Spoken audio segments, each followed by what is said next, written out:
Hi.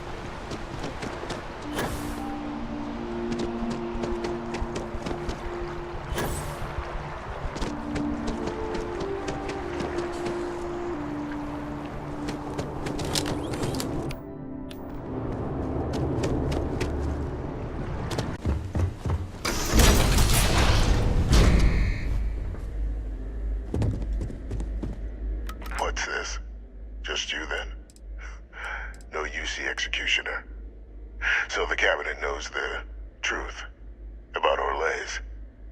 Splendid. That means you and I can get to work. Once we'd cracked synthesizing the Lazarus plant's pollen, research that took years in and of itself, the attacks were exceedingly simple. Orlays' ship would land on our target, bearing a few heat leeches. Nothing that would raise suspicion. Then Lazarus pollen was pumped out of the ship during liftoff from the planet's surface. Shortly thereafter, an attack. A strike perpetrated in mere moments, with no one being the wiser.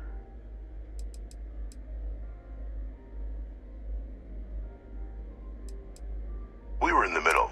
Which city would you... And if anyone... I weighed the option. I'll tell you why. In the last days of a massive strike,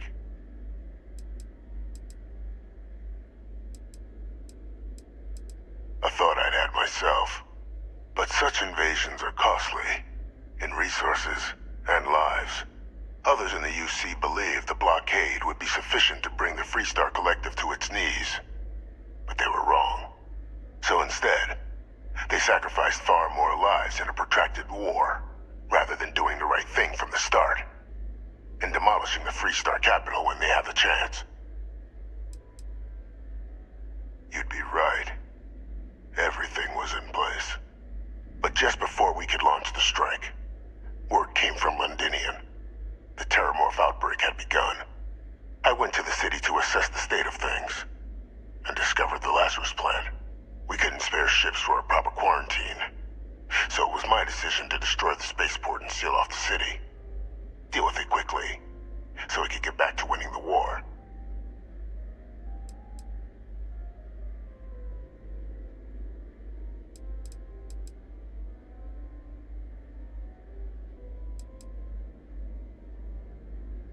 I had a single ship. What would you have had me do? Ask them and the Terramorphs to form a line, and the UC fleet was spread thin already. No, I touched down, assessed the situation, made a decision, and returned to the task at hand. It seemed a simple choice. So upon my return from Londinian, we proceeded with our killing blow.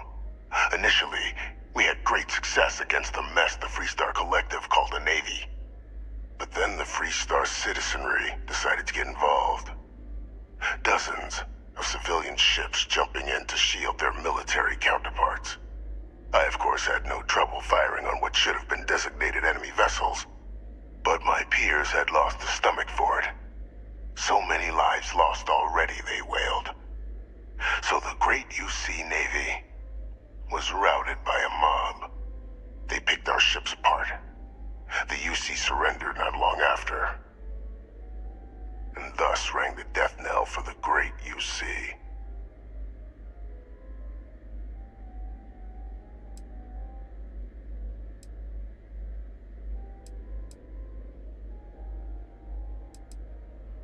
It's human nature to see patterns, even when there are none. What ended the colony war was cowardice, nothing less. Well, thanks to our combined efforts, the Sanan name has more clout with the cabinet than it has in years. I hope to build on that. I have a long list of names civilized society would be better without. I just need someone to help me remove them from the picture. Should we begin the hunt? Or did you have questions? Just what I was hoping to hear. There's a slate waiting for you in the transfer system.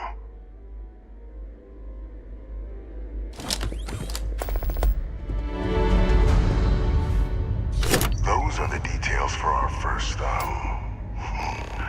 person of interest. Find them, eliminate them, and make the galaxy a better place for it. Though I would expect some resistance when trying to approach the target. Deal with any you encounter as you see fit.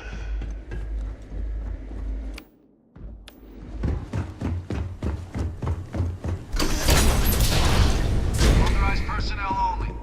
Your friend has to stay here.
I'm pleased to report that our... Welcome to UC Distribution. I hope we have...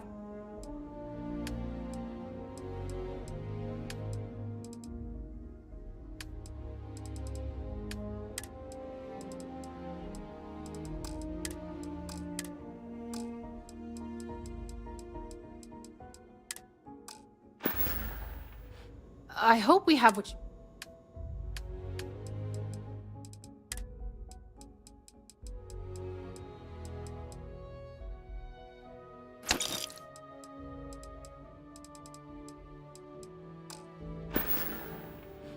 Right. Come back if you need something else.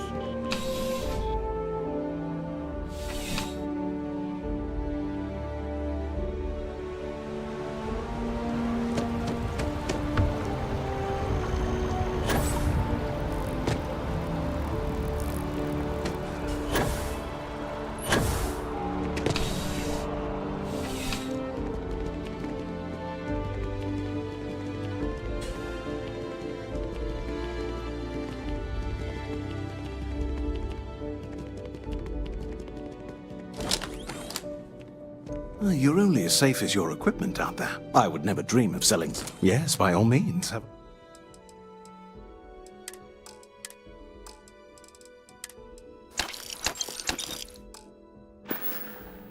Be careful out there.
Hope you're finding everything you need. There is a bit more in the back. Oh, please, take a look.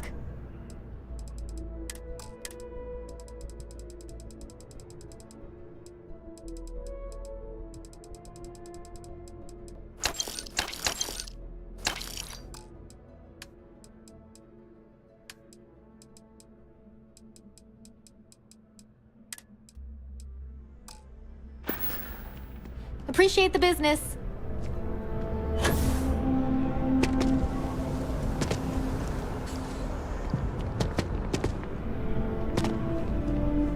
If you don't see what you want, oh, please, take a look.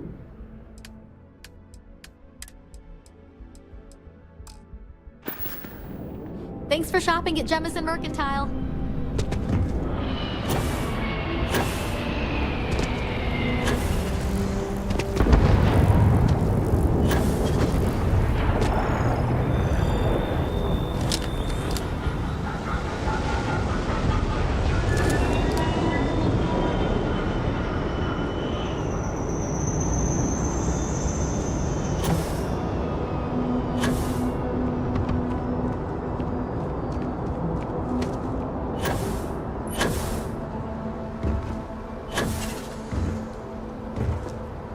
Captain Shannon. Hello. I am. Ready to lift off when you are, Captain.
Landing side looks clean. Let's set it down.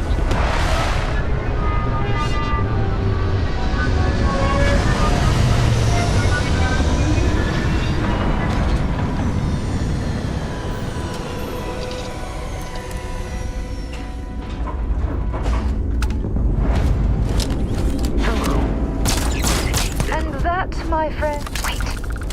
Did you hear that?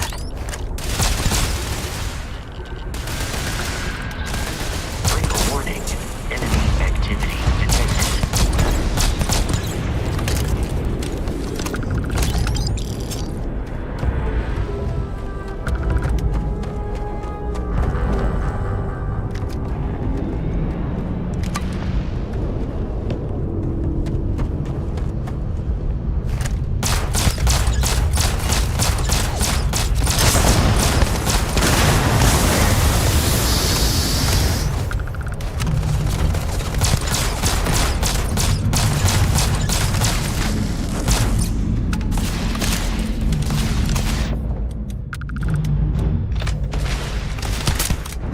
Light 'em up!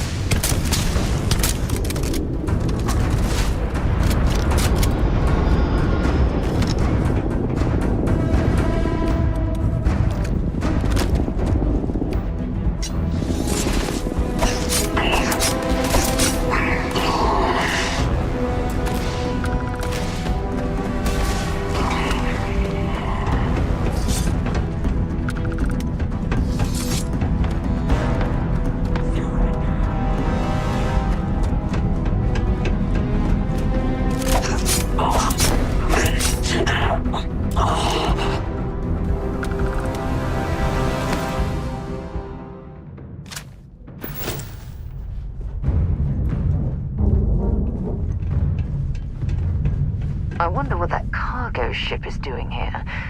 Was it delivering something or taking something away?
Holding position.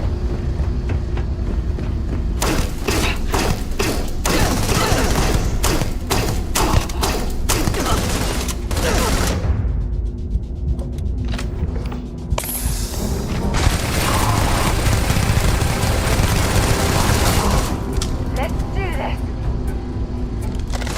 Damn it.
This is over.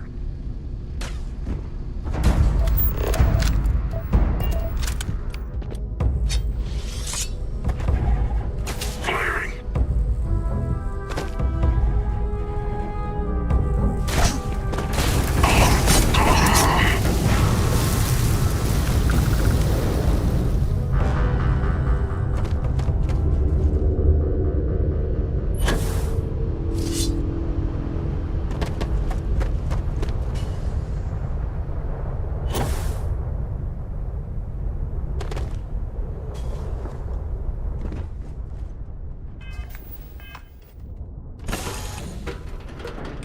It's good to be back on board.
Everything's 5 by 5, Captain.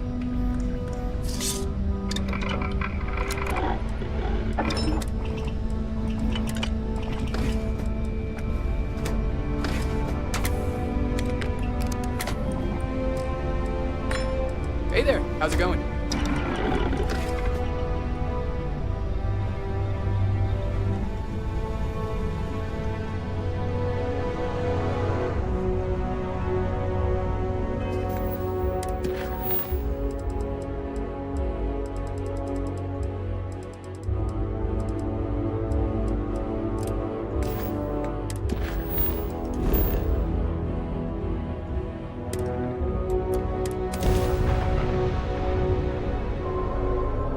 This is Freestar Collector Space. Hold while we scan your ship. That's all we need. Enjoy Neon.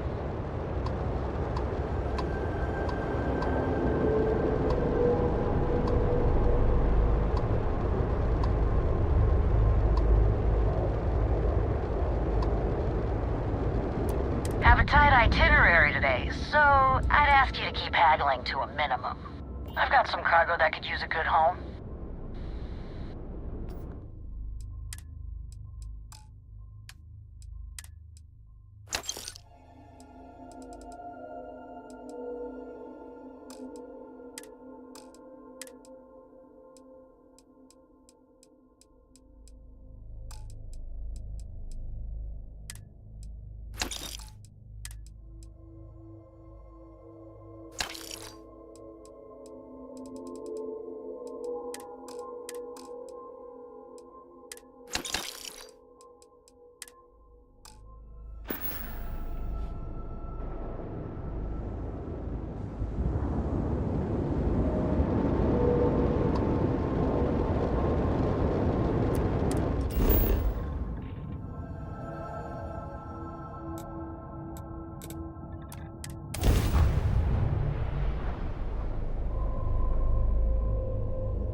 Hell of a city, isn't it?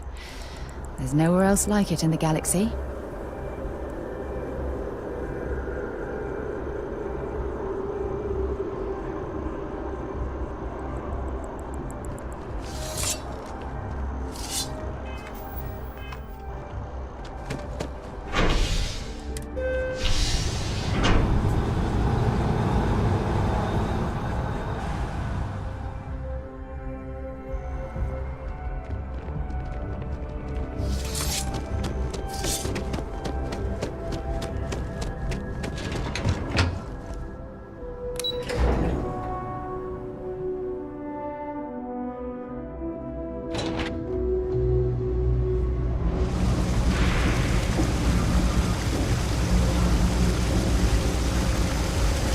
By the way, Captain, Sergeant Yumi was looking for you.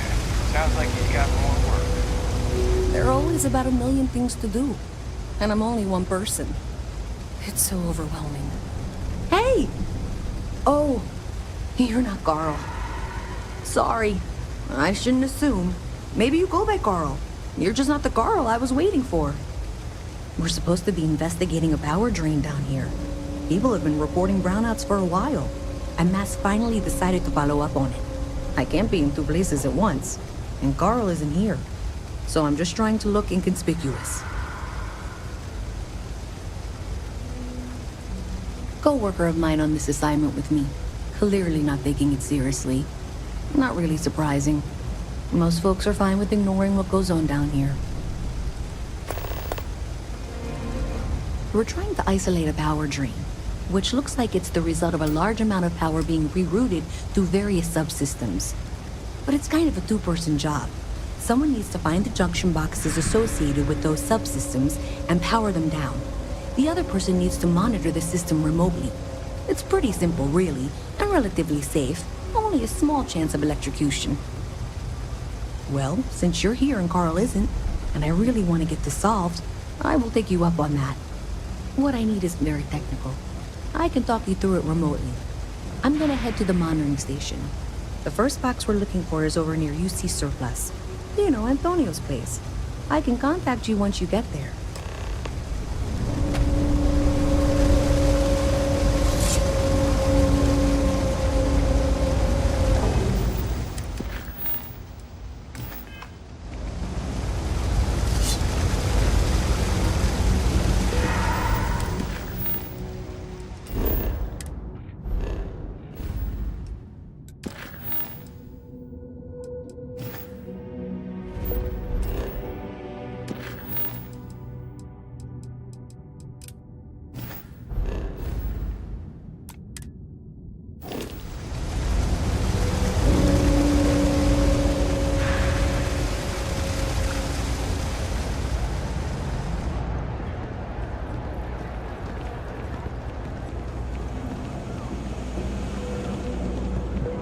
Hey, can you hear me?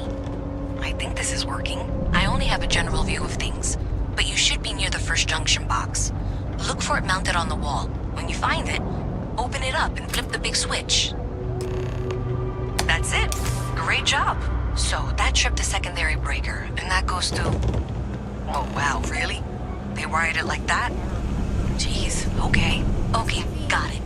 Next one is way down past Jake's, and maybe up a story or two? It's a bit of a hike. Sorry.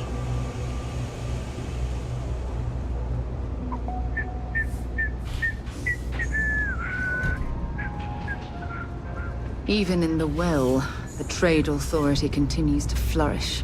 Oh, makes you sick, doesn't it? The Trade Authority has access to goods and services no one else does. No one. Welcome to the Trade Authority. If you're here on legitimate business, I would be more than happy to help you. If, however, you are here under false pretense, say, sent by one Miss Tsang of UC Distribution, then I'm afraid you'll find nothing illegitimate here to report to her. And I'd ask that you pass along my request to stop these silly games. So, what'll it be? Perhaps. But I'm quite confident in my business, and I refuse to be intimidated. Please, let me know if I can assist you further. Of course, of course.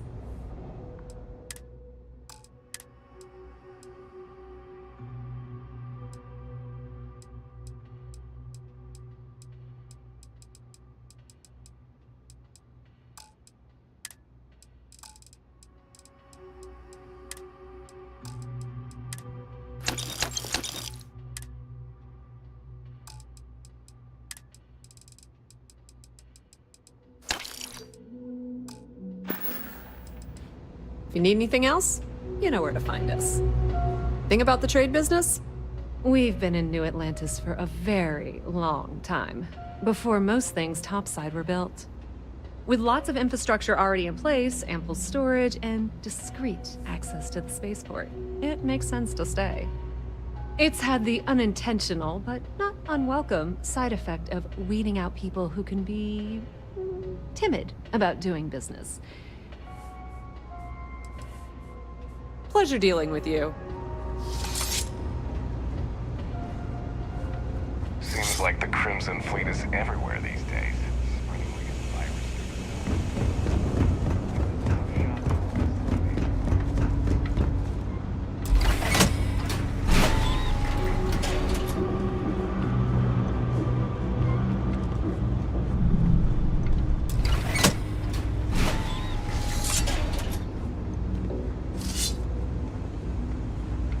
All right, you should be near the next junction box. This section isn't used very much these days, so maybe a little harder to see.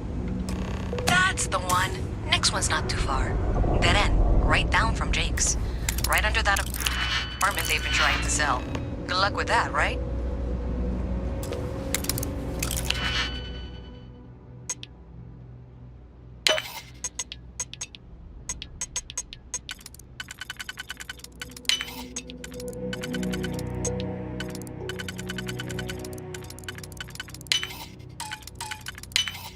Well, that lock didn't last very long.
And if those squatters never cleared out, I would suggest avoiding eye contact. It should be fine. Another switch flipped, another lead to follow, and the lights in here just flickered too. The wiring is worse than I thought. I'm going to work on fixing that little issue while you find the next junction box. Looks like it's over near the Trade Authority.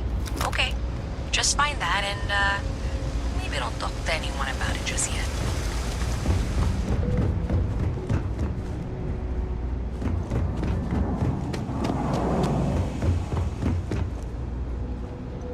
Hello.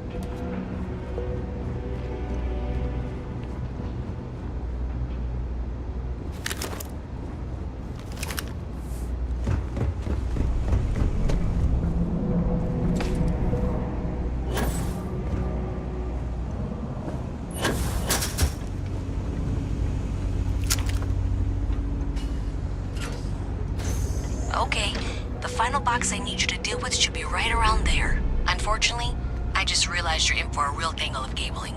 Like 200 years of field attempts to rewire things. I tried to fix it 3 years back and was crying by the second day. Gave up on the third. Anyway, there should be a series of secondary breakers you need to deal with before you can access the junction box. I don't remember the order, but flip levers until all those circuits are powered down.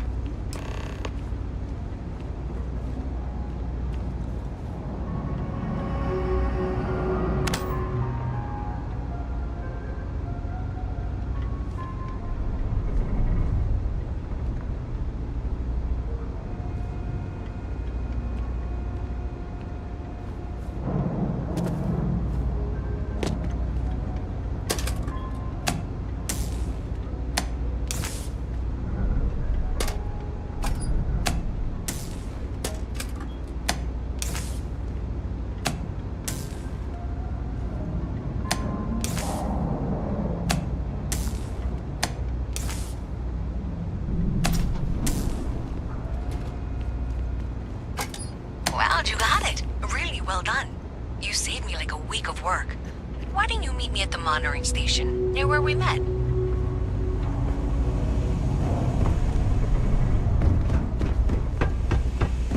Best watch your pockets.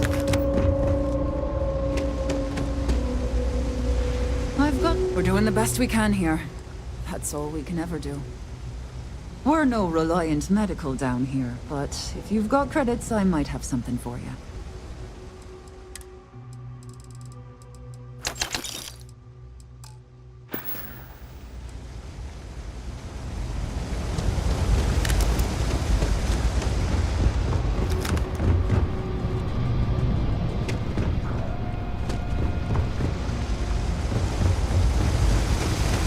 You don't need to wear your helmet in here. You know that, right? Did I say thank you? Because thank you. There's no way I could have done that in a reasonable amount of time all by myself.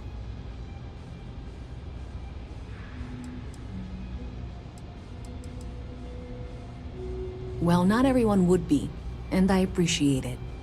Thanks to your help, I was able to trace the power drain. I know where it's coming from. Unfortunately, the source is exactly where I was afraid it was. The Trade Authority. So, that's something that I'll need to deal with. That'll be fun. If you want to tag along, I certainly wouldn't complain, but if not, then this is where we part ways.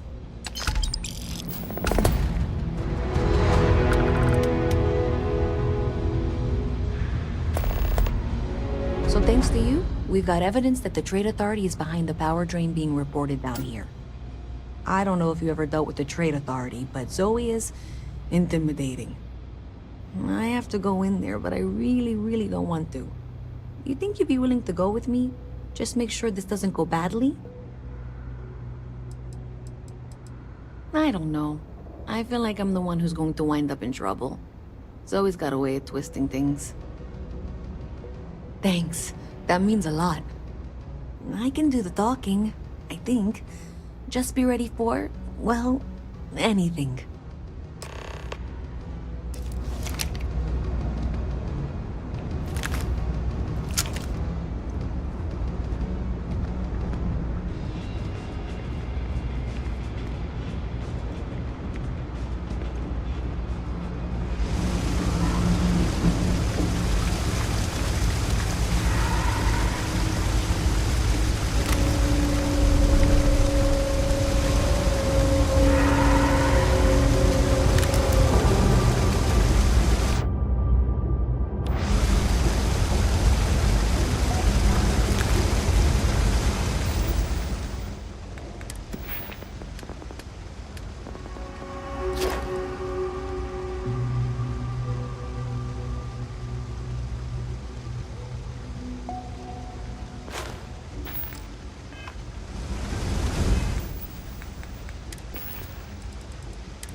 Heard the cabinet's assembled some kind of elite anti-terramorph unit. A visit from About damn Mast. time. How delightful. Wonder if they're taking You'll have to remind me of applications. your name, dear.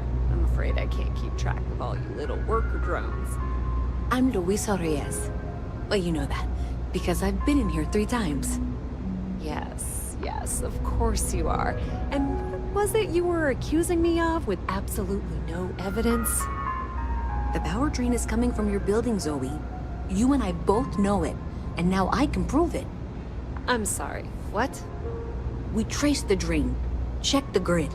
It led us here. You can't talk your way out of this. I'm going to ask you to wait here a moment. I'll be right back.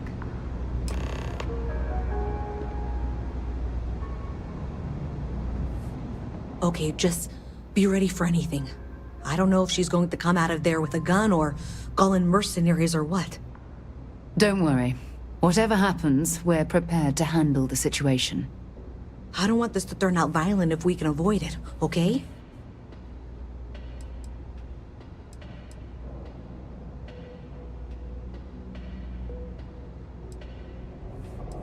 No, seriously. I really don't want that.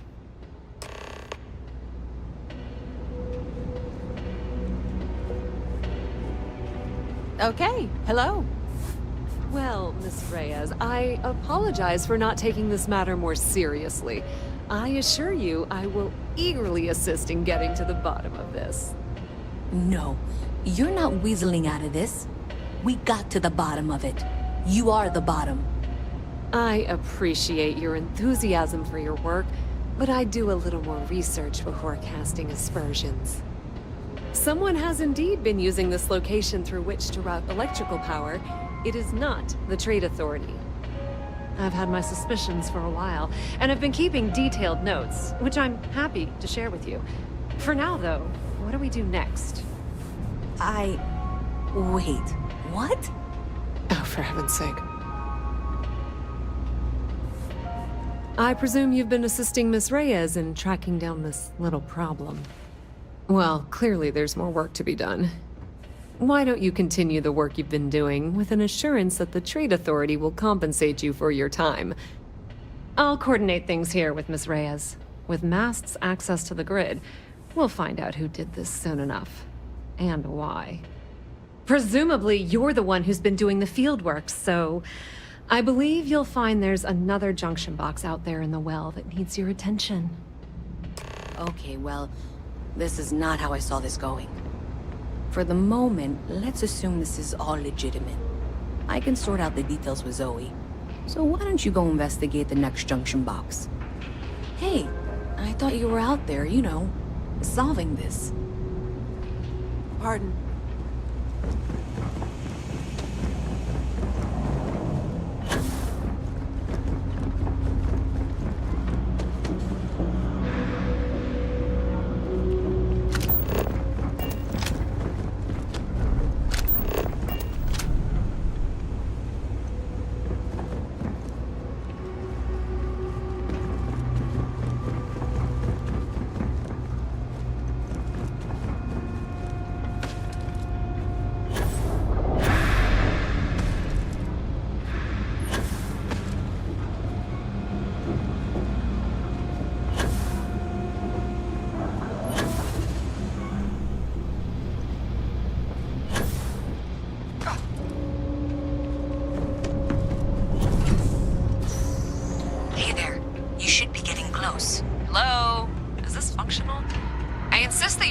Updates for any suspicious activity. Is that clear? And Zoe's here too, if you hadn't guessed. We've agreed to work together on this. Once you throw the switch, we can direct you to the next junction box. That's it, thanks. Let's just take a look here. Okay, you're going to want to head for box 45A. It should be near Apex Electronics. You can't possibly be serious. Are you looking at the same diagram I am? 47B is obviously the next one. It's on the same level. Zoe, I know how to read. Ignore her. Head for box 45A, okay?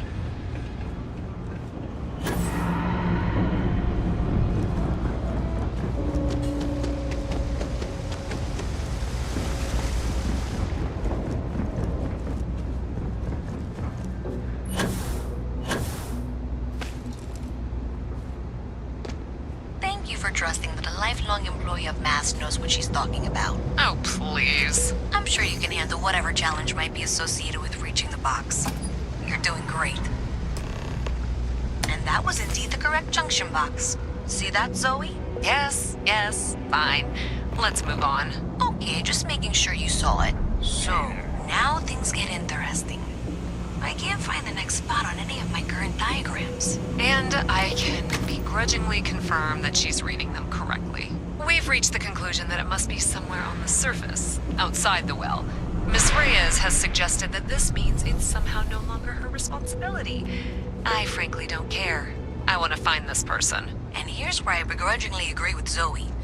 It's not technically my problem at this point, but I want to see where this trail leads. If you head topside, I'll pull the diagrams we'll need and contact you.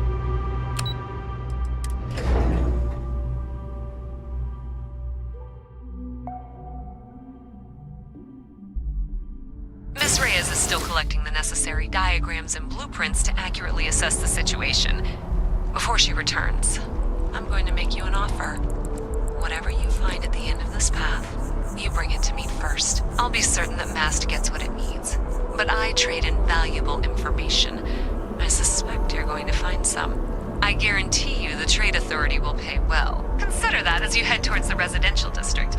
We can't pinpoint the source yet, but it's somewhere over there.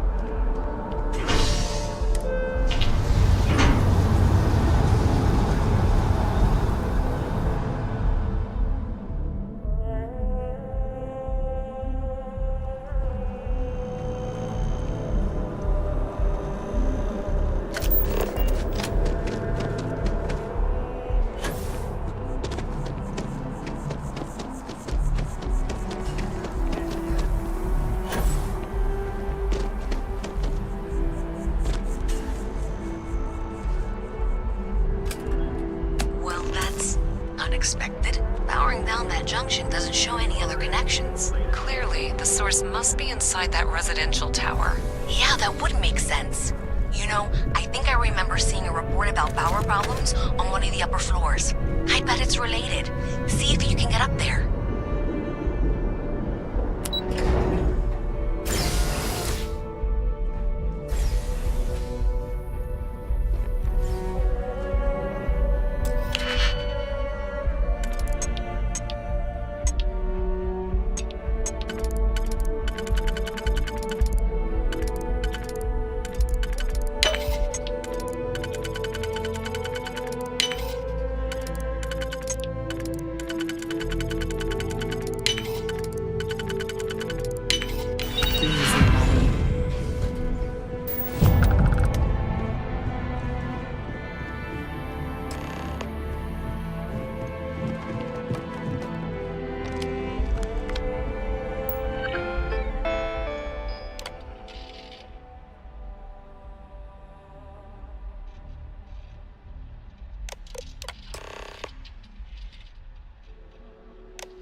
I have things for you. Something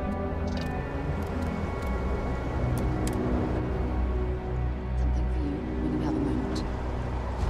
Greetings, Captain. If you want help, I'm here. Oh, yes, of course. You can tell me anything.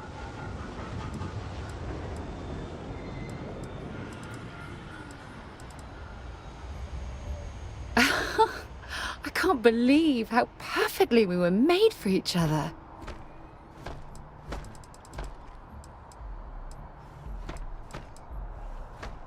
You're the most important thing in my life. I value every way. Good. Anytime you want to talk about our relationship, God knows you've done that enough times for me. Leaving? Oh, I see how it is.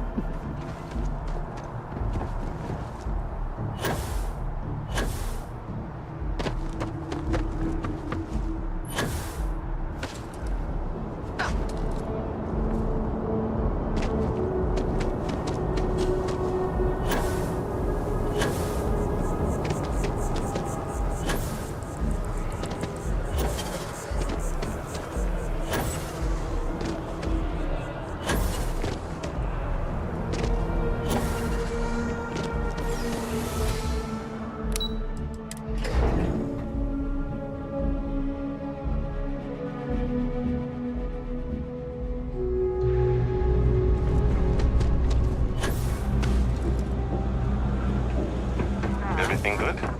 We're here.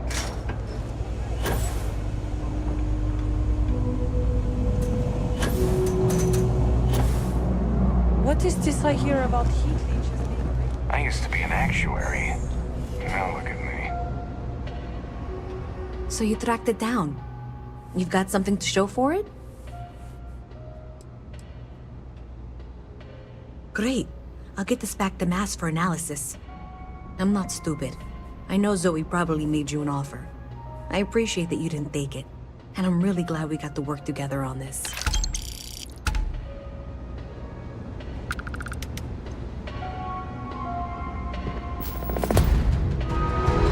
So, looks like maybe someone thought they could hack into Calibank's system. In fact, looks like maybe they did. Still want to claim you had nothing to do with this, Zoe? My dear, why in the world would I want to break the law? And Galbank, no less. I do quite enough business with them as it is. All right. Well, I'll have some people look over this. Maybe they'll be in touch. I very much doubt that. See you around.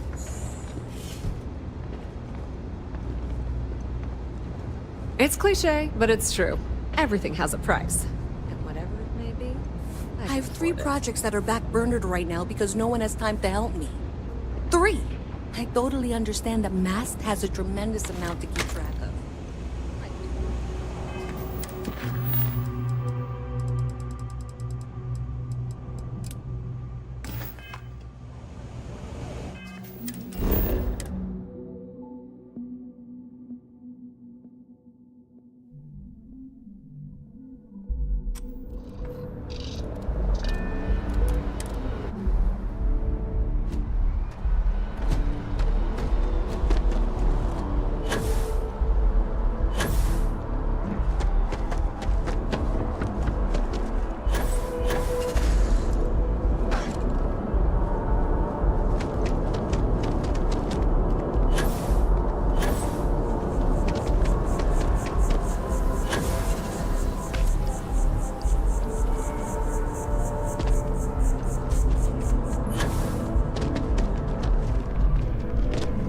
Hope life is treating you well.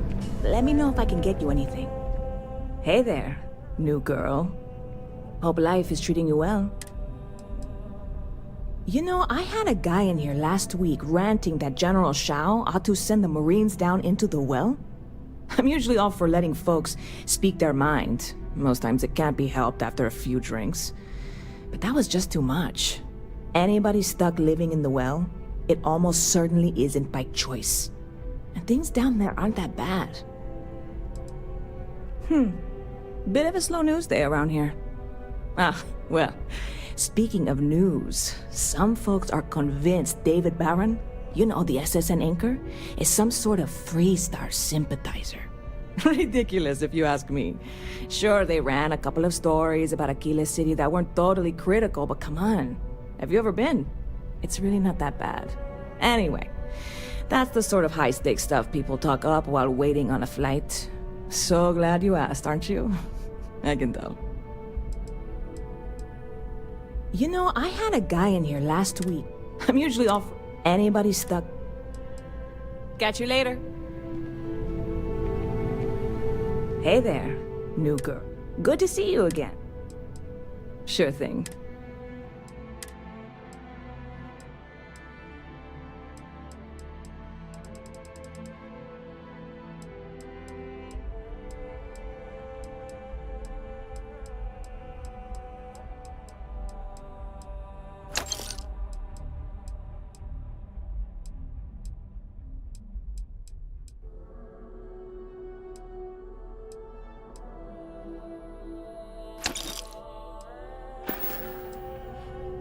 Stop by anytime you'd like to catch up.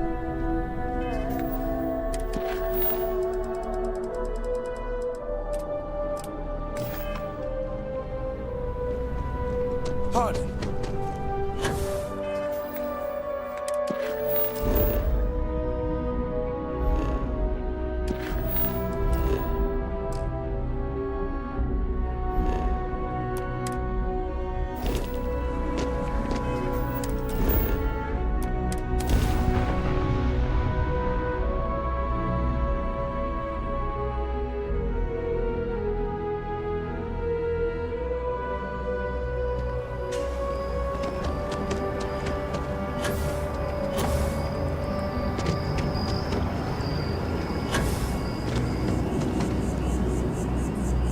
Huh. Well, isn't this a pleasant surprise? I hadn't expected to run into you again. Indeed I am. The success of my previous venture, with which you so kindly assisted, has been brought to the attention of Mast. There is growing concern. Oh my. A bit of an unintentional pun, isn't that? Well, concern that things are going to get worse. The data we gathered points to a definitive trend. The vibrations coming from this tree are increasing in strength and frequency. Because we've never seen this before, not on this scale, we have absolutely no idea what the upper limit is. We don't know when or even if this will stop. It's imperceptible by normal human standards now, but given time. While I hesitate to speculate on the possibilities, well, none of them are good.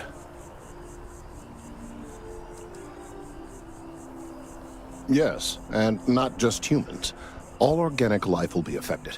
Low-frequency vibrations are not uncommon in this species. The vibrations help disperse nutrients throughout the tree.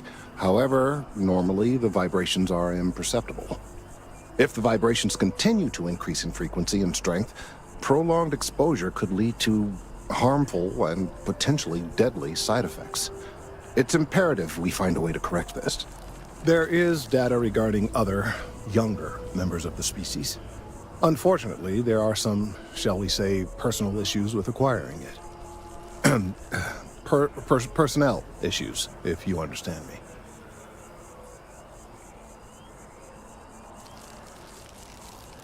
What? No, that is ridiculous. I am a professional. One of the other researchers in Mast, Emilio Hadek, has research I believe could be vital to my work here. He and I don't see eye to eye, and so far he's refused to turn it over to me. I'm hoping that if someone else were to ask, he might be more inclined to relinquish it. What do you say?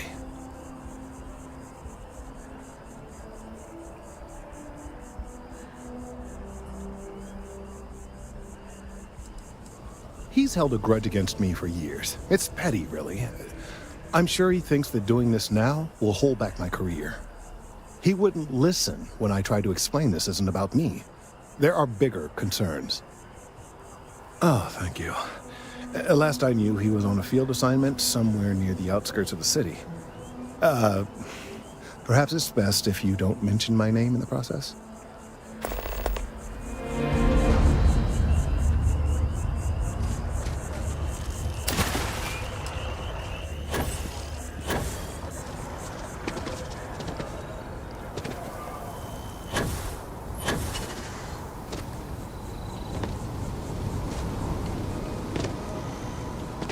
Mind your step. Important research happening here.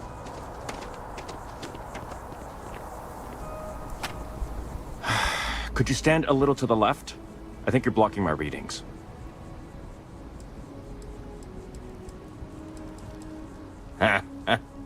What? You've got to be kidding me. Is he seriously that desperate? No. No way. Kelton is actively ruining my career. There's no chance that I'm helping him with anything. Whatever this thing is he's on about, he's just doing it to make himself look good with the higher-ups. I'm not helping him with that.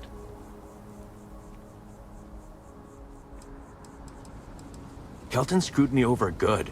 Probably ruined my chances for advancing in Mast. I'm not going to forgive that, ever. Right. Of course, we're all in danger. Trees are involved after all. He really won't let this go, will he? Maybe I can make this work in my favor. Okay, you know what? I'll hand over the data. But I'm only going to do so after you've helped me secure a better position in Mast. Oh, don't worry. You're just going to erase some files for me. Make sure I look good next time promotions get passed around. Wait, really? Wow. Okay. Okay. I'll follow your lead, but I wish handling our tree issue didn't involve using illegal methods to get the job done. I've gotten a few bad performance evaluations in the last couple of years. Totally unjustified, incredibly unfair. I found a backdoor into the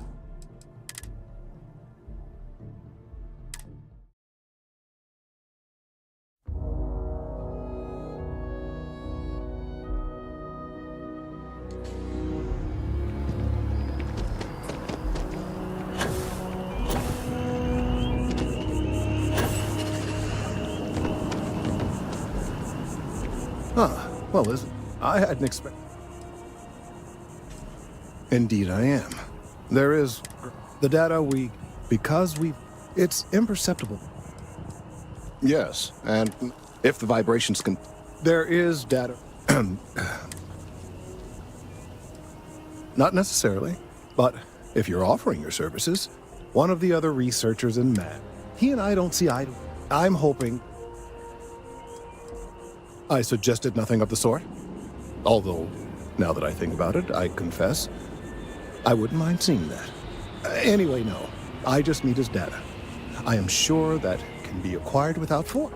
The last time I saw him...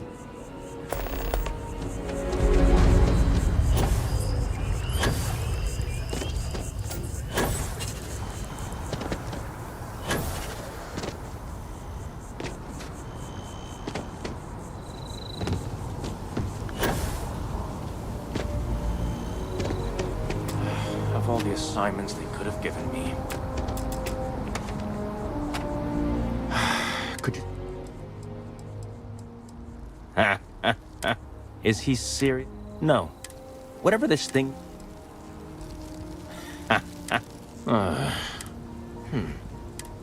Okay, you know, but I'm only going to... Oh, don't worry. Well, then I guess we don't have anything else to discuss. And Kelton can just forget about getting his hands on the data. See you around. Changed your mind, did... Fine. I'll figure out some other way to get what I want.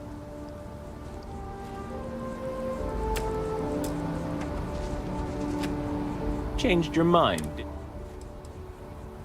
Oh, don't worry. Fine. I'll figure...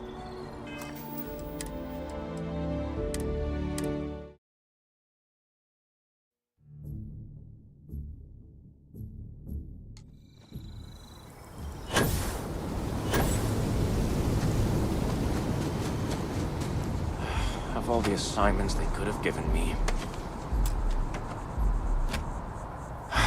Could you stand? Oh, it's important research. I won't bore you with the technical details, but it's critical that I get... Trees?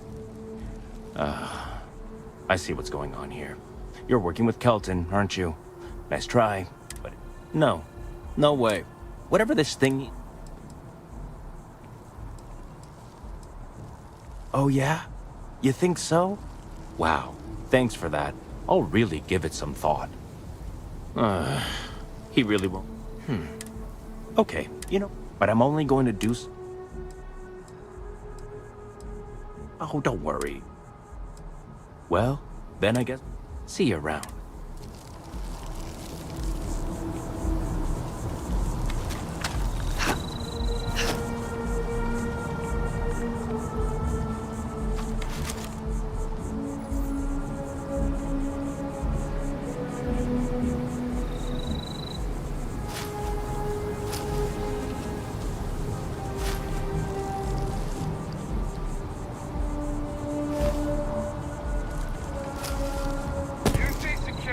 Get back here now!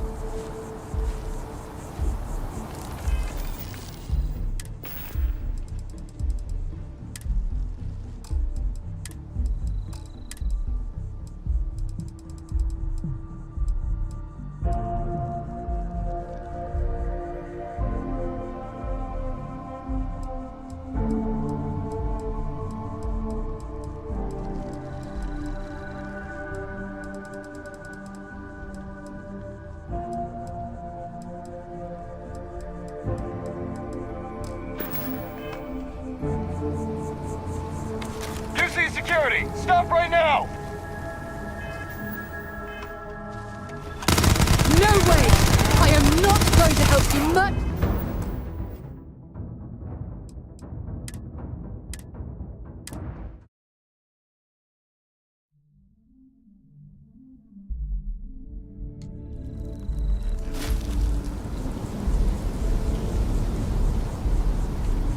Pickpocketing is a crime.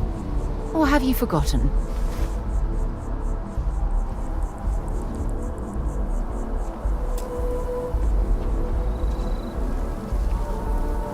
Of all the assignments they could have given me. Of all the assignments they could have given me.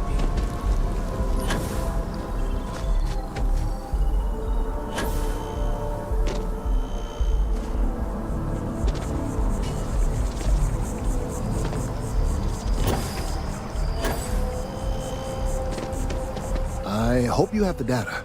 It's really quite crucial.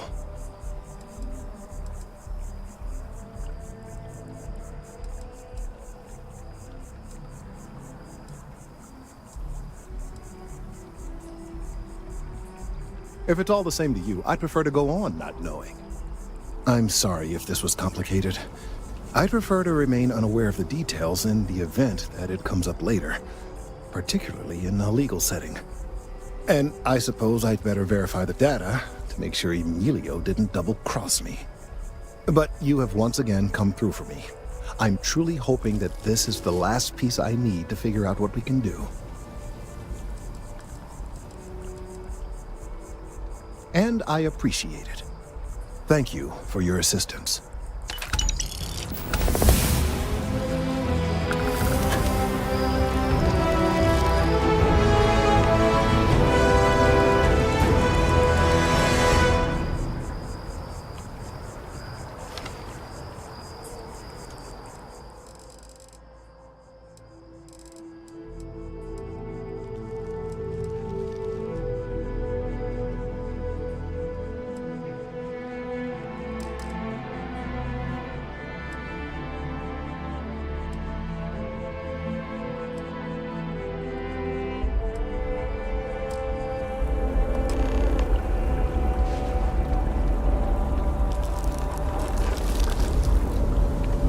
Oh, I was hoping we might run into one another again.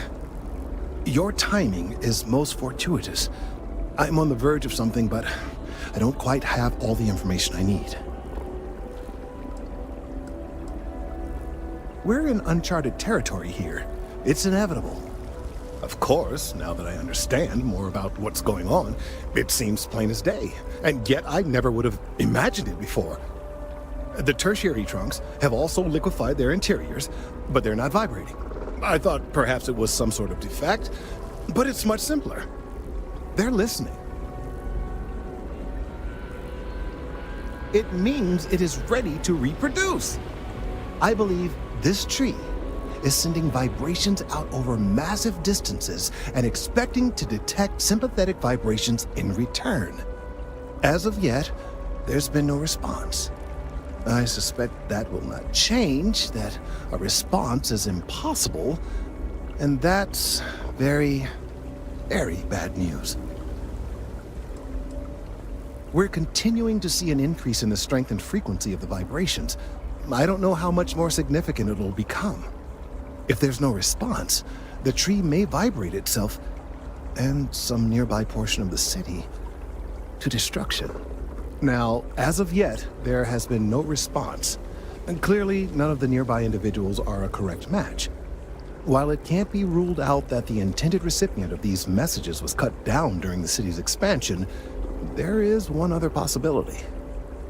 Over 100 years ago, the United Colonies and the Freestar Collective emerged from the Narian War. As a gesture of peace and goodwill, a near-literal olive branch, one of the trees from New Atlantis, was offered to the leaders of Aquila City.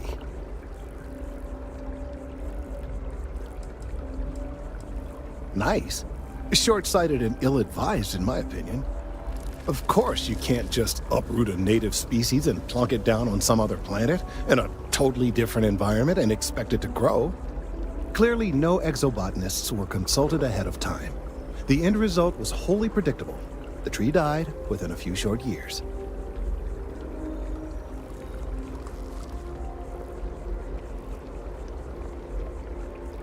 Clever, but no, not necessarily. The tree died, yes, but branches were kept. At least one still exists in the museum there in the city. If I had that branch, I could get DNA samples, and then using various data I've gathered, I could attempt to simulate a response. We could then broadcast that response and hopefully calm down our friend here. But as I say, I need that branch. I'm afraid I can't be two places at once, and I have too much going on here.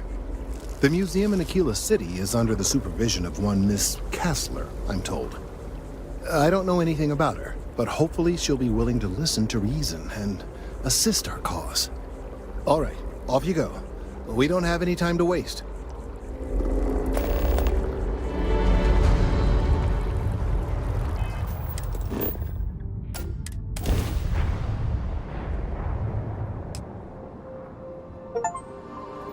Welcome to the Freestar Collective. Please maintain your current course while we scan your ship. That's all we need. You're cleared for landing at Aquila City. We should have a talk. When you have the time, of course.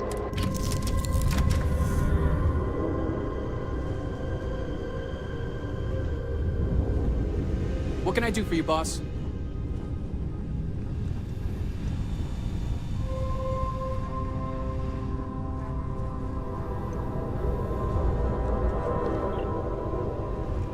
Captain on deck.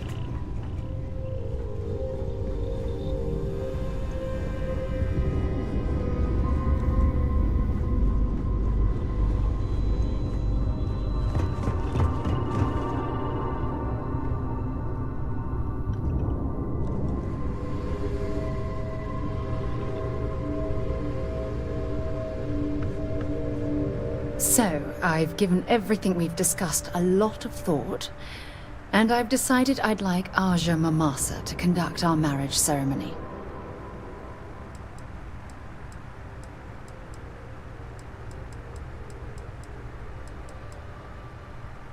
Hey, now, come on. There's no need to be jealous. Aja was a trusted mentor, and at best, a friend. She doesn't even come close to how deeply I feel about you.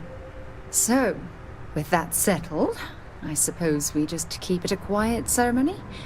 Just the two of us?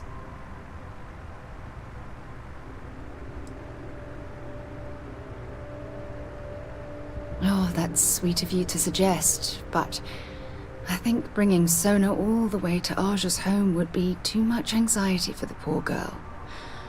We need to give her some time.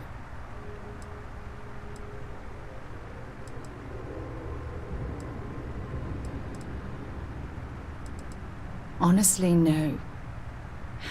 I respect everyone at Constellation, but this is part of my personal life.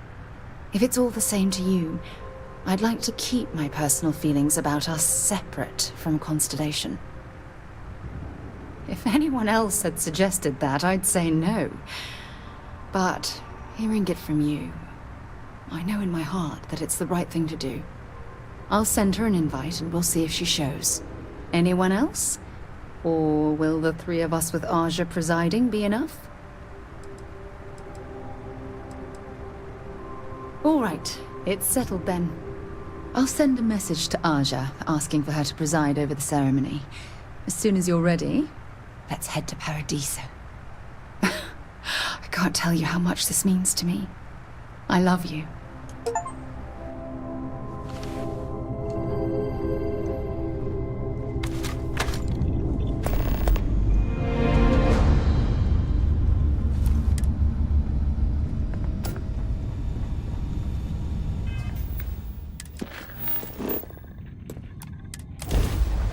Greetings, pilot. This is Jiro Sugiyama, head of Paradiso Security.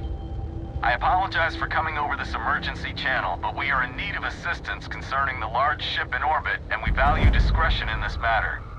If you are willing and able, please see me as soon as possible at the main security office in Paradiso. Over and out.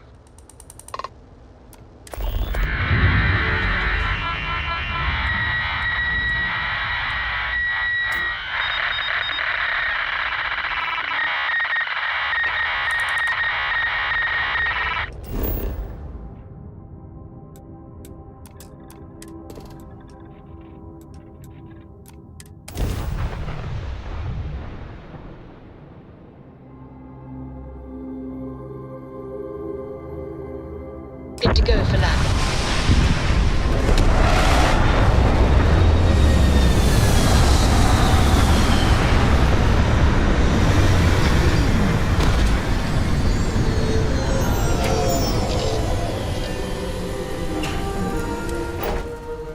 Oh, look at this world. It's beautiful. Just beautiful.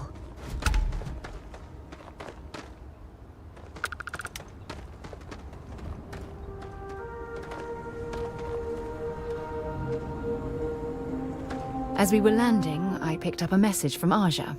She said to meet us at the park overlooking the ocean. Before we go to the ceremony, I want you to look me in the eyes and tell me this is exactly what you want.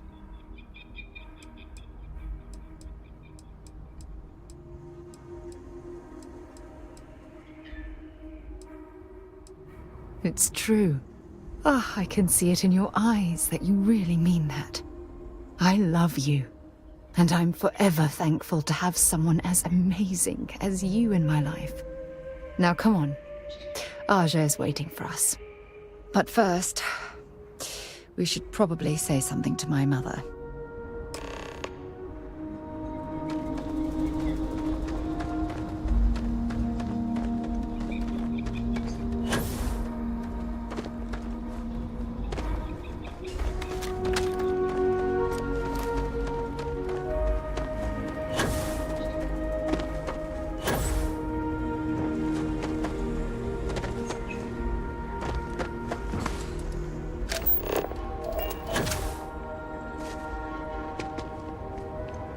We try to stay out of the guests' way, but we're always here if needed. Hi there.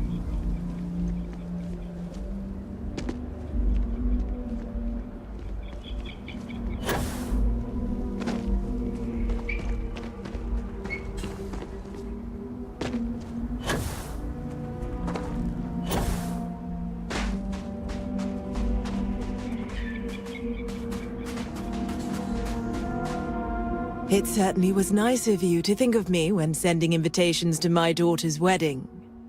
It's good to see you too, Mum. I just wish you would have given me more notice. Or maybe some time to get to know your dear partner. I barely even know her name.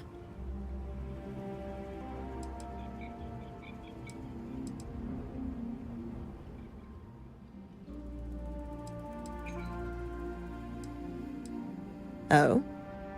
She probably warned you about me, hmm? What to say, what not to say, that sort of thing. I hope you realize I'm not as bad as she makes me out to be. I did nothing of the sort.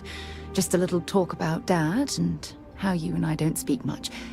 I promise you, that's all. Anyway, I'm sorry, Mum. I know how this must all seem to you. This was a sudden decision, and we didn't want to waste any more time. We wanted to keep the ceremony small and involve only the people I care about the most. Sarah, dear. I hope you know that I am delighted to be here, to see you finally get married. It's been a long time coming, and I wouldn't miss it for the world. Thank you for coming, Mum. We'll be sure to talk more in a bit. But for now, let's not keep poor Aja waiting.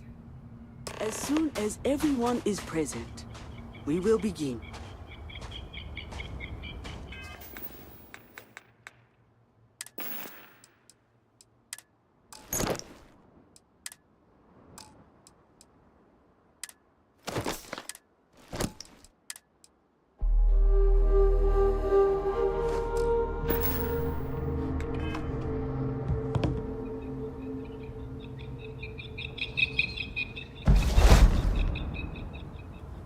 We're waiting until everyone arrives. It's so lovely to see you, Sarah. It's wonderful to see you too, Aja. This is the one I told you about. I've heard a lot about you. All of it good. You're quite a catch. 10 seconds in and already you're embarrassing everyone. Before we go any further, I just want to make sure that you are right for Sarah. She's quite special, hmm?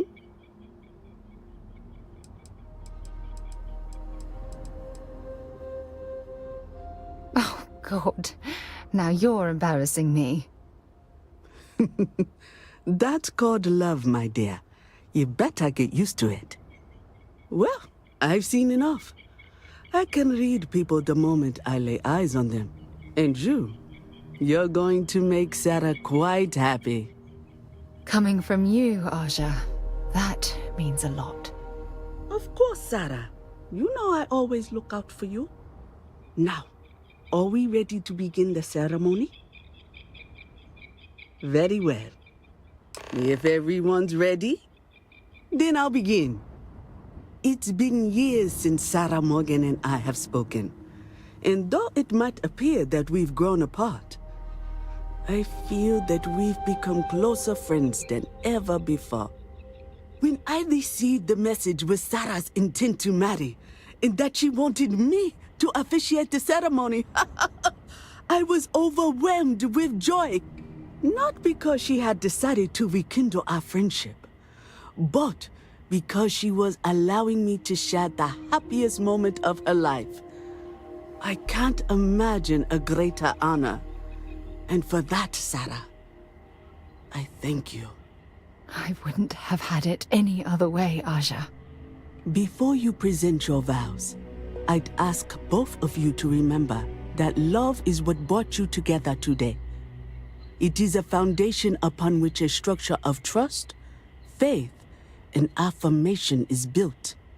This structure can be absolutely impenetrable if you both agree to love each other unconditionally with faith, devotion, and acceptance. And most importantly, to allow yourself to be loved. Remember, there are no other bonds more meaningful than the one you are undertaking today. You should cherish this moment and hold it close to your hearts as a reminder of the love you share. If you both are willing to abide by these words, then you can be assured that your lives will be filled with joy and happiness forever. That was beautiful, Aja. Thank you. Did you need a moment, Sarah? No, I'm fine. But I wanted to say something before you continue. When we stood beside that waterfall in New Atlantis, you told me that I needed to forget the past and focus on what I have right now. I swear, with every fiber of my being, that the past will no longer be an obstacle in my life. And I will honor your words by focusing my affection on the most important thing in my life. You This is my solemn pledge to you. From deep within my heart, from deep within my soul, for all eternity. And you? Did you have anything you wanted to say to Sarah?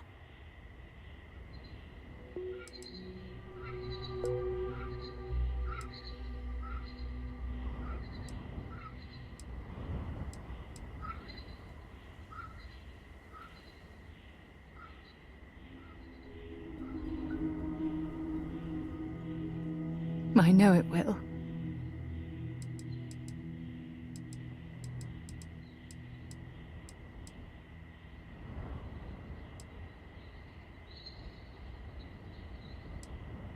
I'm going to hold you to that promise. You had a gift, Sarah? Yes. I wanted you to have this as a token of our love. I'm giving this to you as a symbol of the clean break I've made from my past. Oh, it would have been impossible without your help. And for that, I'll be forever grateful. With these promises of affection and these vows you've exchanged, by the power vested in me by the Articles of Constellation, I happily pronounce you life mates. Congratulations! Aja, I don't know what to say. That was... oh, amazing. I couldn't imagine having the ceremony without you. I'm glad everything worked out for you, Sarah. I'm only sorry that we waited so long to reach out and contact one another.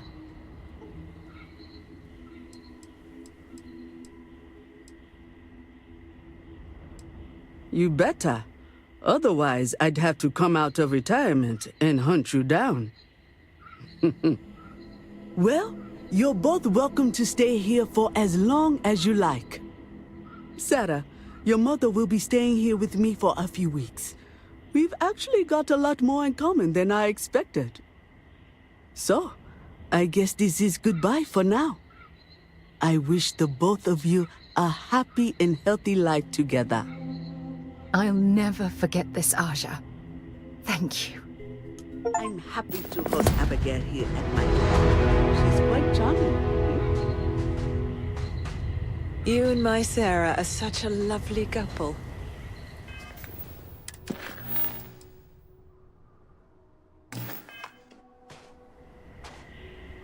I really do hope you're truly the one for my daughter.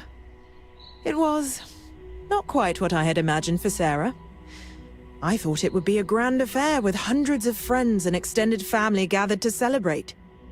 But given her history, I should say I'm not entirely surprised she chose something completely different. However, despite that, I must say that this was truly something special. It was quite splendid. Just the two of you, myself, and Aja. From the bottom of my heart. Thank you again for having me. Oh, gosh, really? We're doing this, are we? Oh, can I? When Sarah was 6, I believe, she lost her second tooth, but this time she actually lost it. I forget how it happened exactly, but it ended up going out with the waste as we were flying between Jemison and... oh, I forget where. It's not important. She was so distraught. Mummy, what if the tooth fairy doesn't know I lost a tooth and doesn't come? She cried. So I told her to write a note and leave it under her pillow for the tooth fairy. So she ended up explaining what had happened and begged the tooth fairy for a spaceship so she could go off and find her lost tooth for her. It was adorable. Thanks, Mother. Thanks for that. Mostly the physical distance between us. It wasn't intentional, I'll have you know. Our lives simply diverged as she grew older. You may not know this, but we had different plans for her when she was growing up. I've since come to terms and accepted that she didn't want to follow in her parents' footsteps. Perhaps... She needs to hear it from me. I need to make it more clear to her that I'm proud of her, regardless of her choices. I need to, if I want to be closer to my daughter and her new partner. Bye then, dear. It was a wonderful wedding. I was so happy to officiate for you. I was chair of Constellation for 35 years. I was there for all the low points and all the high. I kept Constellation out of the colony war, made some incredible discoveries, and recruited some of the most amazing explorers in the settled systems. I just finally reached a point where I felt I'd done enough. And it was time to give Sarah a chance. If you're expecting controversy or some sort of political reason, and between you and me, I'm not getting any younger, eh?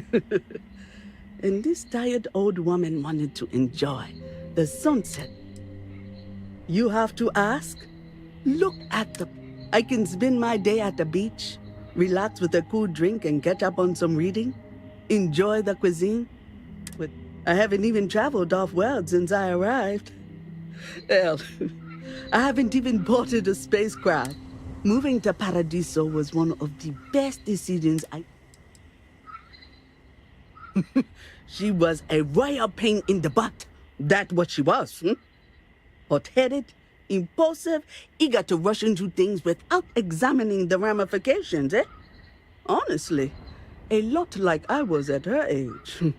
Her hunger to explore the void was the most fervent I'd seen in my years at Constellation. There wasn't a single sign. All in all, though, she was one of the best explorers I've traveled with. And I'd wager that holds true. That woman has a good head on her shoulders.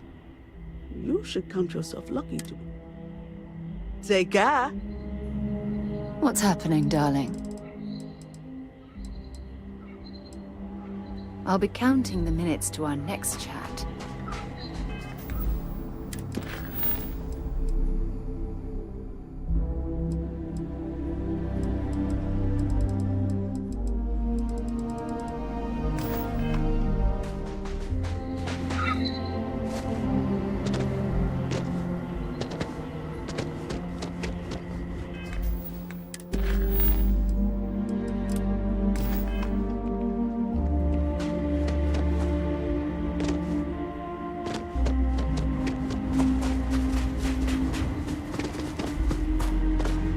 Don't worry about us.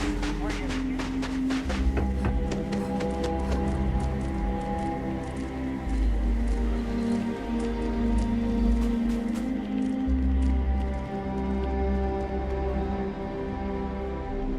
Oh, this looks like a lovely place for a stay. Might also be the perfect time to stop for some food or a tranquility. Where should we begin?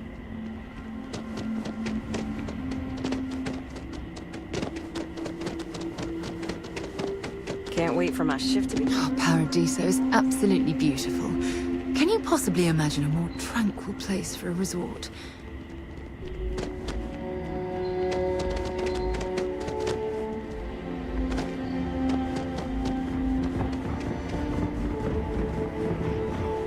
Welcome back, Mr. Tofik.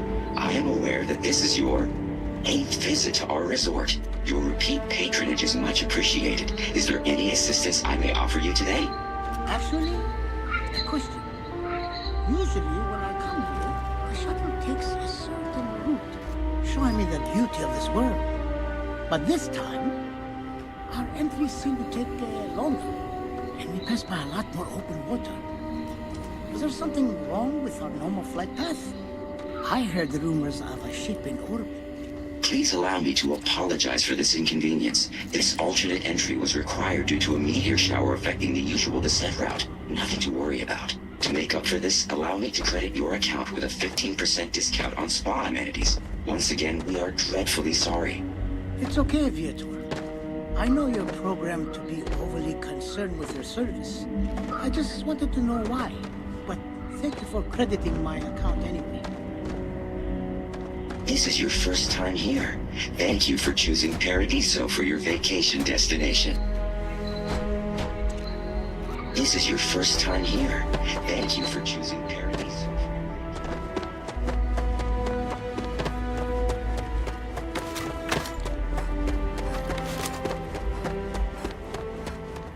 Your safety is our #1 priority.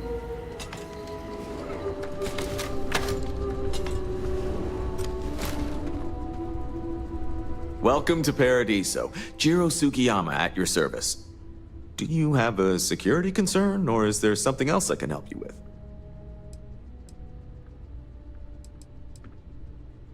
with? Neither. We're our own private force. The Paradiso group pays top dollar for top-notch security. And I dare say we're some of the best in the business. We have to be out here on the fringes of the settled systems. Honestly, it's not as exciting as you might think most of the time.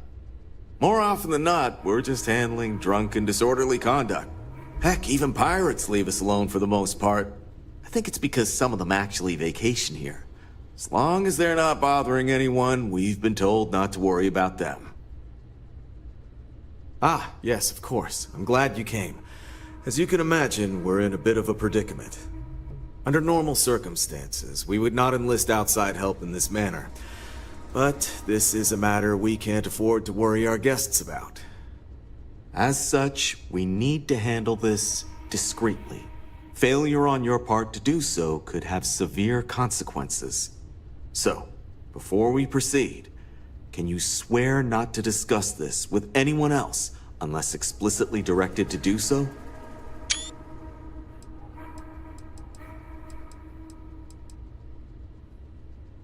Great.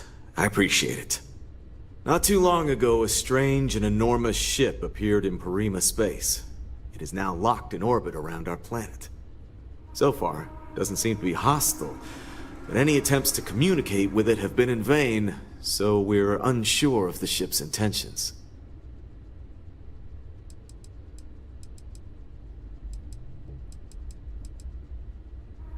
Can't say for sure. Looks worn, but not cobbled together like a Crimson Fleet junker. Others have been saying it's some new Varun design, a gigantic battleship with hidden armaments preparing for assault, but that doesn't check out either.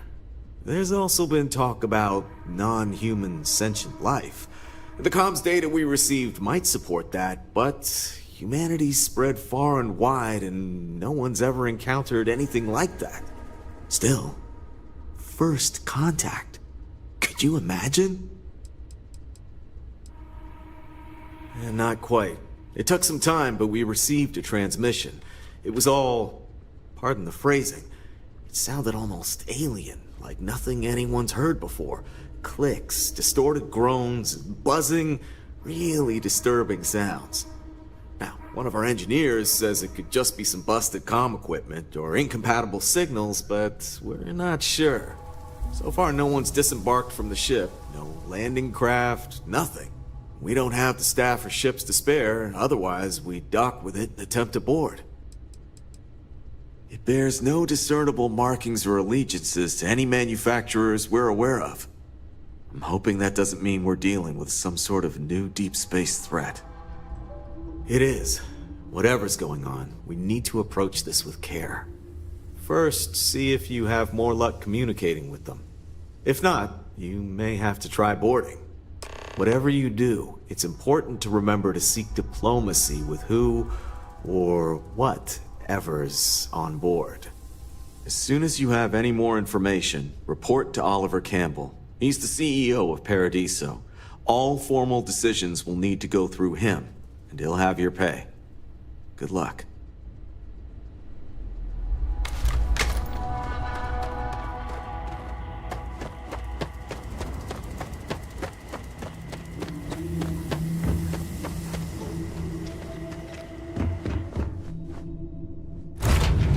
I picked up something you might be interested in. All right, let's see what's out there.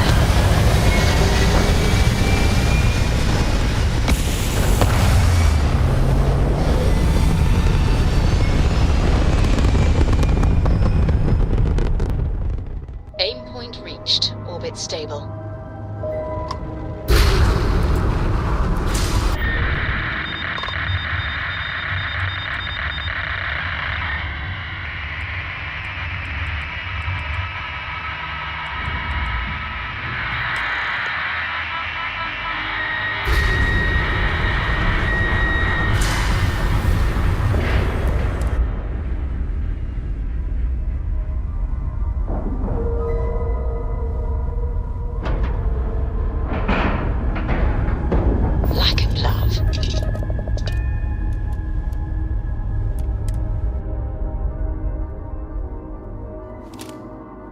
Perhaps something you might be interested in. The two of us make quite the pair, eh? I thought you'd never ask. Here. Stay safe, darling. Stay alert. Weapons at the ready. Remain calm. You're... human.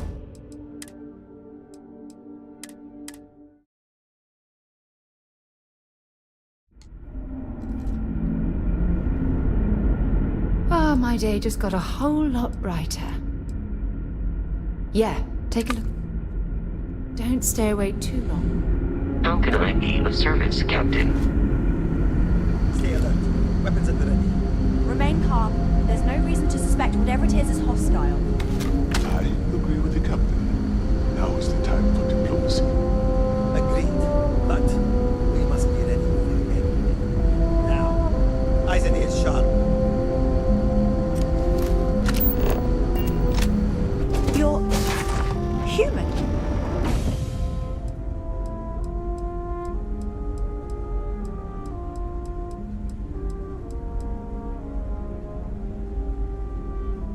Oh, pardon my ignorance. We just didn't expect to find people out here. We didn't think anyone else left Earth before us.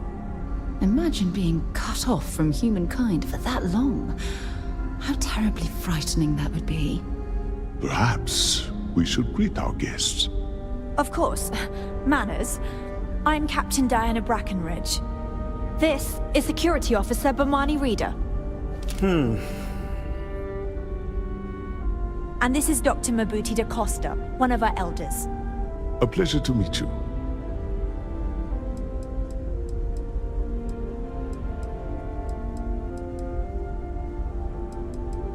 You've come aboard the Earth colony ship Constant.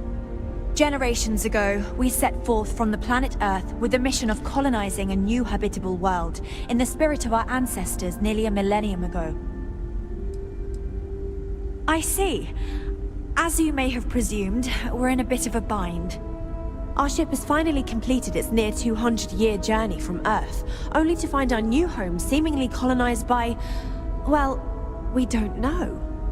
Communications haven't been successful, so your arrival is fortuitous. Perhaps you'd be willing to act as a middle person between ourselves and... the others.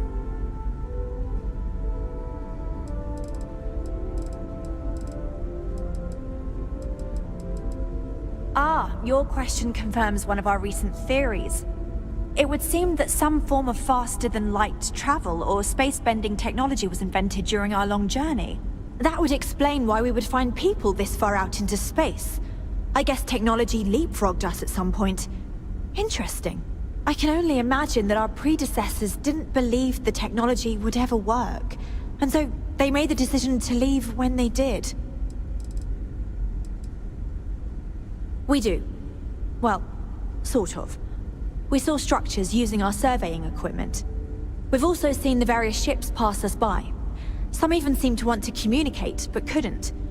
Of course, we had no idea that they were being piloted by other humans. Well, the short answer is, we didn't. It's a generation ship, which is to say that most of us lived long, happy lives on board and passed our mission down to our children. It was never intended that the original crew would make it to our destination. The goal was always the preservation of the human race above all else.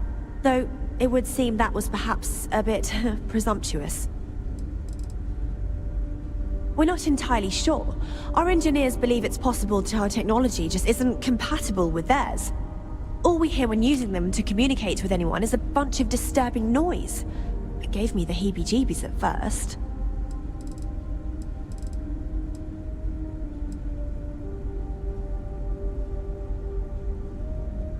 Oh yes, of course. Where are my manners? Now then, please follow me. There's much to discuss first. We'll speak more on the matter once we reach the bridge.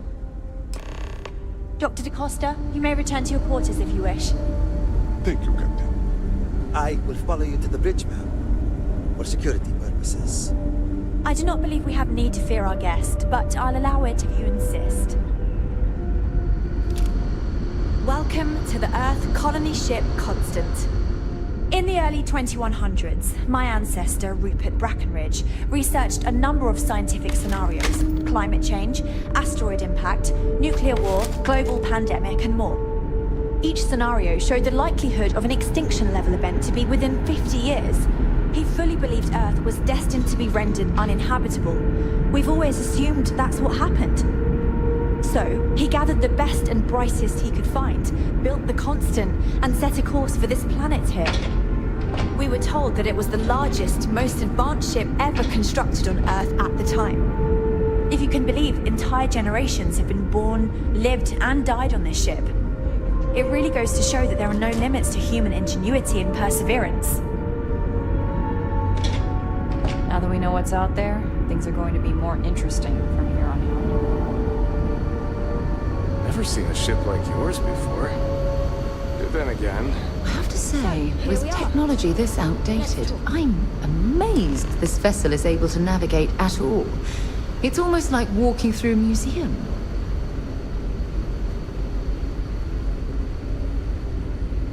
Now that you're here, I can finally give my crew a chance at a new life.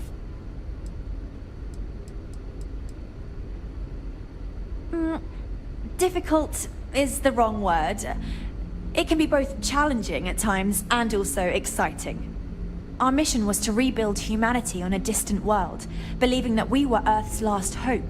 To think that while there has always been a Brackenridge in the captain's chair, that I am the one to finally oversee our journey's end is truly exhilarating. But with this stumbling block in our path, at this final moment, I fear tough choices will need to be made.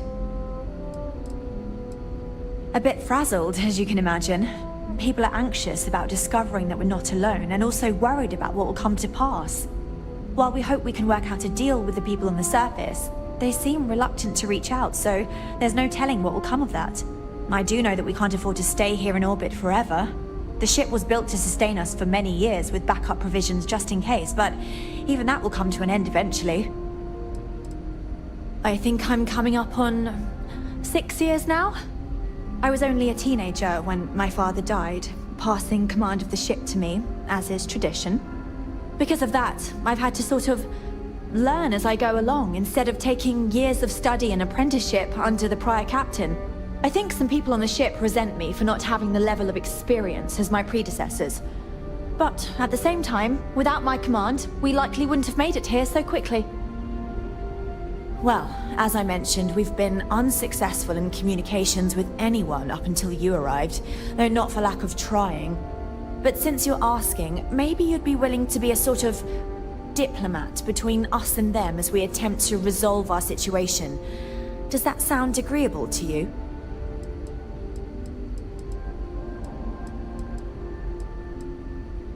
We suspect that our equipment is woefully obsolete compared to whatever you all have now.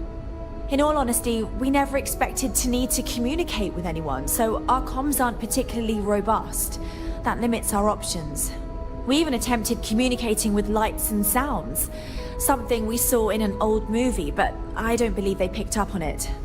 If anything, it may have inadvertently alarmed them.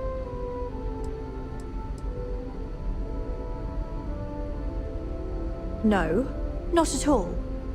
We simply have no other options. With no working communications and no way to head to the surface, we need outside help negotiating with the settlement we've spotted below. You see, we intended to settle here, but we assumed that they intend to defend their claim given their presence here. We'd like you to go speak to them on our behalf and help us negotiate a solution, preferably one that favors us.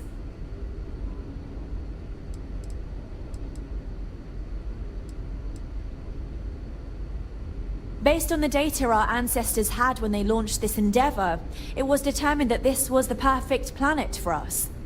Even if we had another viable candidate planet, we lack the resources to get there. And as you know, it took us 200 years to get here. Our people have no desire to go back to drifting the stars so their children's children can possibly settle on an inferior planet. When we left Earth, there were no claims to planets this far out into space. We had assumed that we were the only ones attempting a generational journey such as this, meaning that there would be no need for a formal claims process. Regardless, my ancestor, Rupert Brackenridge, did manage to file a charter for this planet's first colony, to be named New Jamestown. According to his records, no one took it seriously when he filed it, so likely it was either ignored or the records were lost to the ages. Given humanity's lack of interest in colonizing the far reaches of space at the time, it shouldn't have been a problem, but again, here we are now. Excellent. Make no mistake, this is our planet, and we intend for them to see this our way.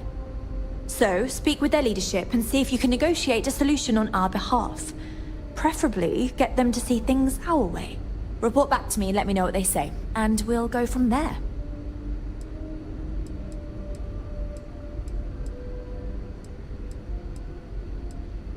We thought about it, but it simply won't do. I need to think about the distant future of our people. Sure, our first settlement may be small, but our predecessors dreamt of our new civilization spreading across the globe. That will be difficult if someone else plans to do the same. While we're not completely close to the idea of sharing, it's much easier if we have complete domain over this world. I'm serious. We have a rightful claim to this land, and I intend to fight for it. But as you're currently our only hope, perhaps you'll honor my request and give it your all, for the sake of some very weary travelers who have come a very long way to be here. Thank you. I'm here for you, my love. No, we done talking already. Hey there. Careful waving that fancy gun around. We don't need to see what it can do. No matter what the future holds, I think I'll always be more comfortable in space. Hey! So it is true. An actual stranger aboard our ship? Wow.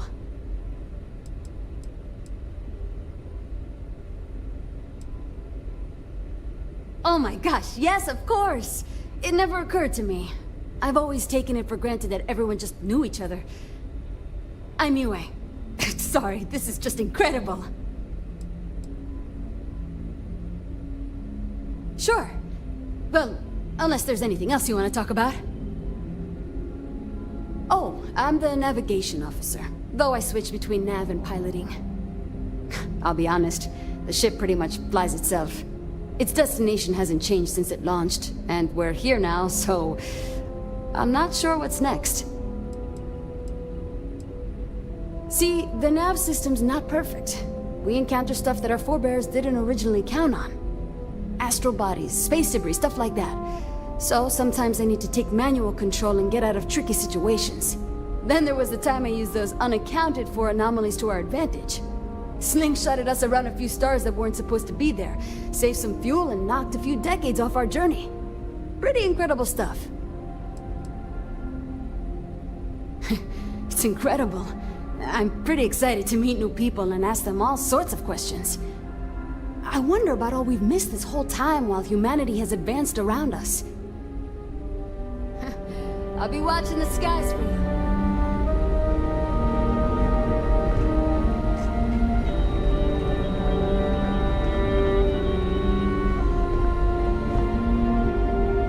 Just because our equipment's old doesn't mean it won't work to take down troopers. We were never trained to address threats coming from... I know Captain Brackenridge has essentially given you free rein to wander the ship, but security will still be watching you closely. I hope you understand, given we have so little experience with people from the outside. It pays to take security seriously, something I understand much better now than in my youth. Take no offense, but I am keeping an eye on you. We had time to prepare ourselves since we arrived in orbit around this planet. We knew there was life, and the predominant theory was that it was human life. When you approached, we needed to be careful. Both because you presented a potential threat, but also potential salvation. Plans were in place to deal with both scenarios, and luckily, cooler heads prevailed. I don't have much basis for comparison. People tend to stay in line, but when they don't, I imagine it can be more challenging than out there. We only have a small break. So in the few cases where there was widespread disorder, we needed to improvise. I'm told that has only happened once in our entire history. There was a brief revolt under Captain Breckenridge II when he amended the rationing laws. Prisoners were confined to their quarters. After the trial, the leader of the mutiny was exiled to space. We take security threats very seriously, for obvious reasons. It may surprise you to learn that I didn't. See, in my teenage years, I was quite rebellious. I stole a keycard and used it to get into the reactor. My shenanigans almost led to a total reactor meltdown. Normally, the punishment for such an act would be ejection from the ship. But my parents pleaded with Diana's father, the captain at the time, for leniency. He agreed. After I served time in the brig, he assigned me a job with the security team. I took the lesson to heart and have been taking my job seriously ever since.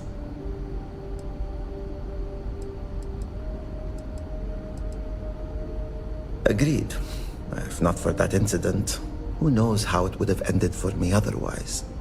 Crew management is certainly a tricky endeavor, and it takes a skilled captain to know how to deal with difficult decisions like that. I will always be grateful for how it was handled. Stay out of trouble. Just stay out of trouble. We've got strict rules around here, but they're strict for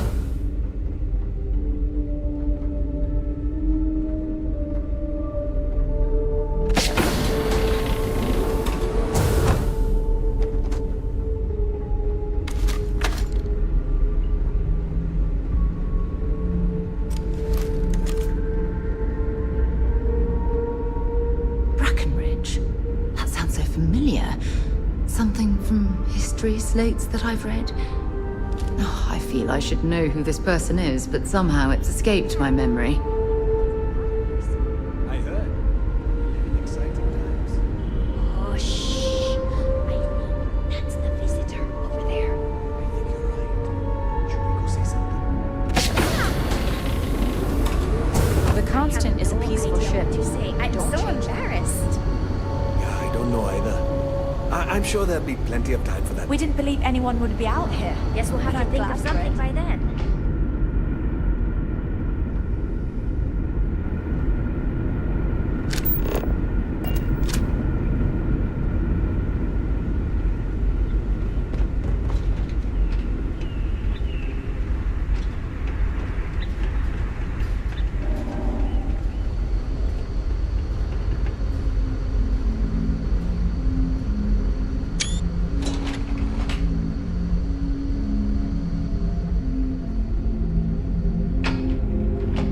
Said we're experiencing history right now, and that there'll be books written about us. I'm gonna be in a book. I was just thinking of all the knowledge we could share between us and the other Earth hide and survivors. seek later? No, we've already used up all the good hiding places. No, we haven't. I saw a new one in the reactor room, next to the reactor when I went there with my mom. But you know we aren't allowed in there without a grown-up. And besides, you just told me where the hiding spot was.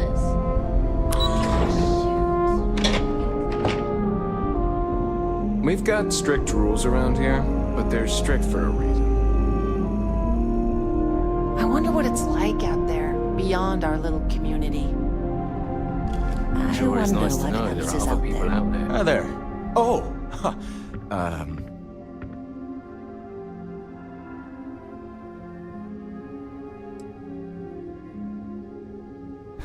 I know. I'm fine. It's just that we've never really had visitors, right? Up until recently, we didn't even believe it was possible.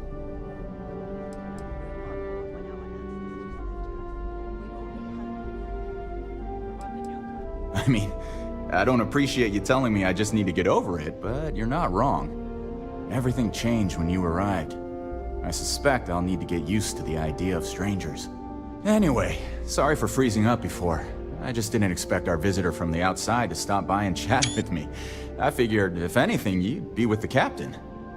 I'm Daisuke, the ship's provisions manager. I'm not sure what I can offer you, but if I can help, I will. And if not, I'm happy just to talk. Not really.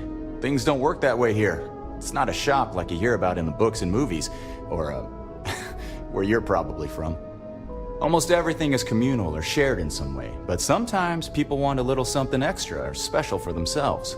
So when that happens, they come to me. Mostly, I just keep track of the ship's inventory and help ration the supplies so we don't run out.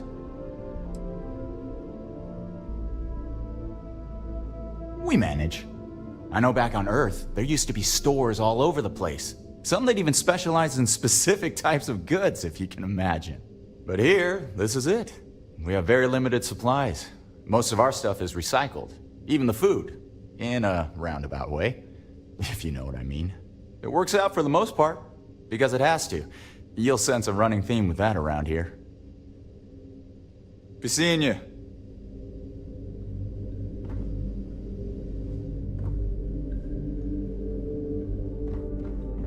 Wow, I've heard about you, but here you are.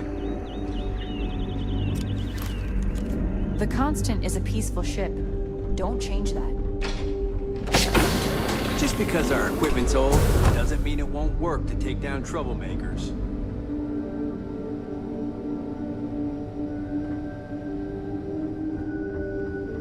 We were never trained to address threats coming from outside our ship.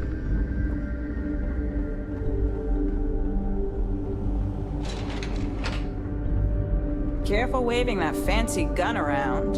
You don't need to see what it can do.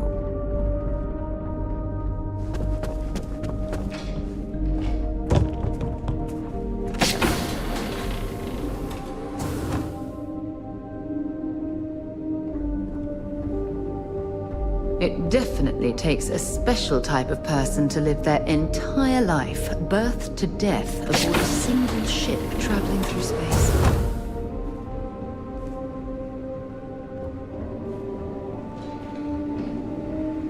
Perhaps there will be opportunities for me to see what wonders the universe holds before I am too old. As I always tell my patients, worry not, for tomorrow may bring happy surprises. I'm a doctor and a counselor. I assist my wife Lorelei in performing minor medical duties, but I also practice psychology and help maintain our crew's mental health. I know it must seem strange to you. I am not a captain, nor am I a security guard. But I was brought along for a very specific reason. The captain trusts me to de-escalate situations. Pardon me saying, but we did not know who you were or what your intents were.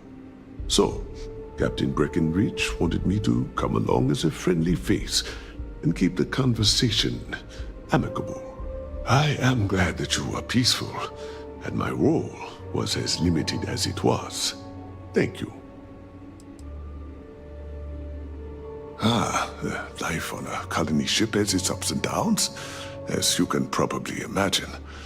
I tend to look on the bright side of things, however. To the best of our knowledge, we were on a critical mission, saving the human race from extinction. That notion was always with us, and it instilled a sense of pride and duty. Sure, the living quarters could be considered cramped, and we could go nowhere else. But we also had near endless time with friends and loved ones. I suppose as I get on in years, I have learned to appreciate that more than anything. The pleasure was mine. And to think, All this time, we thought we were alone.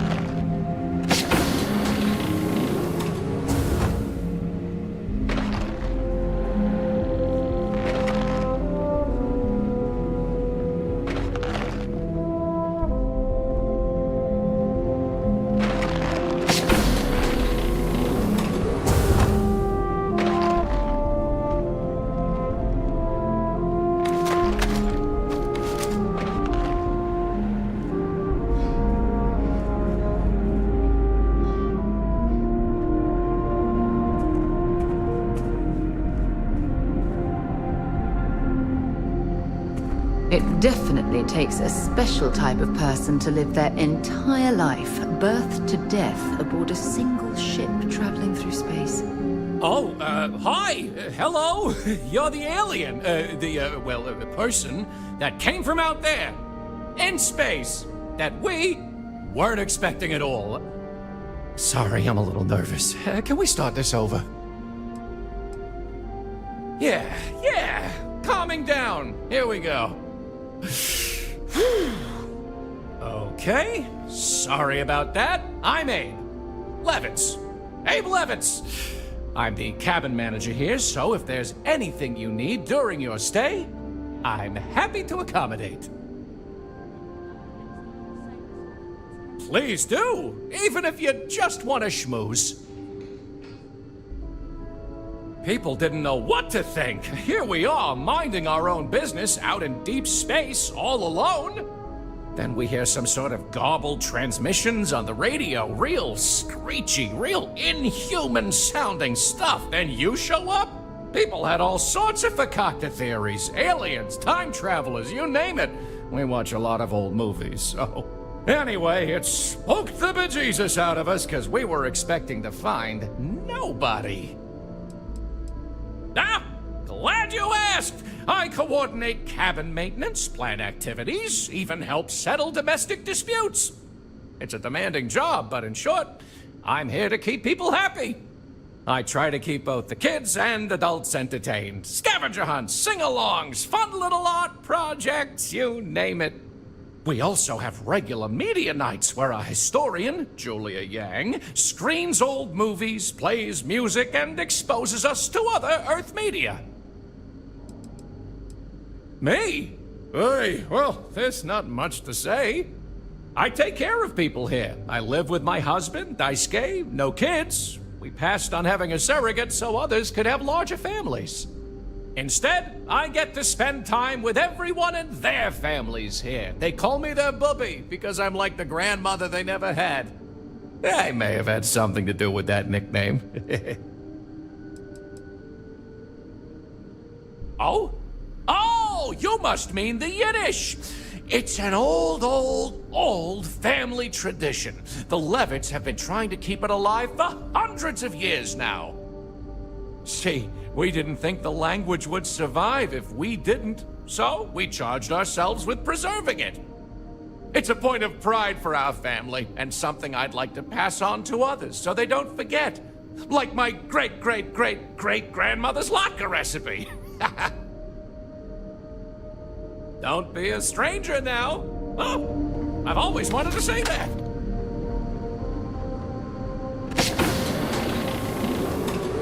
These are exciting times, aren't they?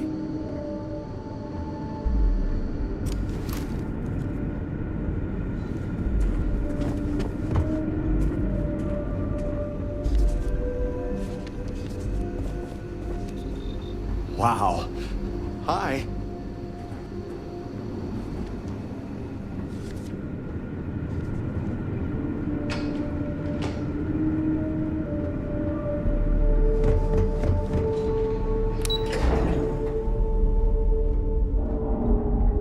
Just stay out of trouble.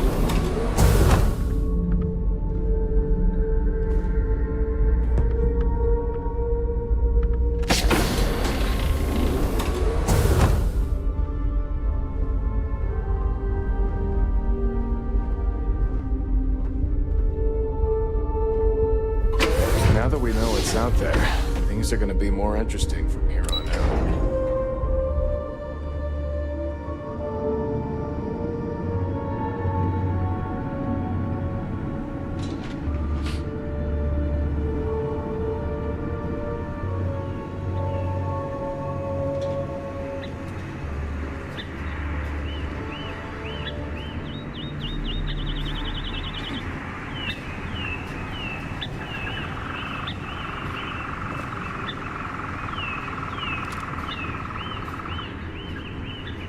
Never seen a ship like yours before. Then again, I haven't seen any ships before you arrived. I've lived my entire life. Hydroponics, of course. This must be how the colony ship kept itself fed over all these years in space.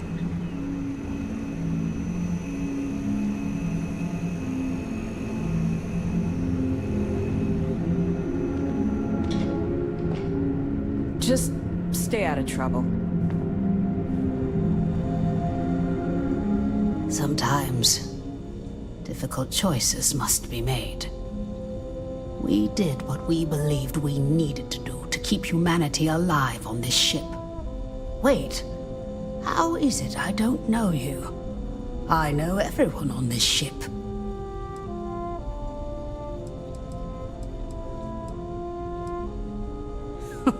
Oh my. Yes, of course. Sorry, I was with a difficult patient when the announcement came through. But now I remember. They sent my husband, Mabuti, to greet you. It's quite fortunate that you arrived when you did, for Mabuti's sake. Hopefully you can help resolve our current predicament.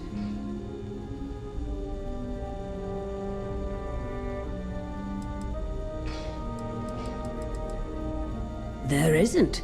At least not in the Since he was one of the eldest on board, he was ready to volunteer for termination.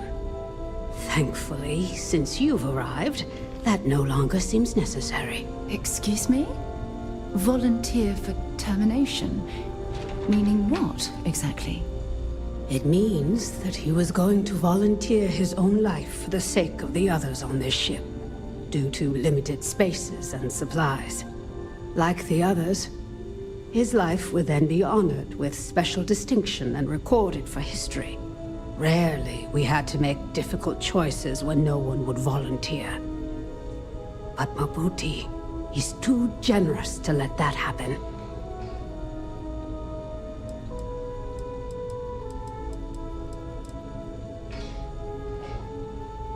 I know you think it's not quite right, but thank you for understanding. With luck, it won't come to it, I hope. No, I don't subscribe to that theory.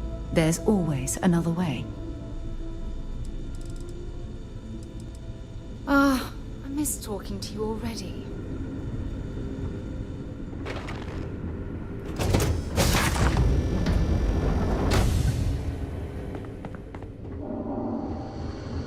Hey!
Just because our equipment's old doesn't mean it won't work to take down troublemakers.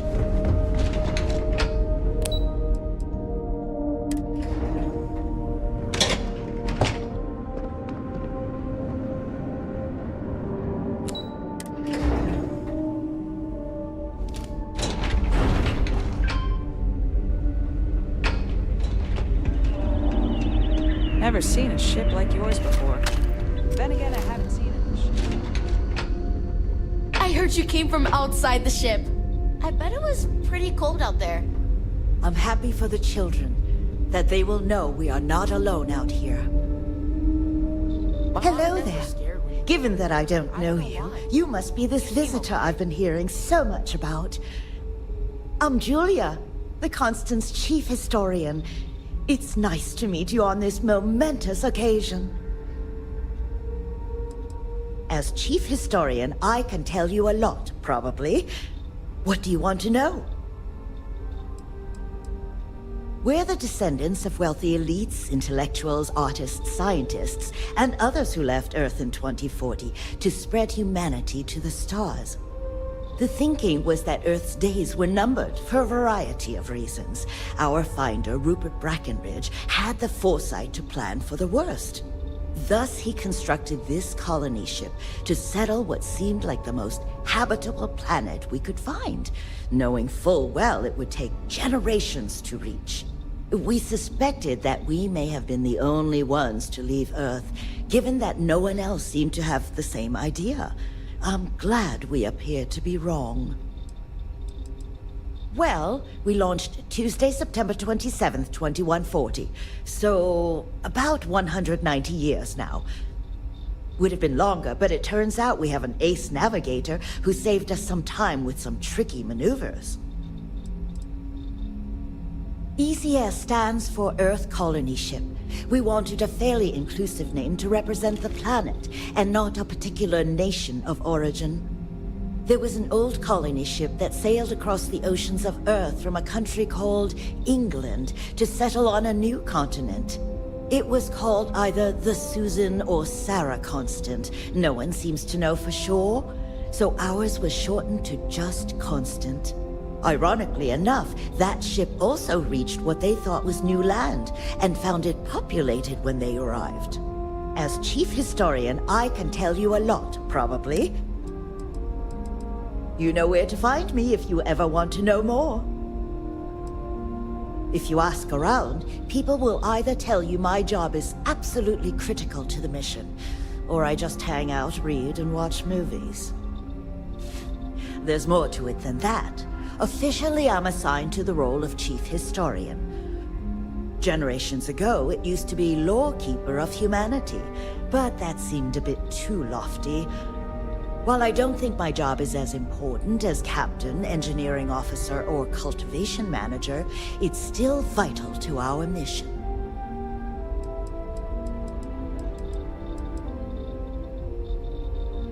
I run the educational programs aboard the ship for all the children and any adults who are looking to learn about Earth history. We try to have group sessions some evenings where we read old Earth literature, watch old films, listen to music, and the like. So yes, I hang out with children and watch movies, but it's more involved than that. We historians are charged with keeping Earth culture alive so that we never forget where we came from. Of course, everyone was assigned their roles here. We don't choose our roles, since there are only so many of us, and every job is critical. Someone has to prove themselves either exceptionally bad at their job or exceptionally good at another in order to be moved. But that rarely happens. I do. But sometimes it's frustrating to convince some people that my job is important, since it's not directly related to our continued survival. There was a time where I thought my sister was the lucky one, running the hydroponics farm and being responsible for feeding everyone on board.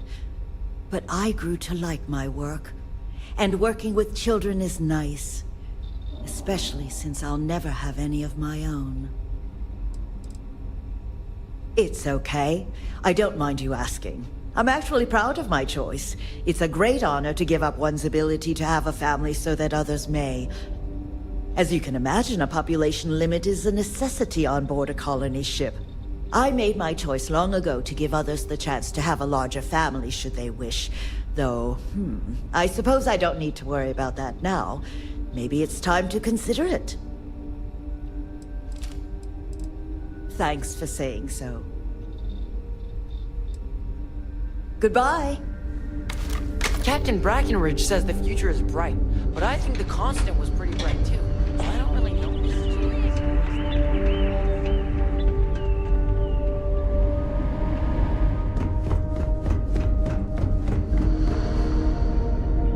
We were never trained to address threats coming from outside our ship. Now that we know what's out there, things are going to be more interesting.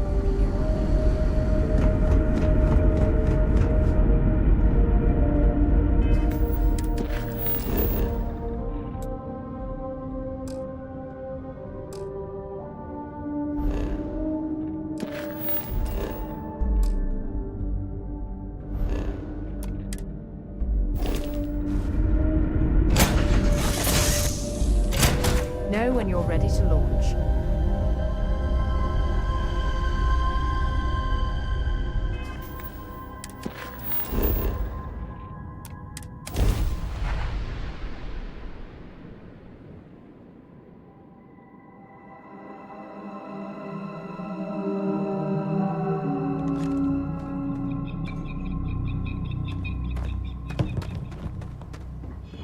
Hello.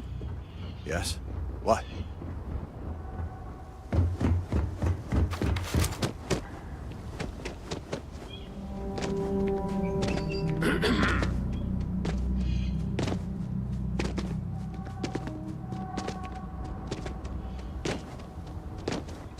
I think I got them. What do you call them? Horn?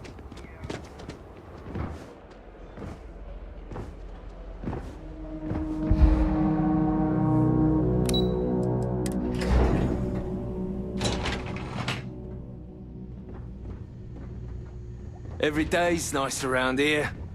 But I think you caught us at one of the nicest. Hi there. I've got a lot on my plate right now, but I'm happy to help if you need it. Excuse me, you can't just waltz in there. Do you have an appointment? Oh, you're the one they're waiting for then. Do you need anything else from me before you meet with the board? I can't speak for anyone else, but I've got a pretty high-pressure job working as the executive assistant to the Paradiso board. You can imagine, dealing with a team of execs, trying to manage all of their schedules and their other whims. But it pays well, and they give me a nice executive suite at the hotel to live in, so it's not all bad.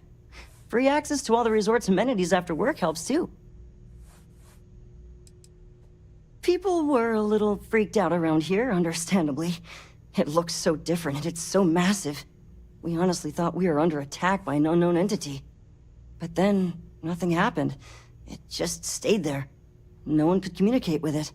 And we've been very careful not to alert the resort guests. The board believed it would be bad for business.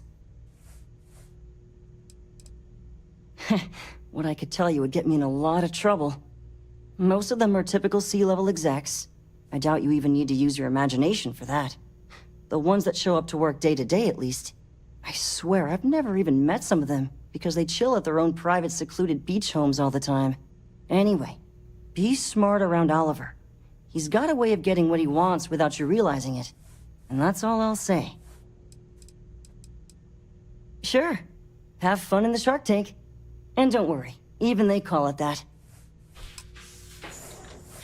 Paradiso Security's only here for your safety. Pretend we're not even here. I just feel that we should be focusing on the natural beauty of this planet, not our amenities. There are millions of planets out there. People can go to any one of them. The resort facilities are precisely what we bring to the table.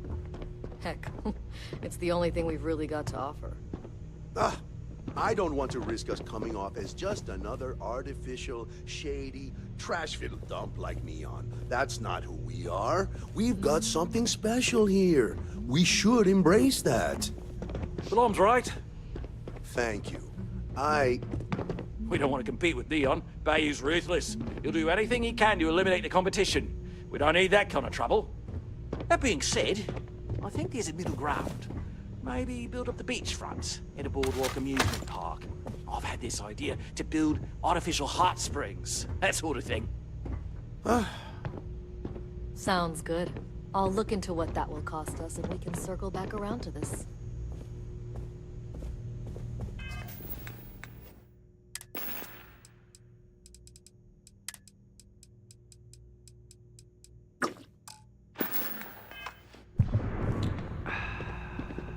We'll make some time for you, but keep it quick, yeah?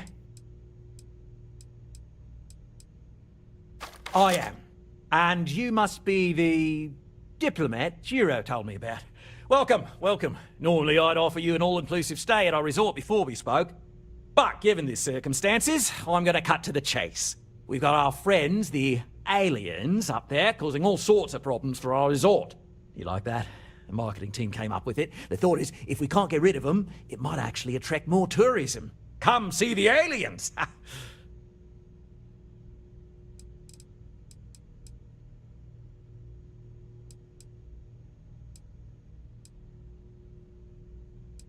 We run a premier resort getaway here. We can't have our guests concocting stories about some bodgy old ship hanging around up there. As it is, we've had to reroute our luxury liners round the other side of the planet on entry so no one sees it. It's bad for business. We need to nip this in the bud and take care of it before the tourists catch on and cause a scene. You'd be surprised what people fall for. Locally sourced island fruit essences, for instance. It's just the same old fruits brought over from Earth ages ago, but we get nearly 10 times the market for them. But you're right, no one's gonna buy aliens. Remind me to fire the marketing team. So tell me, what's the actual deal with this massive eyesore of a ship, besides scaring people away?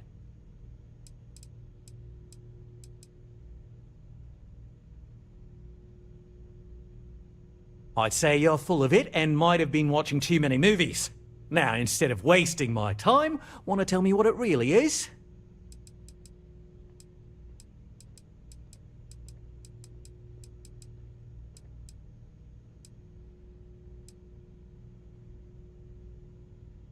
Well, that's something. Shame we can't just tell them kindly to bugger off. Something tells me that's not going to work.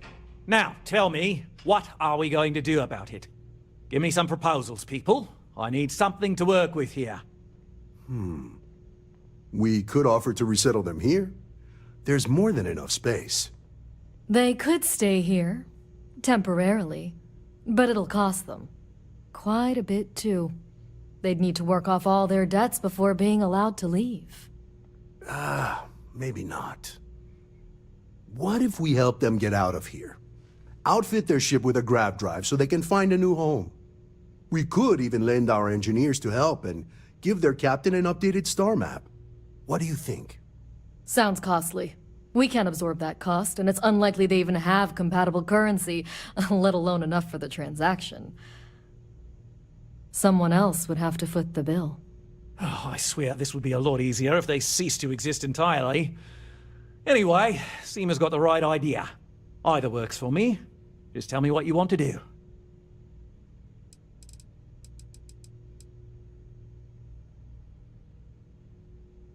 Oh, I didn't say that specifically. This would be a mutual contract for room and board in exchange for services rendered. Of course, there's no telling how long this arrangement will last, given the substantial costs we'd need to take on in order to accommodate them here, including their continued room and board. But this may save the resort on operating costs in the long term, as we'd be able to let go of some of our current paid staff.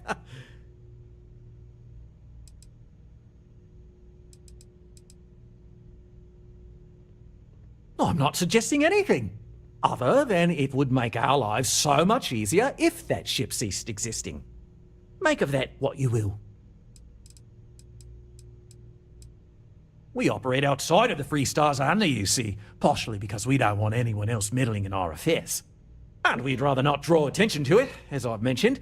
It could be bad for business. We'd much rather settle this independently. We own this planet, they don't. Here at Paradiso, we don't like leaving things to chance.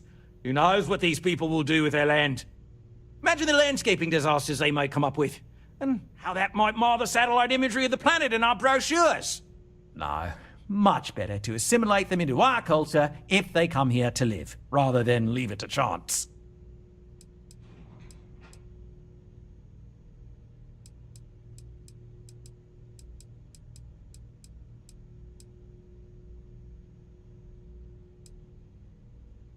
And that's within your right. But as the CEO of Paradiso Group, I'm the one who has to make and approve decisions around here, not you. So, as much as I appreciate your feedback, it's not in the best interest of the Paradiso Group to take it into account. It's not our responsibility to bear the brunt of that cost. We're being more than generous by offering the use of our engineering team to help install it. A custom grav drive can't come cheap, and I assume they have neither the monetary means nor the connections to get a hold of that kind of technology. That leaves the only other party in this negotiation. You. Guess we're tabling it for now. Let's circle back around ASAP, though. What's Hello? not to I love didn't realise about this TV was planet? letting people in here. No, of course not. There's several more. We're just the ones who show up day to day. The others spend their time lazing on the beach or gallivanting off-world. Doesn't bother me, though. Less cooks in the kitchen means I get to make all the big decisions round here. Seems to be working out for us just fine. We, the Paradiso Group, bought the rights to this planet years ago with the intent of turning it into the biggest and best resort in the universe. To that end, I'd say we've succeeded. As such, no other leisure enterprises may operate on the planet without renting land from us. But as you can see, none can afford such a deal. Not quite. We just don't answer to the Freestar Collective or the United Colonies. Makes things easier. We don't pay any taxes, we don't need to follow their laws. All the benefits, none of the drawbacks. And no one mind, because half the politicians and other big shots love vacationing here. Works for everyone. And you've made your decision? We can help them resettle here and work off their debt, or we can outfit their ship with a grav drive at your own personal expense.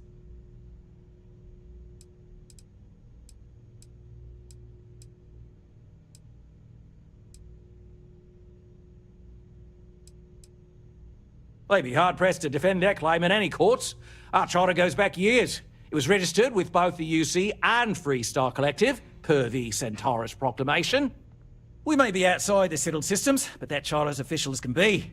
I'm sorry, but you're going to need to be the one to break the news to them that they need to make a compromise or leave.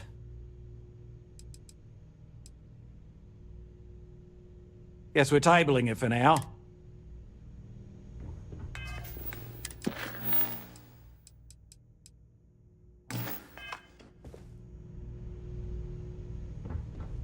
Come on, mate. Loads more interesting things to do outside. And you've made your decision? I have no idea, because I'm not suggesting anything of the sort. But it's a wonder that old ship made it all the way here in such a relatively short time. Must have really been pushing themselves. An engineer friend of mine told me once that the reactors on those old ships have a tendency to self-destruct if they overload. Of course, their engineers must have taken great care not to push it too far. Someone would likely have to override the safety systems in the reactor computer. But who would do such a thing? Don't even think for one moment that this would be acceptable behavior. You can't just blow up their ship. That's insane. Guess we're tabling it for now. Let's circle back around ASAP, though. Any troubles you need to share? Marrying you was the single best decision I've made. If it keeps us close.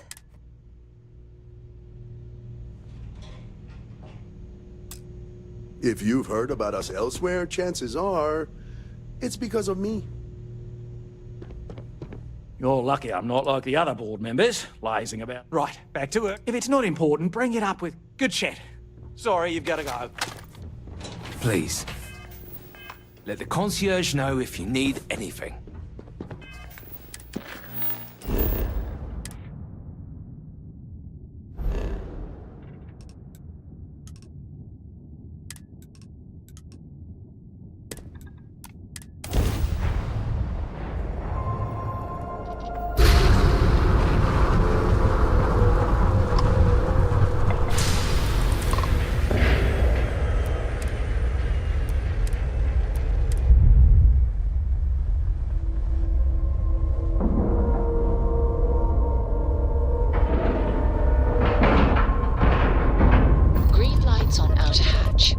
Docked.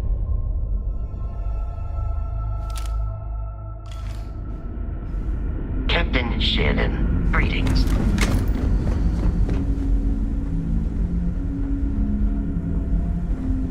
Careful waving that fancy gun around. We don't need to see.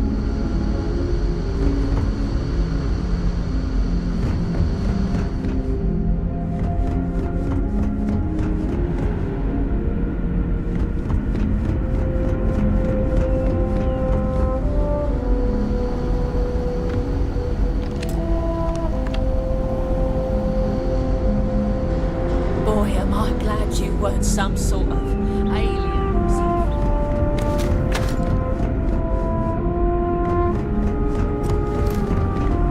The Constant is a peaceful ship. Don't change that.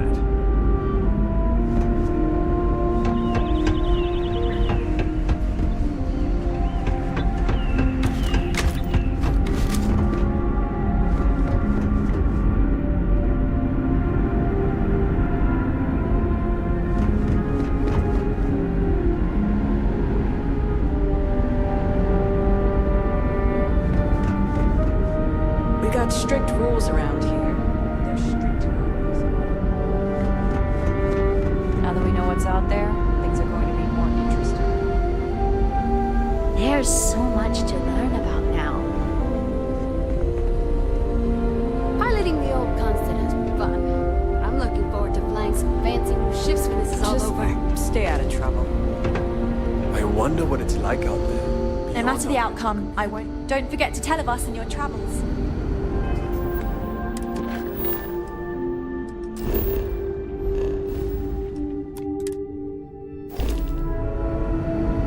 Never seen a ship like yours before. But then again, I haven't seen any ships before you arrived.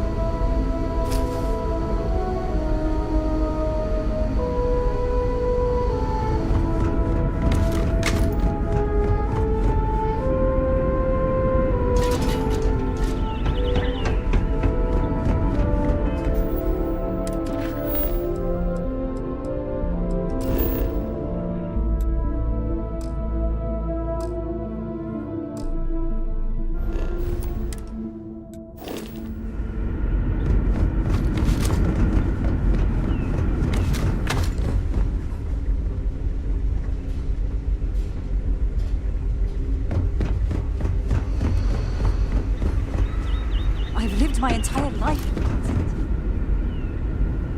I'm not sure how else to live.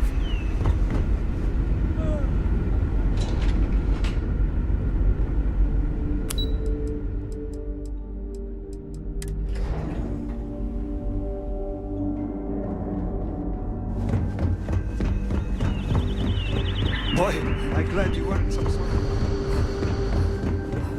Careful waving that fancy gun.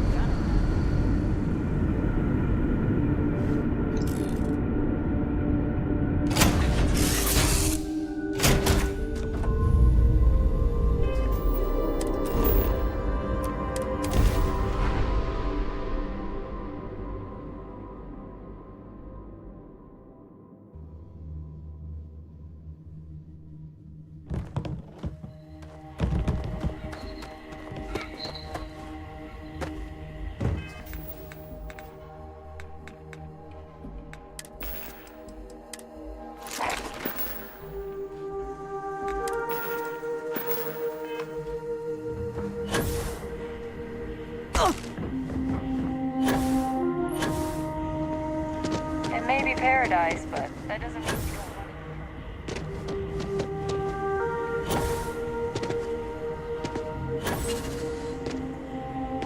don't. Enjoy your stay, knowing you're in our capable hands. One of these days, I'd love to.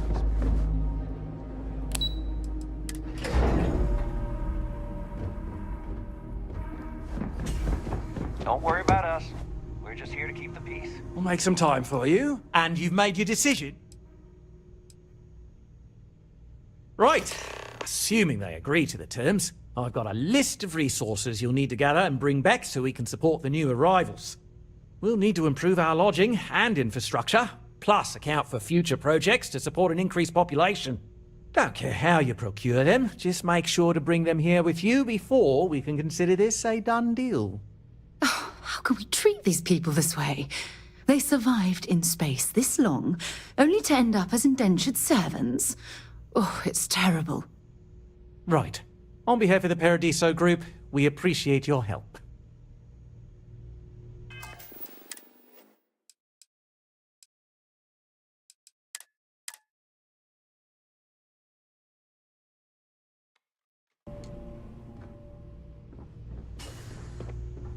Hope you're staying safe out there.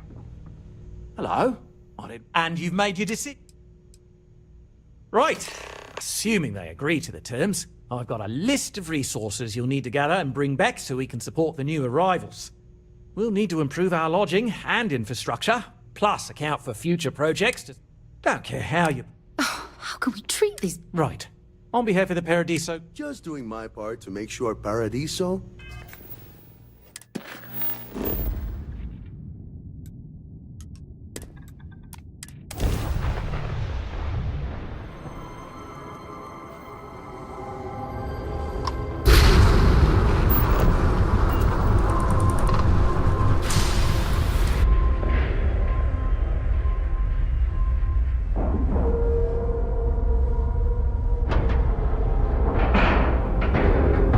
And you didn't even scratch the paint.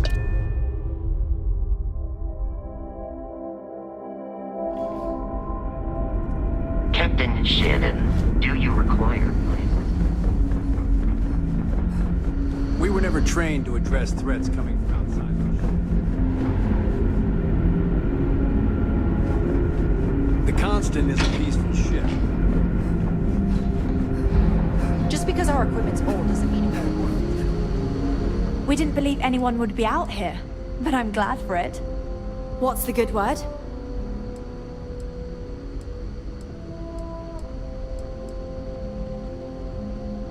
That doesn't sound so bad. My crew will need to get used to working for a living anyway. This seems... agreeable. Is that all?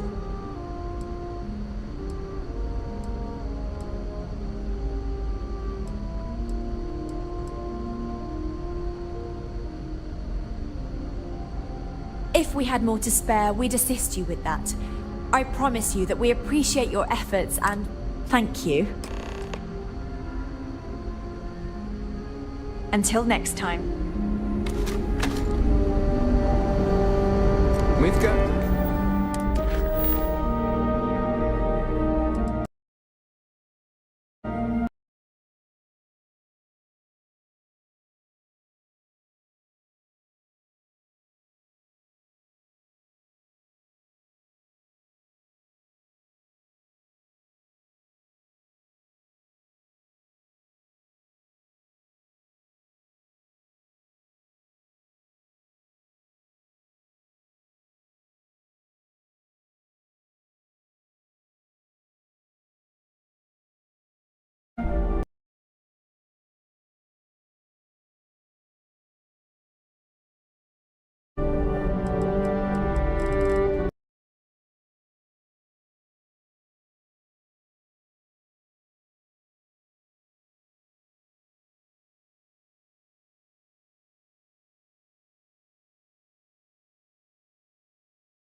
strict rules around here, but they're strict for a reason.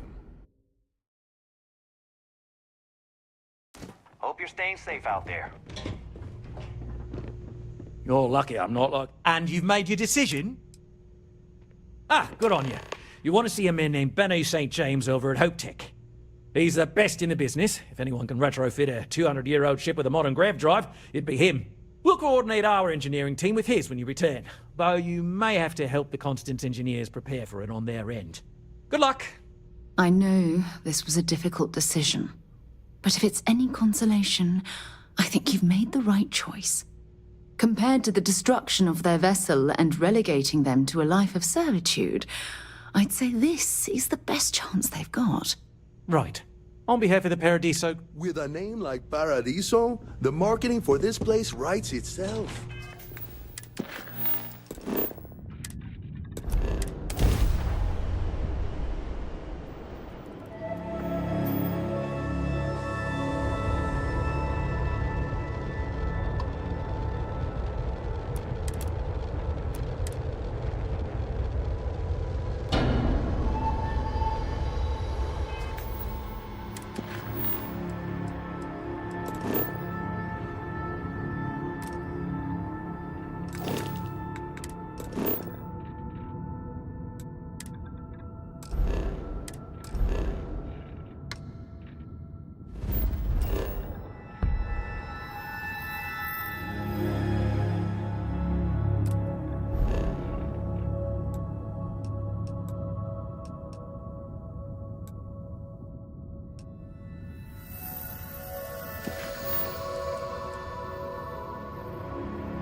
Jump complete. This is 3-star space.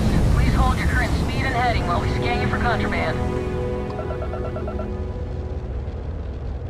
And that's it. You're cleared to land at Hopetown.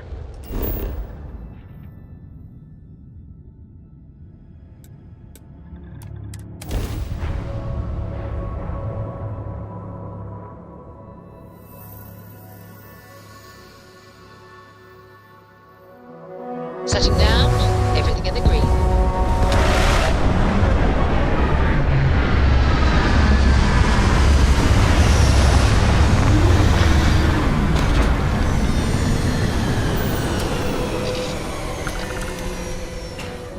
Oh wait, we should swing by Hope Tech Star Yard and see if they have anything interesting for sale.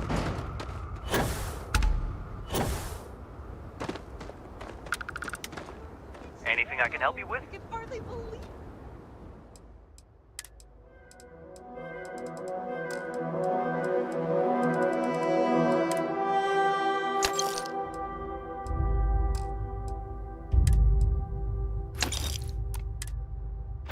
It's great to see you. How is Ma? Oh, same as usual. Excuse me. Except now all she does is goes on and on about how... Excuse me. A little desperate here. This is such a long shot. I remember meeting Ron Hope once. Idealistic and perhaps a bit of a dreamer. But you have to admire what he's accomplished. I don't want to hear any complaints.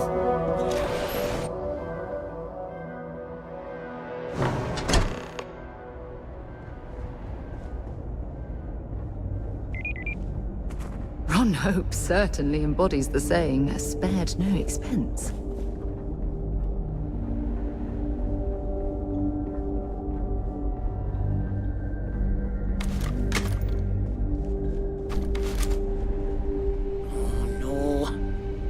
Work.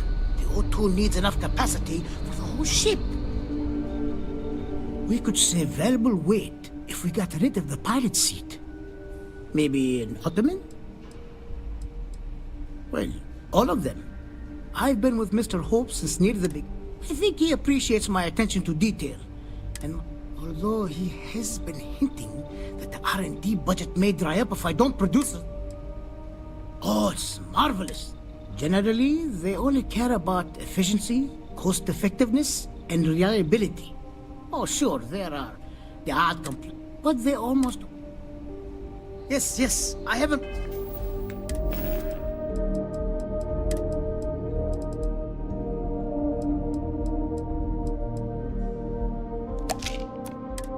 What is work? Hope Tech needs brave new innovators. Sure, that sounds like me. What can I do for you? I'm a little busy, but I think I could spare some time.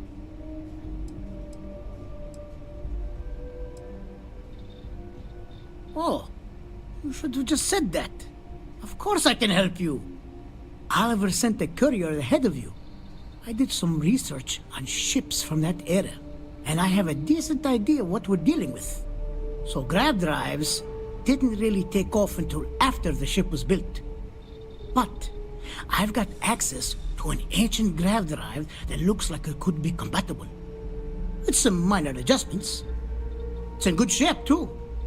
Parts not cheap, though. Neither is the labor. Just pay the combined cost of parts and labor, and it's yours.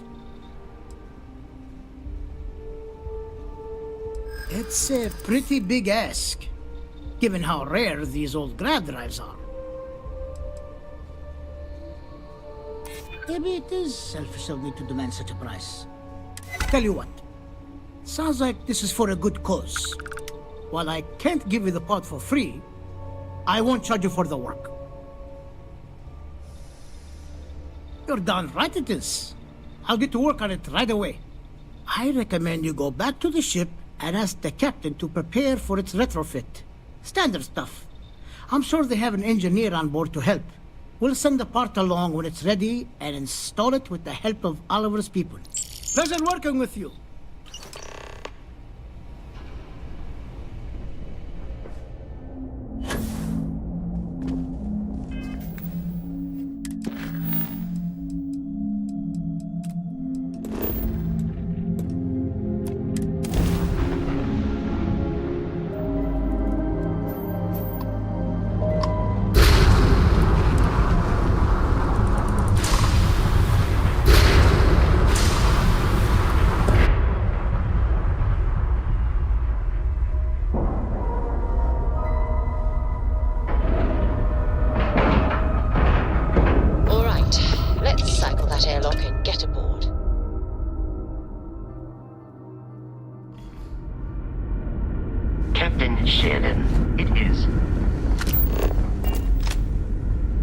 Now that we know what's out there, things are going. Never seen a ship like yours before. Then again,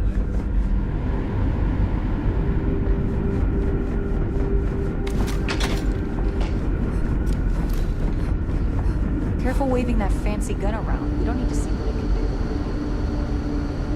do. No matter the outcome, I won't let my crew down. Now that you're here, I can finally give my crew a chance at a new life. Safe travels to you.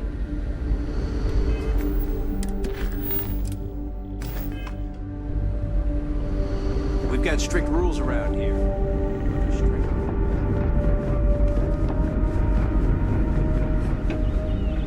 Just because our equipment's old doesn't mean... I can't tell you how many times I've had to make do with inelegant solutions to complex technical problems. I was hoping to talk to our visitor from outer space, and here you are! Welcome, welcome! I have a million burning questions, but I won't overwhelm you. There will be plenty of time for that later. Please, indulge me just a couple. How did you do it?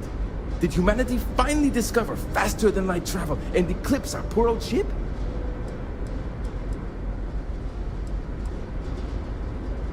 I knew it. It's incredible! I read about this technology in our archives from Earth, but it was only theoretical back then. Amazing! I'll have to learn more. Oh, I've got so many questions, but I'm being rude. I haven't even given you my name. Chief Engineer Kazemi, but you can call me Amin. And, I might add, I'm one of the reasons we're still floating out here today.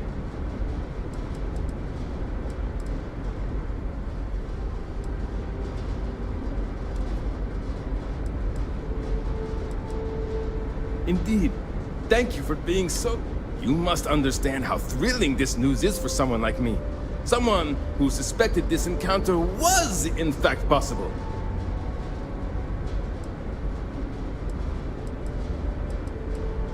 Yes! So many! Does everyone have their own spaceships like you? Do people only live on naturally habitable planets, or did they learn to terraform?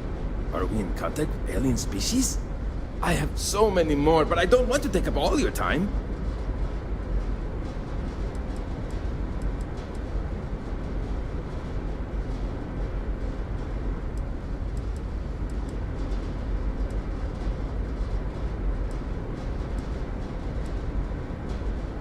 Haha! I knew it! Incredible! Amazing! Simply amazing!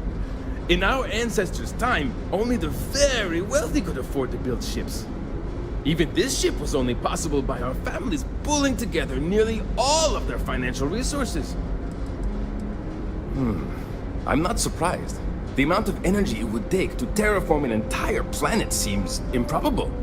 I can assume these types of colonies are strictly for mining and gathering rare resources, since there are nearly limitless habitable planets to choose from out there.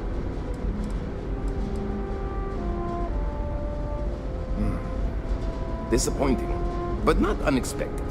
When you showed up, I tried to tell the others about the Fermi paradox.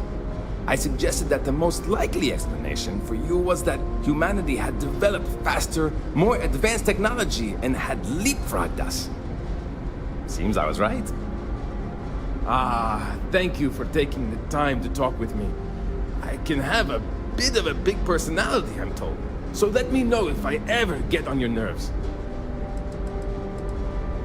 Many years ago, when I was a junior engineer, the reactor's computer burned out. The computer that controls the reactor's various regulators. I'll spare you the details, but when that happens, the ship and everyone on it is in danger of turning into a mess of hot slag. I had to jury-rig parts from old media devices to prevent a meltdown. And that's how I became the boss around here. Some may say I'm a master of keeping things together with nothing but duct tape and bubblegum. Well, if we had any gum left. Pretty sure that ran out 100 years ago. When I'm not dealing with catastrophic engine failures, I manage the other engineers. We maintain all the machinery, computers, you name it. We keep the life support on, and the ship flying. Great question. I do not know for sure, but I can venture a guess.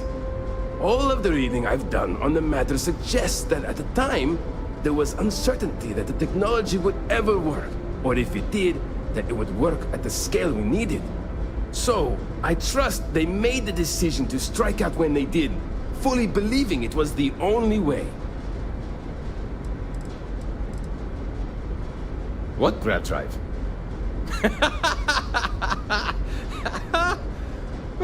Just joking with you. The Paradiso engineers filled me in. Okay, let's see what we need to do. All right. This will be fun. And hopefully there will be no explosions in the process. I have just received word that the drive is here. Ready to get to work? Great, great, great! There are 3 preparations I need you to help me make while I set things up on my end. First thing I need you to do is reroute the power from the port turbo pump to the auxiliary cryogenic radiator. Then, turn the plasma runoff inhibitor function to 5%. Last, you'll need to decouple the magnetic flange pipe enclosures from the auxiliary module assembly. Got it? Let's hop to it!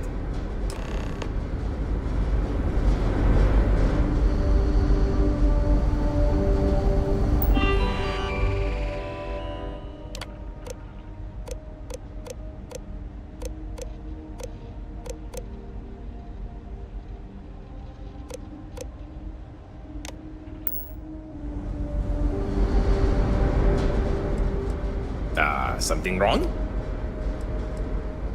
There are 3 things we need to do. Reroute the power from the port turbo pump to the auxiliary cryogenic radiator. Turn the plasma runoff inhibitor function to 5%. Decouple the magnetic flange pipe enclosures from the auxiliary module assembly. So long!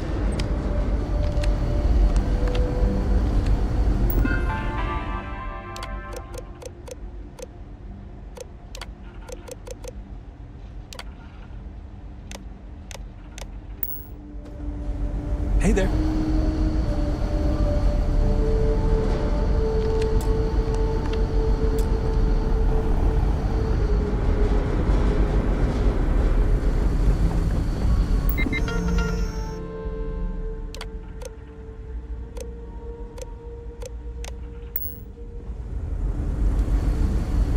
Keeping at 200. Something wrong? There's still something left. Turn the plasma runoff inhibitor function to 5%. Decouple the magnetic flange pipe enclosures from the... careful not to touch anything on your way out.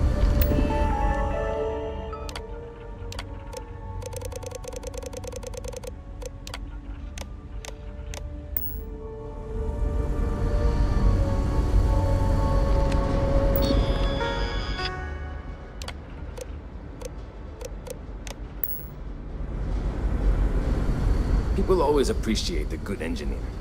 Something wrong? There's still something... Decouple the magnetic flange pipe enclosures from the auxiliary module assembly. Good luck out there!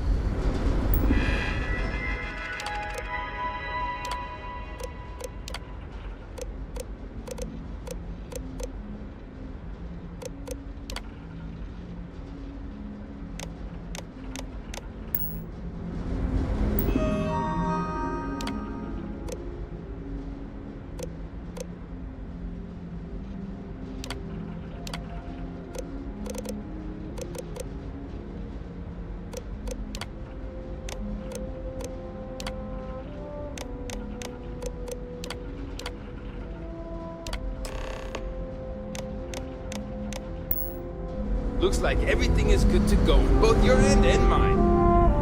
Can you go and inform the captain while they're finishing the installation? Thanks.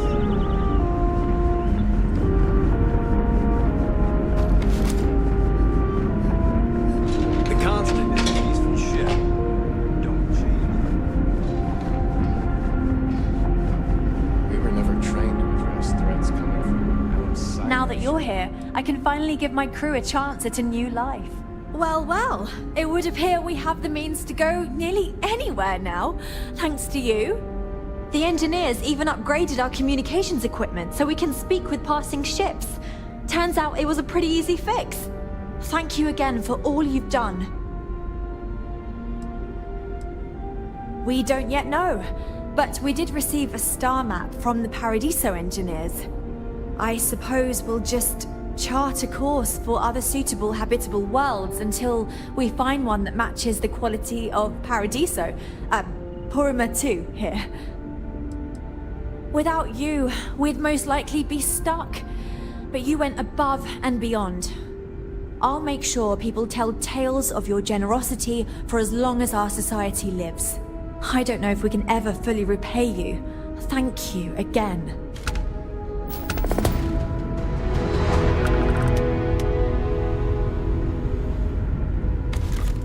Now that we know there are other people out there, we need to be more prepared for trouble than ever. Just stay out of trouble. Don't worry, I'm guiding the ship to better get you around.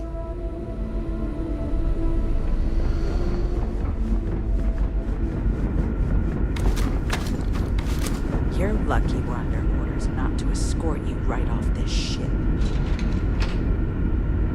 Never seen a ship like yours before. Then again, I haven't seen any. I'm worried about Janet. I wonder if someone from the outside can help her.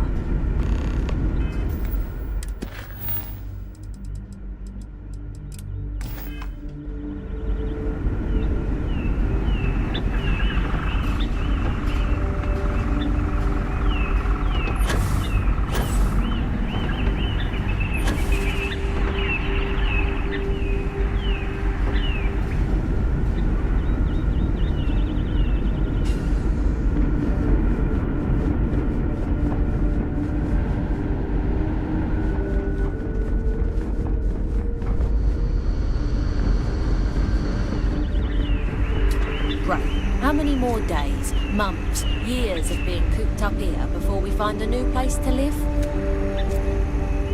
Oh, I've heard about you. The visitor who helped us get into the situation we're now in, roaming the galaxy with no end in sight.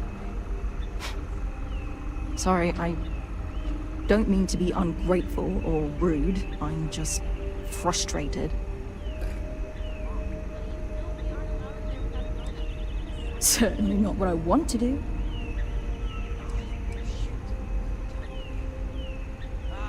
I mean, I hate this job, and there's really nothing I can do about it. I'm the cultivation manager. Fancy words for farmer and fertilizer collector. I didn't have a choice. Most people don't. You get a job, and that's it. Like, I'm great at what I do, but I would enjoy doing literally anything else. Meanwhile, my sister Julia, she gets to hang out with kids all day and watch movies. The kids I couldn't care less about, but she doesn't even care about Earth culture. Ugh! Still pretty terrible, even though we're now supposedly on our way to our new home. I'm still stuck here with the same people and the same job, day in and day out. Only now, we occasionally see other space travelers. I was really hoping we could finally settle somewhere, because then at least I could hitch a ride out of wherever we landed. Sometimes I wonder if my sister was the lucky one. Ah, so you've met her. No, not Julia. Julia and I were actually triplets with our sister Jen, but the ship ran out of one of her medications and she didn't make it. Sucks, but it is what it is. We only have so many supplies, we couldn't exactly get anything new along the way. Anyway, it happened a long time ago. I don't really feel that she's lucky. I'm just frustrated. Is it that obvious? Breckenridge is intent on finding a home just as perfect as Paradiso, and it's clear that's never going to happen. I'd love to leave. But outside of you and the occasional passing trade ships we make contact with, there aren't any ways off this ship. And besides, Breckenridge forbids it. I've tried. She insists we stay together for the sake of the community. I'm stuck here.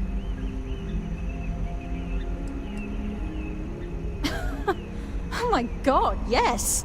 It's all I've ever known. But I feel a deep need to get out of here. I can't explain it. Maybe it was all those movies I saw as a kid. Green meadows, beaches, lush forests, mountains. I've always wanted to experience these things. And we were so close to it, damn it!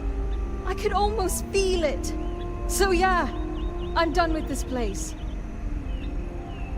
It's a long shot. You've dealt with her. You know she can be stubborn. But then again, you did make her see reason before and set us on this path. Maybe you can do it again and fix this mess. Sorry, I know it may not sound like it, but I'd actually be really grateful to you if you succeed. The captain just needs an outside perspective. I'm confident we can get her to see reason here and convince her to let you leave. Hi.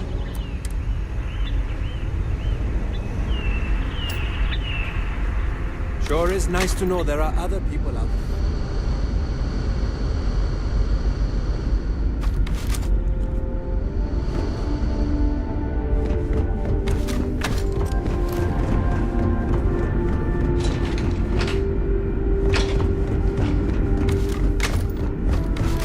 Just stay out of trouble.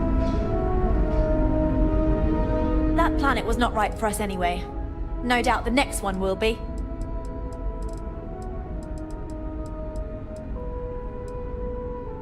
That's a good question, but I firmly believe that establishing our own home is what our ancestors would want for us.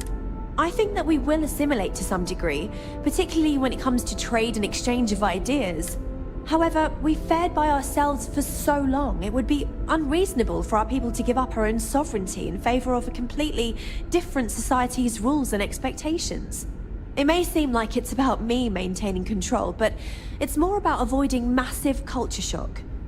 We'll get there, but we'll need to ease into it so future generations can reap the benefits.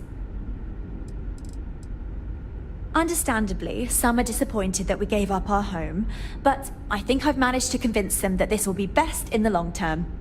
I have no doubt that even if it takes more time, we will manage to find something even better. And it's important to remember we're still way ahead of our original schedule. Everything will be fine. Goodness, I'm not sure yet. We'll need to study our new star map. Then, well, I suppose we'll venture forth and try to find the perfect new home for us. It may take some time, but I'm confident we'll find something. And when we do, we'll find a shuttle to take us planetside. Thanks again for your help.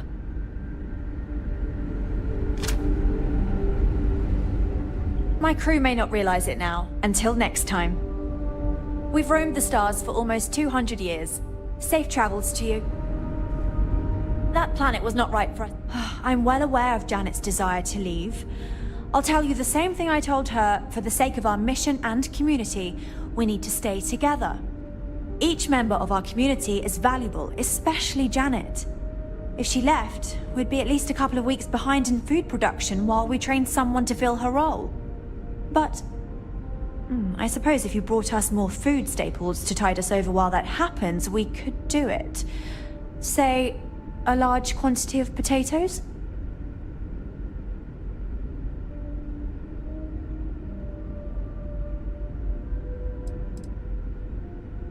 Yes. Losing her would mean one less person to help out, and we're strained as it is. We're all in this together. Have been since the very start. If she goes, then who else will want to go? We need to preserve our culture for the sake of our mission, and it's hard to do that if everyone leaves. I'll be the judge of that.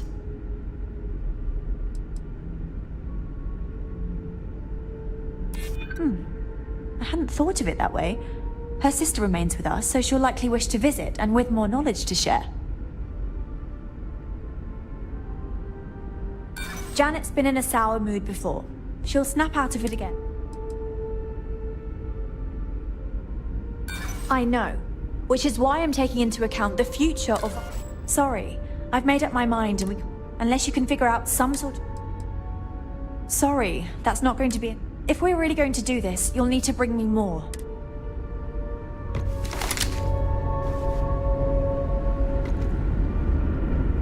The Constant is a peaceful ship. Don't change that.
Now that we know there are other people out there,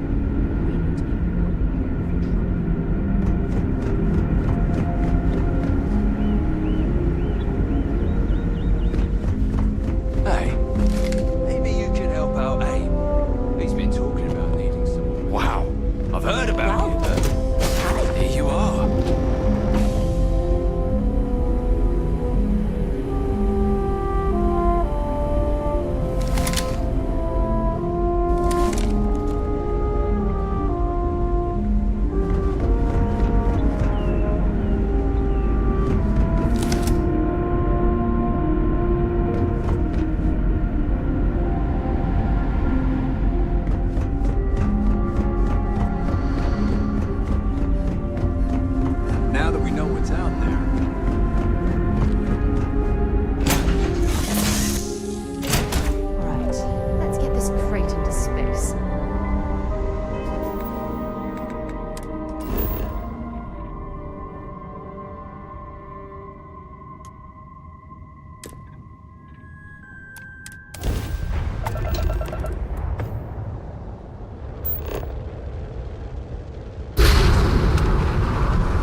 Hello, Captain.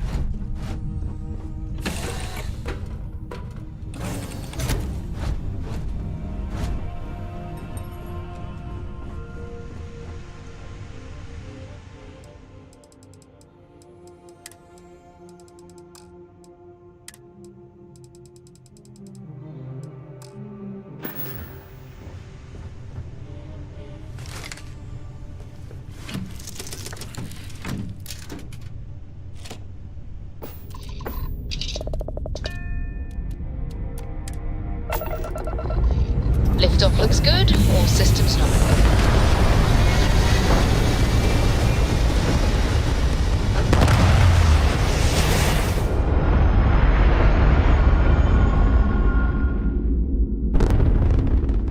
Apogee kick complete. Orbit steady.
Just a heads up. UC Science Division's apparently going to be coming through to sweep the leeches. Just a little bit.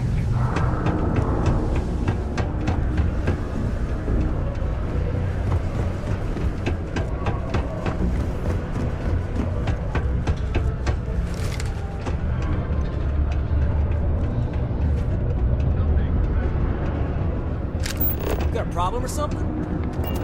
Ha! Just messing with you. Mining's fair work, but you can't take it all so seriously, I always tell my mates. We're pulling rocks out of the ground, not building spaceships.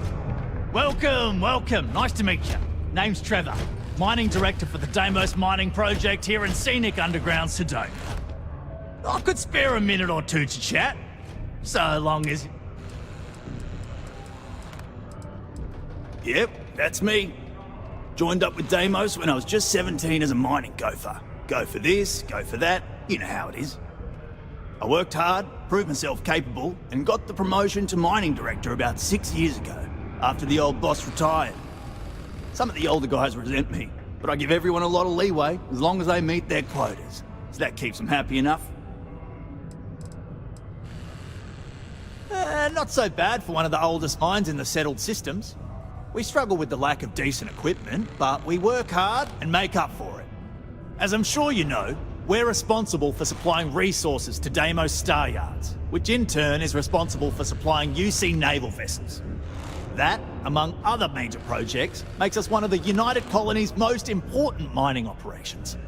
The prestige and pay that comes with it almost makes up for being stationed at the arse end of the settled systems in the middle of nowhere.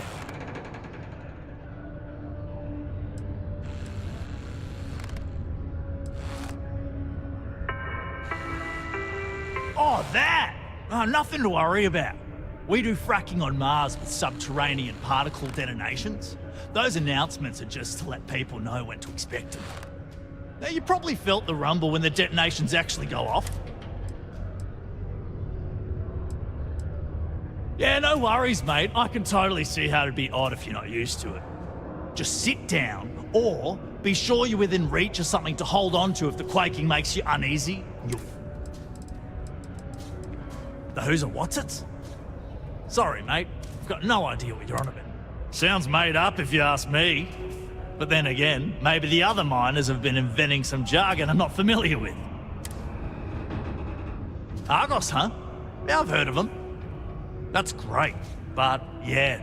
Unfortunately, all our mining contracts are filled right now. Unless... maybe you could help me out with a job. Off the books. Great! I promise it's nothing that'll get anyone in any kind of trouble. See, you might have noticed that our equipment ain't exactly holding together like it used to.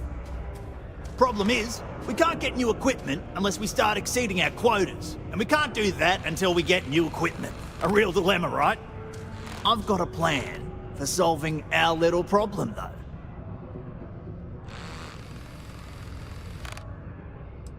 I'm getting there. First, I need someone from the outside to bolster our yields so we can prove that we can exceed our quota. I'll fill you in on the rest of the details after you've hauled up some more. One standard quota should do. I need to know I can trust you with the easy stuff first.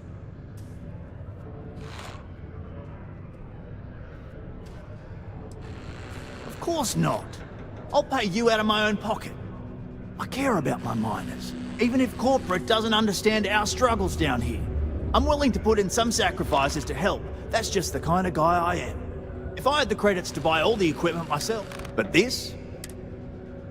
When you've got enough, drop it off in the bin over there for processing. Then come see me.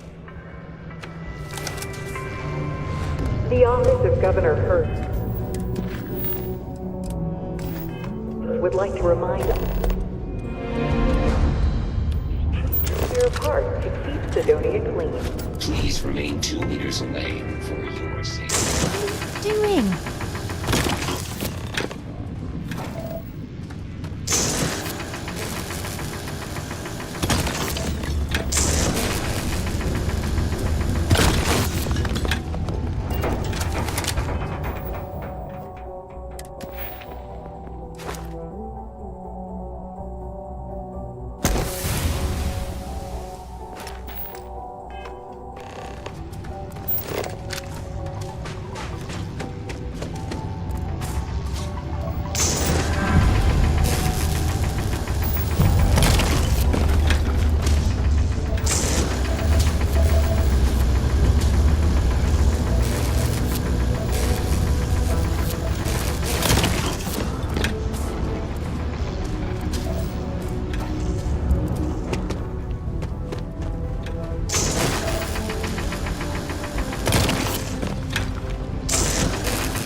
This here is the most important work in the galaxy. We mine the Okay. resources that make I can spaceships see you're possible. serious about helping me.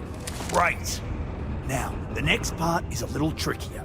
Our Director of Mining Operations, Peter Brennan, fired his last assistant over a month ago. Peter's the only one who can approve the order for new equipment, and unfortunately, he's useless without an assistant. I think I've got a surefire way for you to get that job. Then you, as his assistant, can get him to sign off on the approval. We just need you to take the job until we get the approval signed. Then you can quit, keep it, or do whatever. It's not as bad as it sounds. Worst case scenario, you may have to go fetch some stuff for him and go over his messages. It'll be easy, I promise. Now hold on, it's not that easy. You'll need to apply for it like anyone else. Head to the Deimos Star Yard's office up in orbit to fill out the application. It's where that job is posted. Come back and see me when you've done that, and we'll talk about how to secure the position for you. You're jumping through a lot of hoops to get those miners the equipment that they need.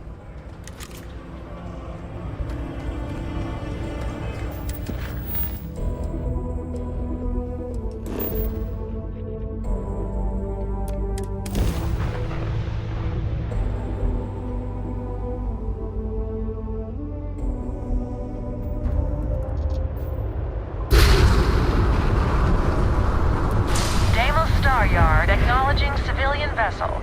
Our sales department is open. Please dock if you want to do business.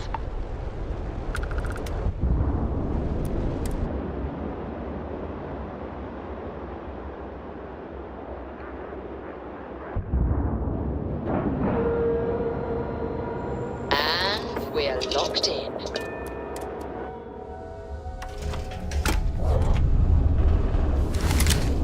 Hi. Please disregard. When humanity finally left the cradle of Earth But I behind, am the United dissatisfied with the results. intrepid explorers and valiant colonists used Deimos starships to venture into space. When the UC defended itself from the Crimson Fleet, House Varoon, and the Free Star Collective, it was Deimos' state-of-the-art... Deimos builds some of the toughest ships in the settled systems.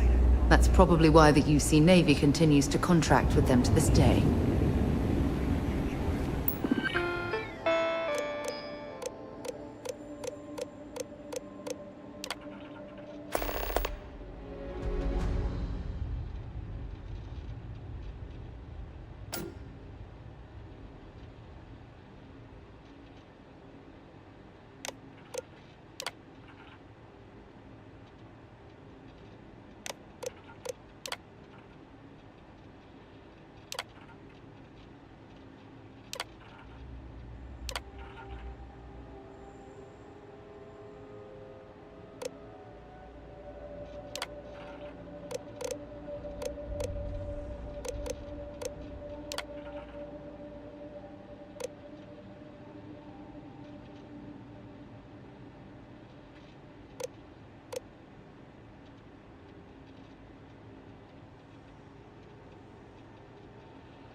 wish Deimos was exclusively a military contractor.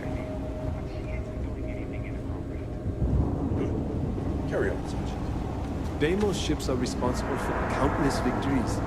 They're a true piece of history.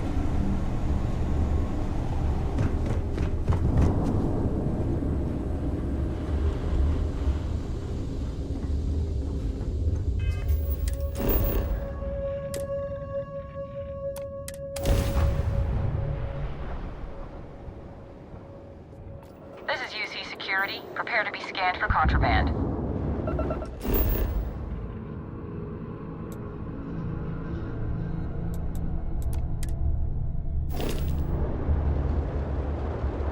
Scan complete. You're cleared to land.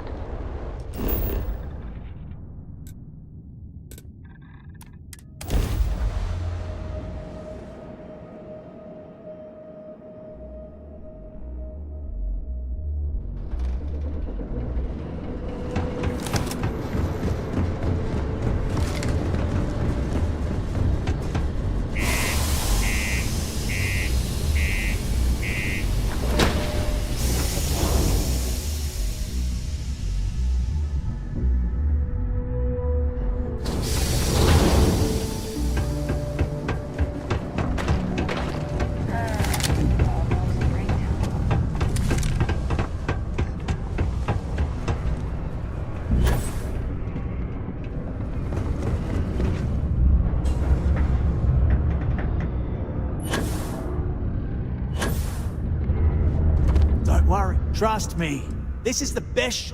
Okay, now we need to ensure you get hired. Basically, we'll need to make sure you're the only choice. To do that, you'll need to get access to the HR terminal in the corporate office upstairs on the main level. If you delete the other applications from the system, you'll be a shoo-in.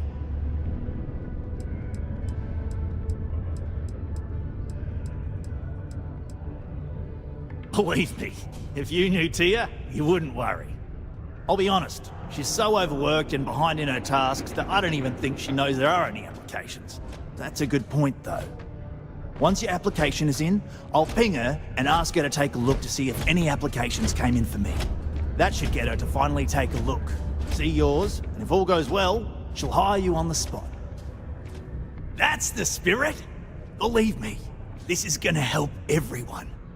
By the way, the HR password is password spelled backwards, which Tia thinks is pretty clever. She gets talkative during happy hour, and loud.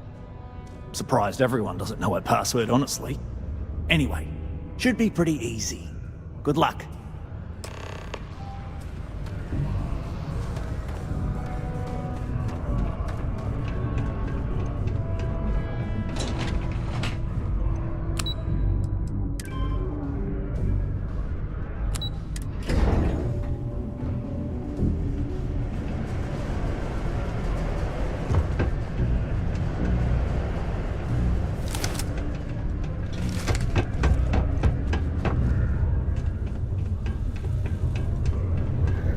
Many people think psychology is only good for treating past... Did you know Deimos makes the majority of the ships for the UC Navy? If you ask me, that's a hell of a lucrative contract. Do you work for me? It's hard to keep track these days.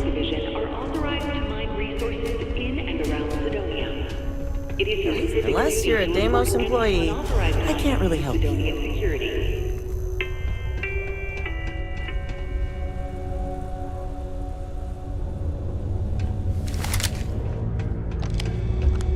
It's amazing how smoothly our mining operations run with me in charge. I can't recall the last time we've had any major issues.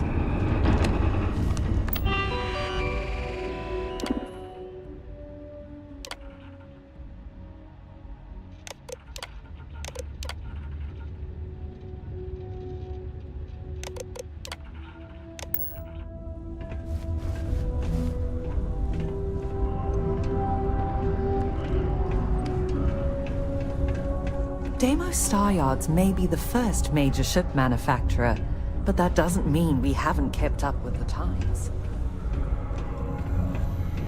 Another long day.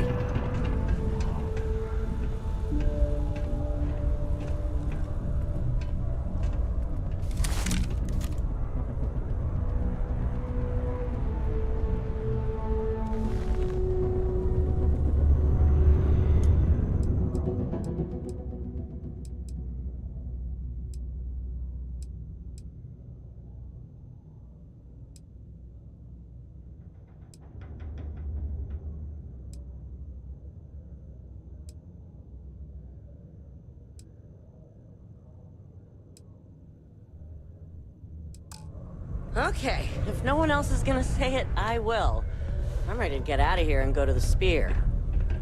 One sec. Okay. Yes, Tia? I'm just saying I'm done. Going to the Spear. Anyone else coming with? Oh, yeah, of course. After today, I could really use it. Let's go.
Trust me, this is the... And I can say that I've got some good news for you. I just saw the company message go out that you've been hired as Peter's assistant. Congratulations.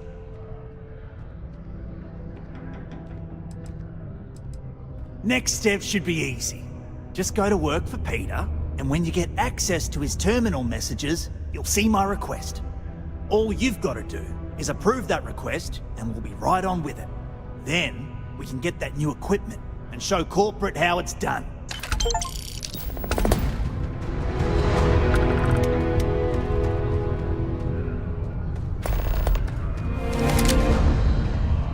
Crime's at an all-time low around Sidonia. Let's keep that.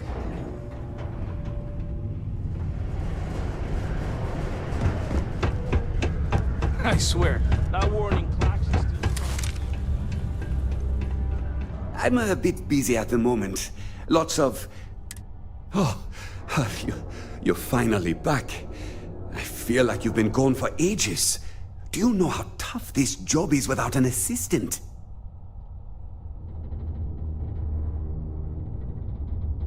What happened to the old one? You know what, never mind. When they told me how poorly you did on your application questions, I had my doubts. But at least you showed up on time, so maybe there's hope. Well, enough chit-chat. Let's get to work.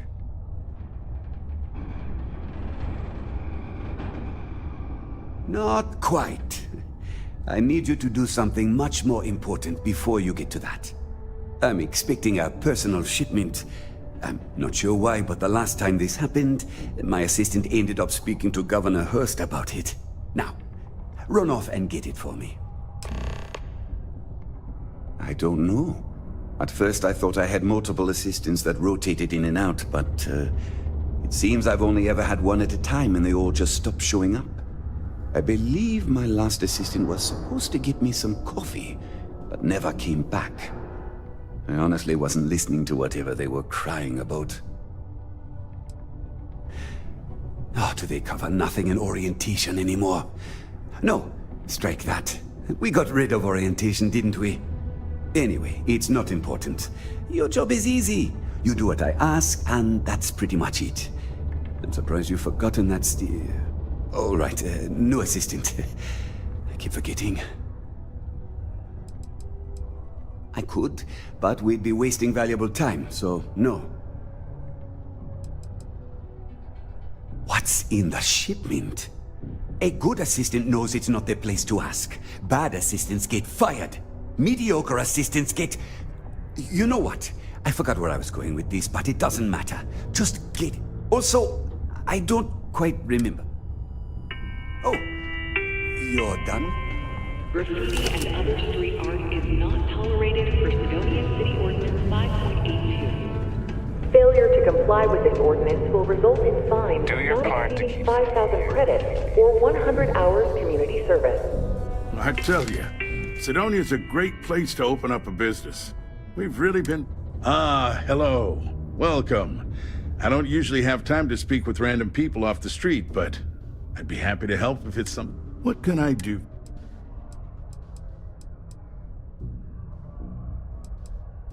Something important, huh? Well, lay it out for me.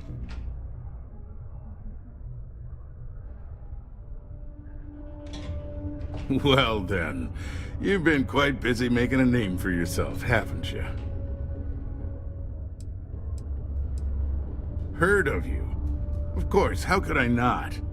Interesting. It appears Governor Hurst is well aware of our exploits. If by exploits, you mean what your friend is doing for Sidonia, and not your work for Constellation, Ms. Morgan, you're right on the money. So look, I admire a go-getter like yourself. You're not in trouble unless you make trouble, and I don't think you're the type. I know you're not really Mr. Brennan's assistant. I don't know exactly what you're up to, but I have little reason to suspect you're up to no good. So let's cut to brass tacks. What can I do for you? Word travels fast around Sidonia. It's my business to know these things. Frankly, I'm not worried about you. As long as you play your cards right, it'll stay that way. Oh, I know exactly what happened to that shipment. However, I suspect Mr. Brennan neglected to tell you that I'm holding it due to his immense backlog of unpaid taxes. Then again, he may be unaware. Look, I'll tell you what. I'll release that shipment for you. But I'm going to need a favor first, since you seem to be adept at keeping quiet. See, my personal spacecraft was stolen, likely by Crimson Fleet pirates. I need someone to find it. Then I need that someone to destroy it. Discreetly. I need tight lips on this.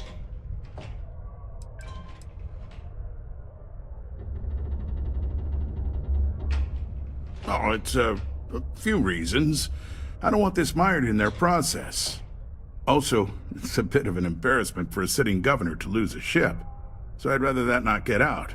I'm sure you understand. Well, this is a tricky situation indeed.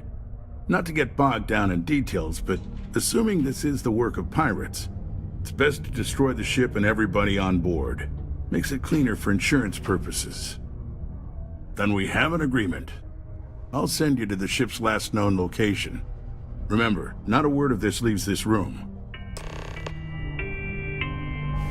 It is illegal to transport plant or animal life to Mars without going through official UC channels or transporting partners. Adherence to this law is...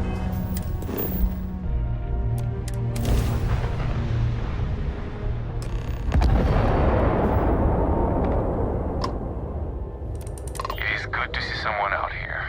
I've been drifting alone here for 2 days without help.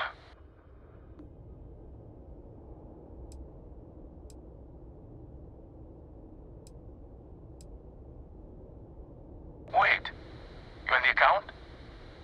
Alright, come on board. I hope you've got some extra ship parts for repairs, because we're going to need it to get this thing back to base. Hey friend, don't mean to bother you, but I could really use some help here. It is good to see someone out here. I've been drifting. Wait.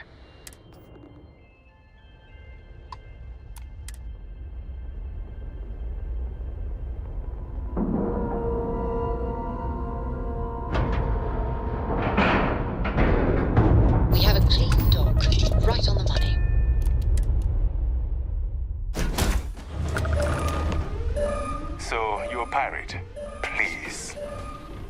We know you're not really with the fleet. Word of advice?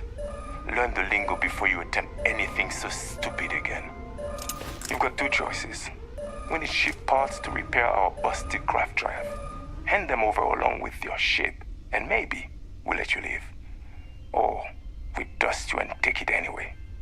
You've got to the count of 20 before I make that choice for you.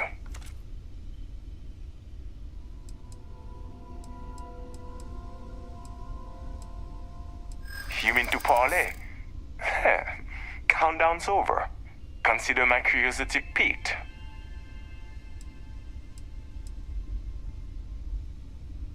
That's where you're wrong. I'm no longer feeling very Yeah, not for... You're clearly bluffing. No one would be that crazy. Is that it then? Sorry. Nothing personal. But we need a ship, and I don't care about your damn mission. But I admire your gal. Tell you what, I'm feeling charitable. Just give us the ship parts we need to I admire your confidence. We'll be sure to set your corpse afloat towards someplace nice. This is when we have to... You're going to pay for that!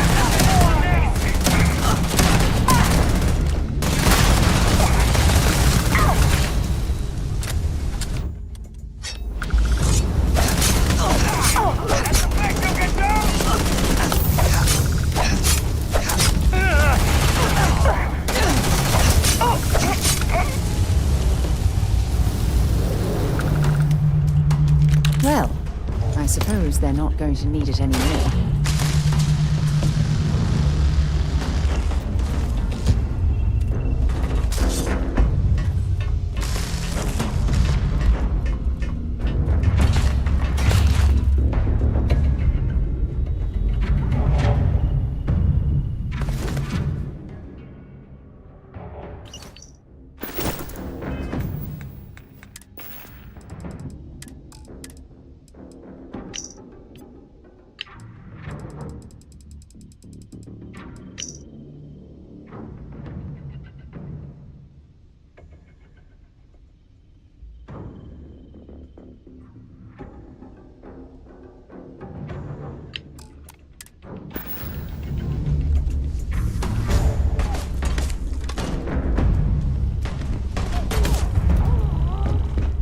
Big mistake. Damn, just getting warmed up.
Welcome to UC Space. Maintain your current course while we scan your ship's cargo.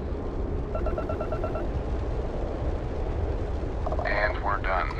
Welcome to Mars.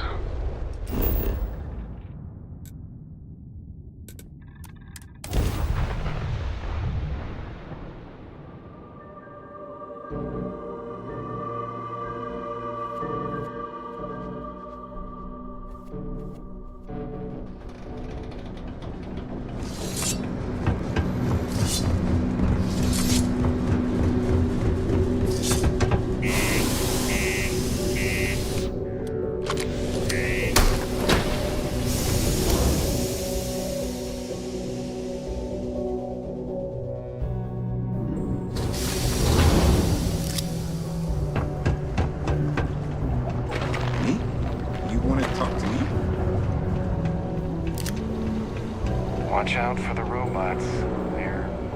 Welcome to Sidonia Security. I'm Commander Vincent Woodard, Chief of Planetary Security and former head of the Red Devils program here on Mars. I tend to deal with security at a high governmental level, whereas my associate Booth over there handles day-to-day security issues. So if you're looking to report a minor crime or misdemeanor, see him. But if there's something I can help you with, feel free to ask.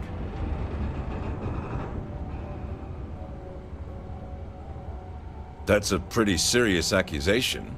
I assume you have proof of these alleged illicit activities?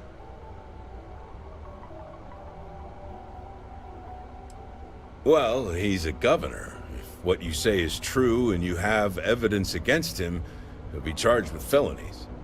I assume he'd step down ahead of this and turn himself in, but if not, he'd be arrested. Then there'll be a formal trial back in New Atlantis. If convicted, he'll likely serve jail time, plus any applicable fines. I'm sure they'd have to find a new governor. It's pretty rare for something like this to happen. So this is all an educated guess. Let me take a look at that. Well, this doesn't look good for Hurst. I'll say that. You did the right thing by coming to me. I'll take it from here. The United Colonies thanks you for your vigilance.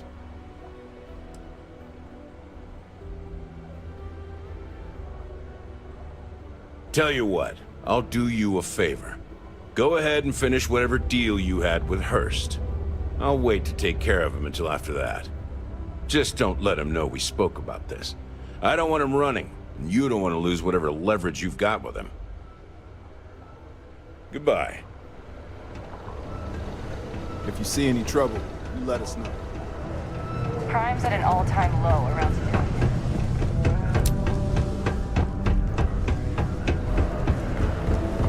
Before you say anything, no. Mars is nothing like Earth. Heck, even Earth is nothing like what Earth used to be. Always nice to kick back at the broken spear after a long day. I sure hope you've taken care of our little, problem. Did you, take care of my little problem?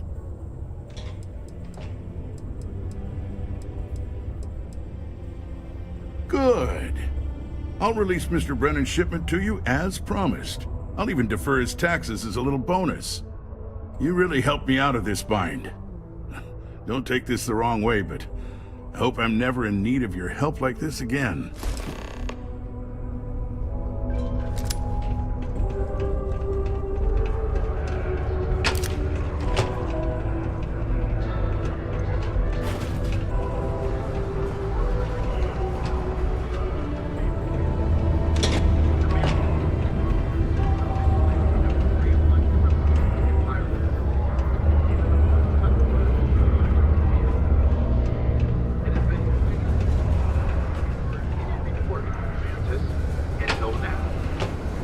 Security interrogated spacers who claim that Mantis is back and thirsty for righteous vengeance.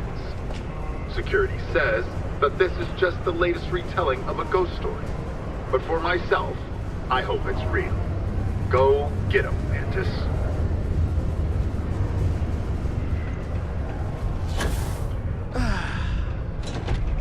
Nothing like fresh. Hey there.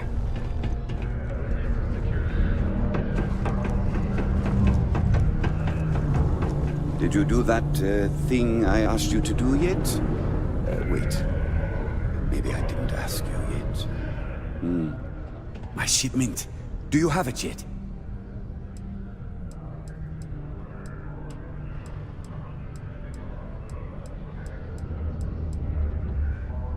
Oh, that's nice. Thanks for getting this for me. Now, could you be a pal and get to my computer messages? Oh, they've been piling up while you were gone, and I need you to respond to them for me. Here's my password. Just make sure your replies sound like they're coming from me. I have a reputation to maintain. Have a good one.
I'm a bit busy at the moment.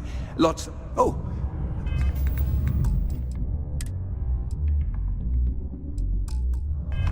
You're done?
Any clue how irresponsible you act?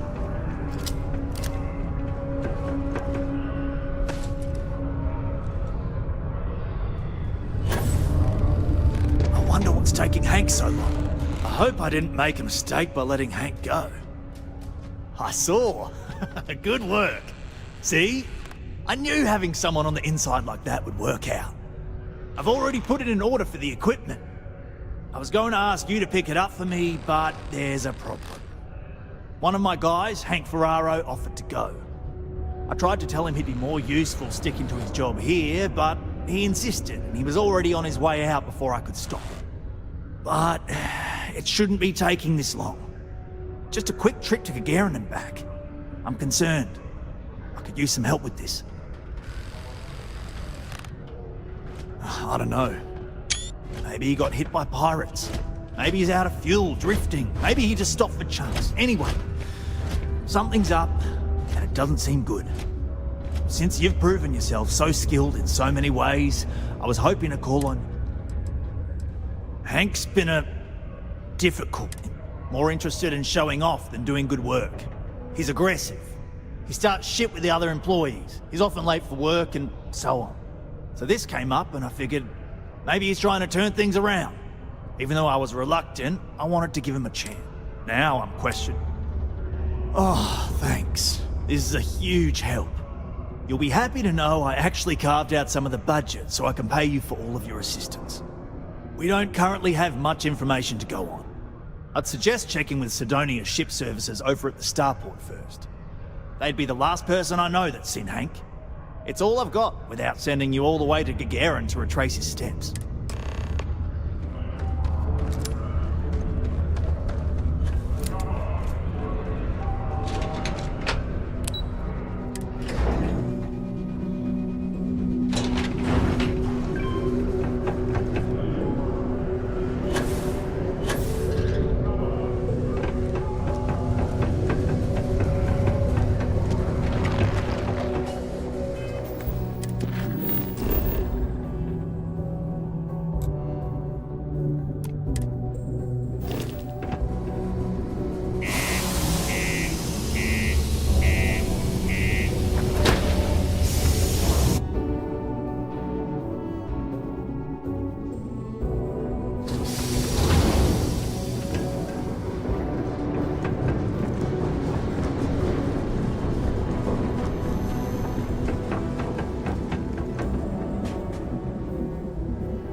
Got anything you need to offload? Trade authorities always mind. We're asking everyone to take care of any leeches on their ships.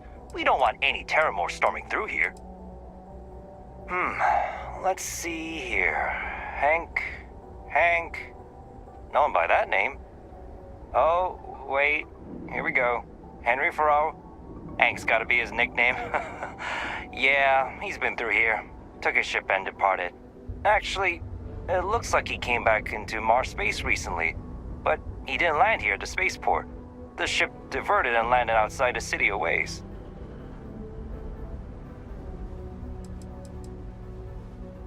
Yeah, something seems off about this. You're probably right that you need to work this out with your boss. Maybe some wires got crossed. Anyway, good luck and good day to you.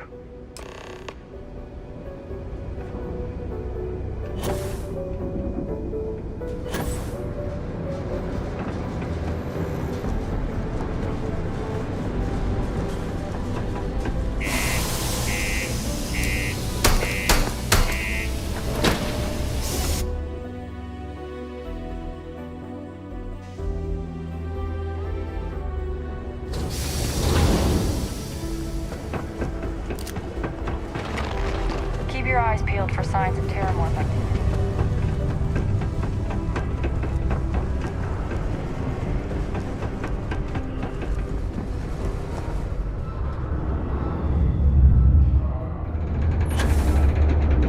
I wonder what's taking Hank's... I hope I didn't make a mistake by letting Hank... That's a little suspicious. Why would he do that? Moreover, why wouldn't he return with the goods? Something's definitely up. I asked around while you were gone. Some of his co-workers mentioned there's been a little extra, well, Hank lately. In particular, he was cursing up a storm about work and about his co-workers. Said some things that make me think his intentions here were not pure. Anyway, he's not too bright. Maybe he's still here in Sidonia. Check the Broken Spear. He frequently goes there to drink. We need to get to the bottom of this.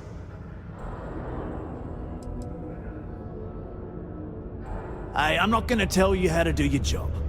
I will say that I won't officially tell you to do anything to him. But he's been surly as of late and always had a weird chip on his shoulder. So if it comes to that, you do what you need to do to protect yourself. Well, see if you can get him to admit it first, and if he does, see if you can get it back from him. If he resists, or otherwise won't tell you what... I trust that Sidonia security will bust him good, but he may not tell him where our stuff is. So see if you can at least get that out of him first. Dunno. Hank's kind of a weird guy. He never fit in with the team. Tended to act a little sketchy. Always figured he'd be done after one contract. Guy like Hank? Maybe he's just looking to sell it on the black market and earn an extra paycheck. Can't say for sure. Remember, it's most important that we find out where the equipment is. We can always deal with Hank later. We've got to do it before we lose track of it, before it gets sold, moved, or worse. And we've got to hope to whatever higher power you believe in that it wasn't jettisoned into space. We've got our work cut out for us. Good luck.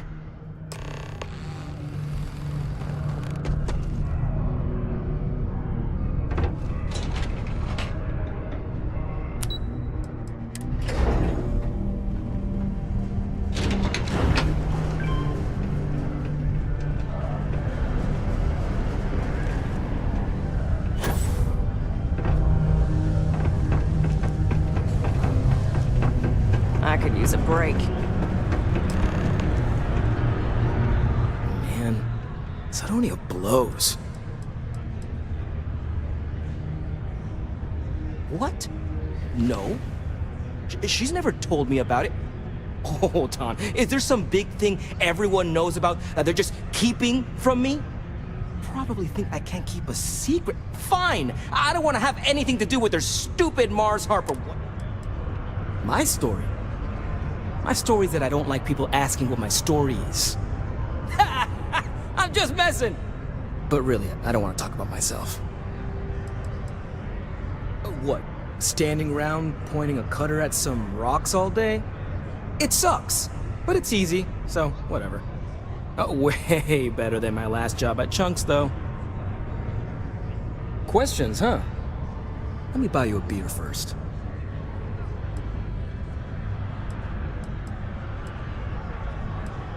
Aw, what? Can't a guy just be friendly like? Anyway, I seen you talking to Trevor. What's someone like you doing sticking your nose where it doesn't belong?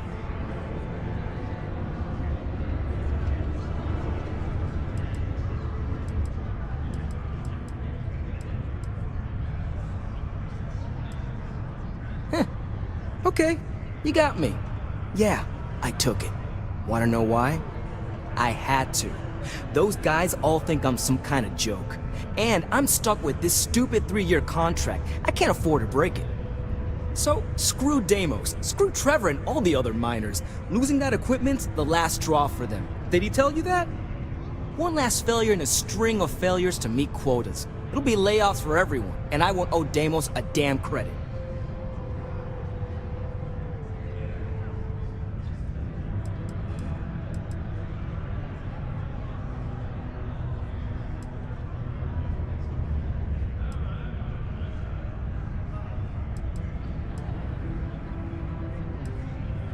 Shit. You're right. Fine. You got me. You say I take you to the goods and we bring it back. You can even say you found it. Just don't turn me in, alright?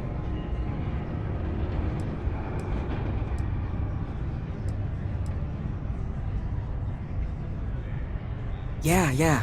I'm not an idiot. Just, follow me. We're going outside. If it's any consolation, I don't trust this man either. I'll keep an eye on him. Sometimes it feels like the USC forgets we're out here. But there'd be no UC if it hadn't been for Mars.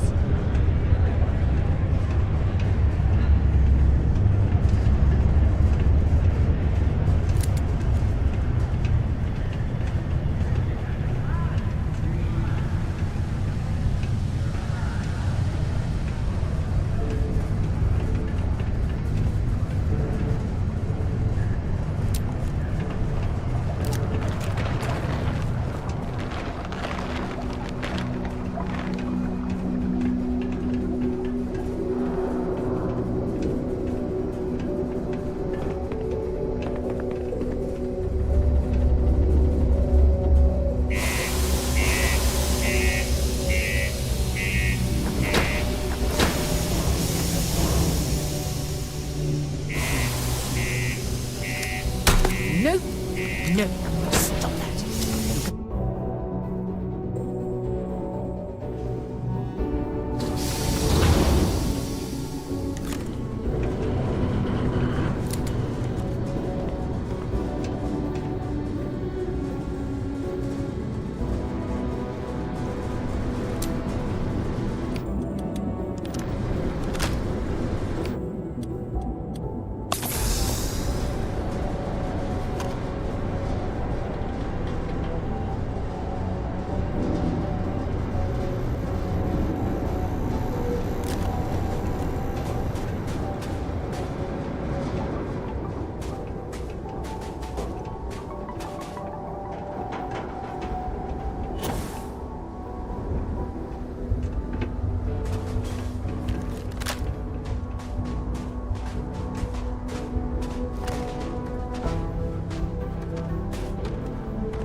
Man, I'm impressed you figured it all out on your own. I thought I was being real careful.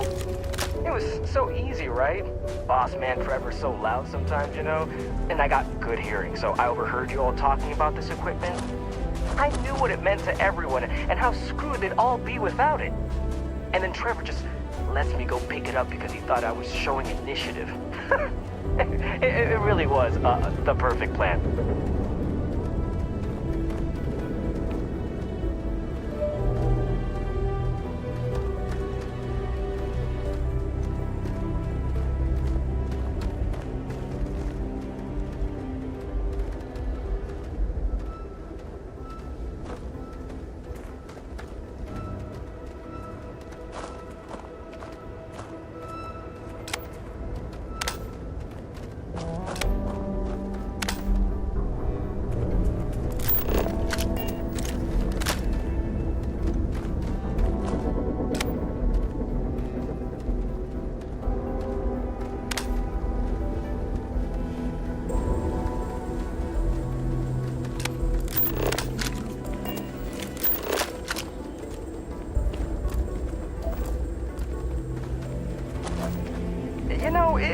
too bad.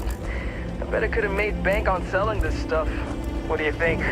500 grand? $2 million maybe? But where would I even have sold it? Not like I would have been able to march pallets of mining equipment down to Jane's without anyone noticing. Probably best we're returning it, because what a nightmare that would have been trying to offload it. And trying to destroy it all would have been another huge pain in the ass. It's mostly metal, right? Was I thinking? I guess I could have flown somewhere remote and buried it, dump it all in one of the old mines and forget about it. Huh, but then you would have been real screwed, huh? Good thing you found me before I did that. Am I right?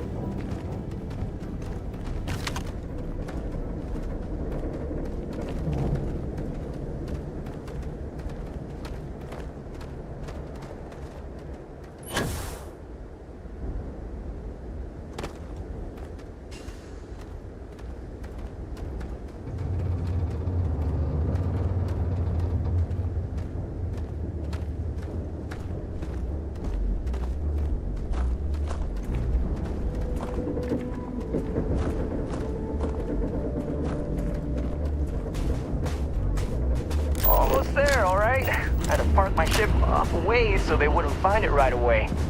I'm sure you get it. Seemed like a good idea at the time. Didn't think I'd be going all the way back so soon. So you won't have to walk all the way back. I mean, you know, maybe we'll take the ship back to port and let someone else unload it, save ourselves the hassle of hauling it all back ourselves. Anyway, see it just up ahead?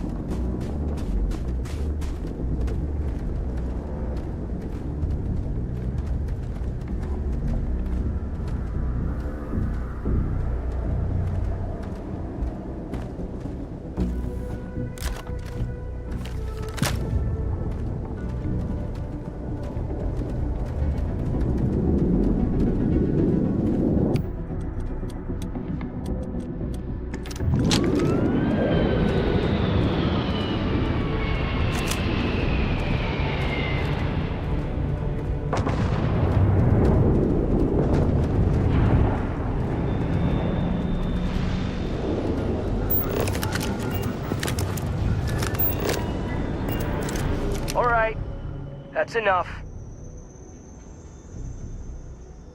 Now face me, so I don't have to shoot you in the back.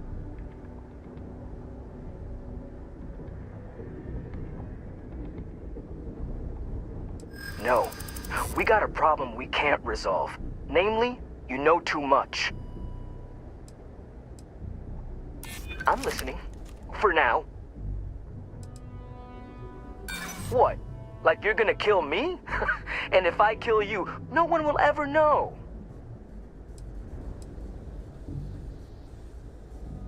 If you ask me, maybe it's not crazy enough.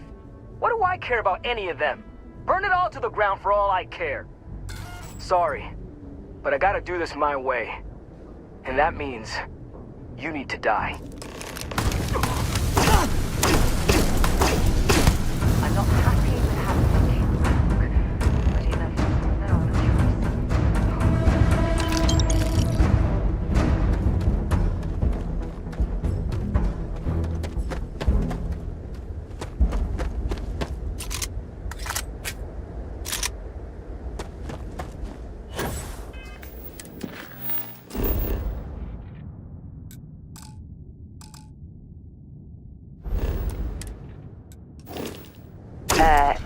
Are you shooting at flies now?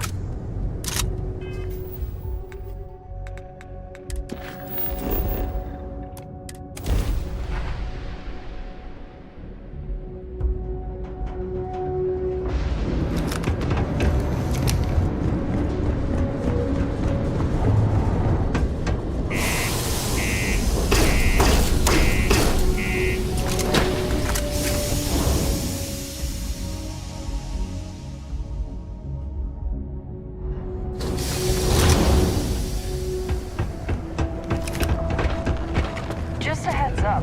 You see signs of it?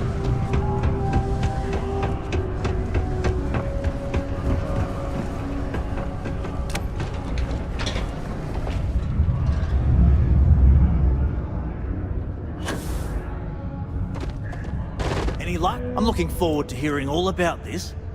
Oh, do tell. What took him so long?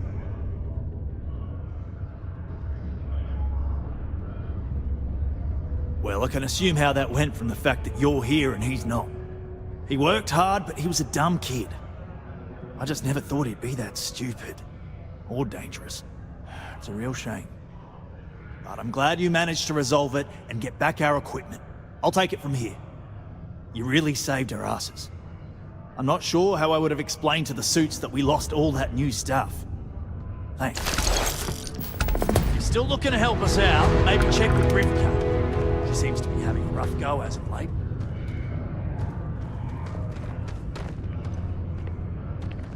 You know, I believe we've got the best mining team ever. Later, mate.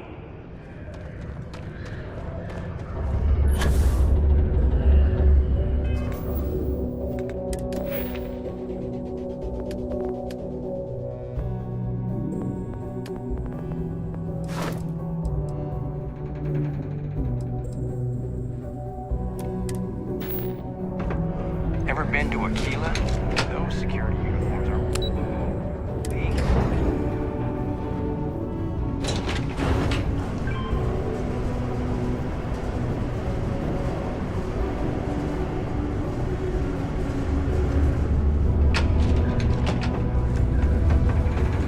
Take it. How's it going?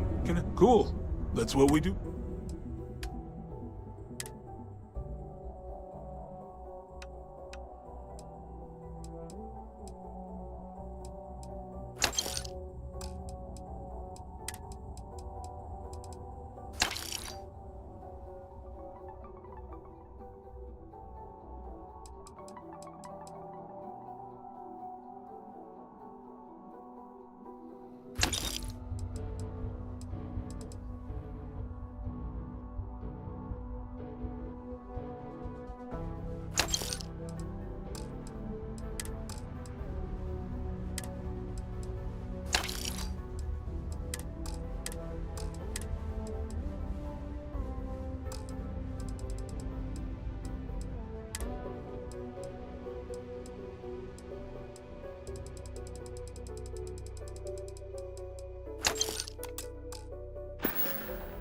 Come back anytime. It's not easy living in Sidonia. Will in. What can I do you for?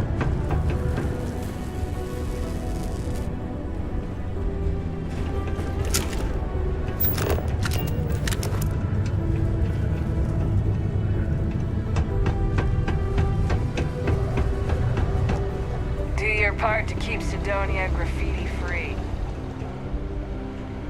You know, I was a proud member of the Red Devils. We'll bring them back one day, you'll see. Have yourself a good one. The Lex condos aren't anything special, but plenty of people call them.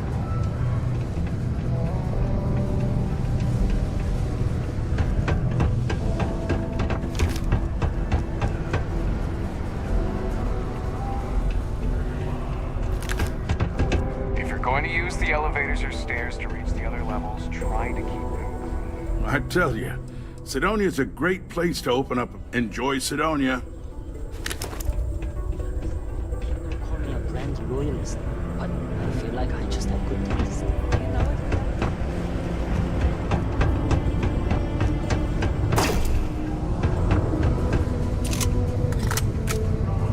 Careful near the railings on the upper levels. It's a long way down.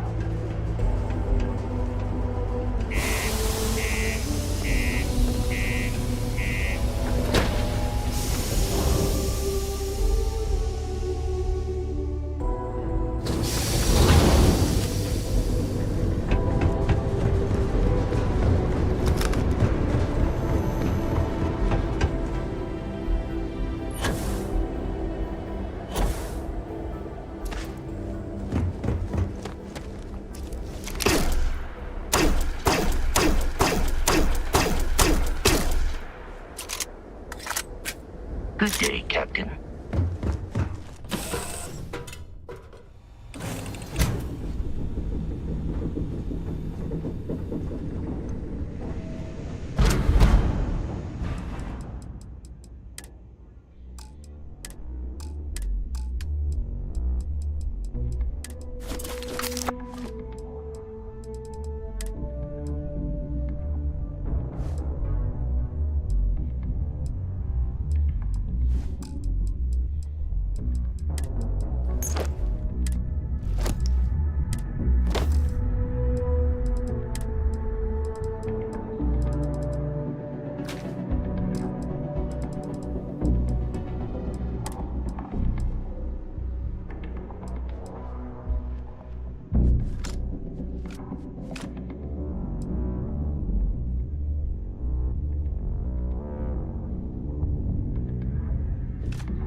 service, Captain.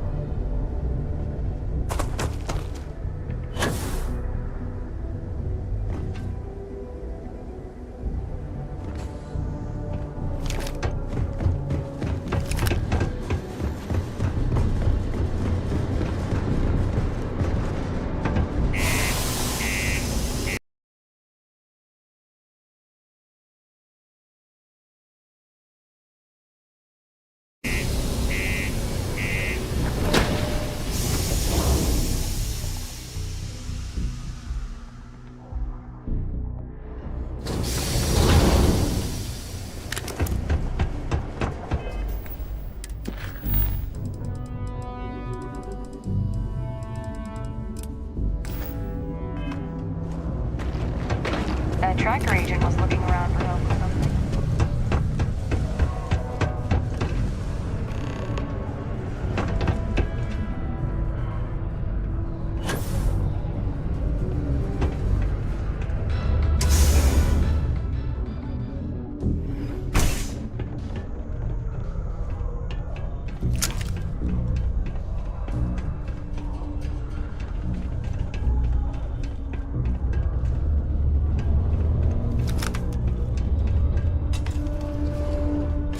Not a lot of kids here. Sometimes you've got to make your own fun.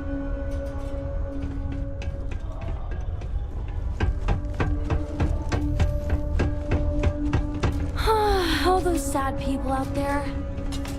Wish I could help them. These are supposed to be luxurious condominiums? Hi, I'm If Renee. you ask me, I and find I'm them to be so rather underwhelming. Bored. My mom and dad say not to talk to people I don't know, so I thought maybe I could talk to you and then I know you and I won't be so bored.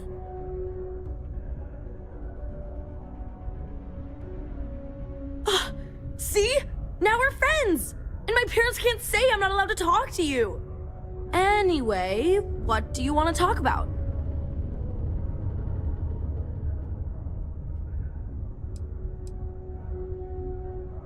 I like to play with Taye sometimes.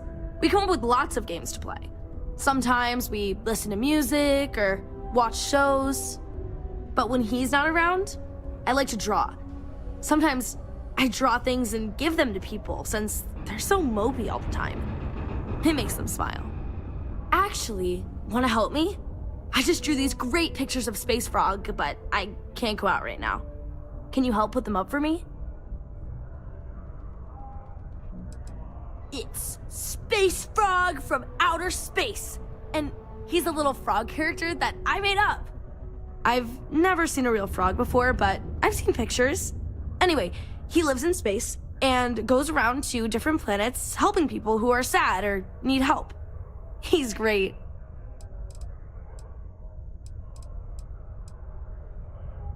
You will? Thank you, thank you, thank you! People are gonna be so happy. Here's a bunch of copies of the Space Frog drawing I made. You can post them in places where you think people will see them. Thank you so much!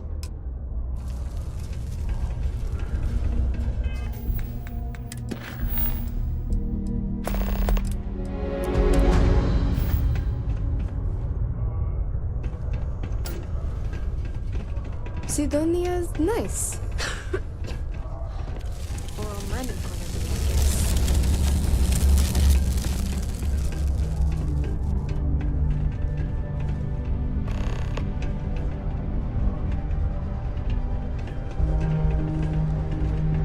I wish there was more to do around here.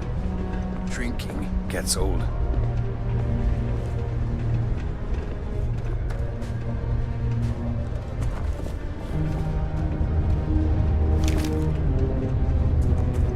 Proud to be a UC Marine. Hoorah!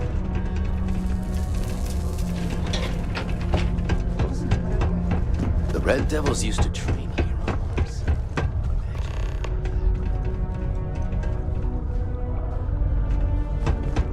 If terrormorphs ever show up here like they did in...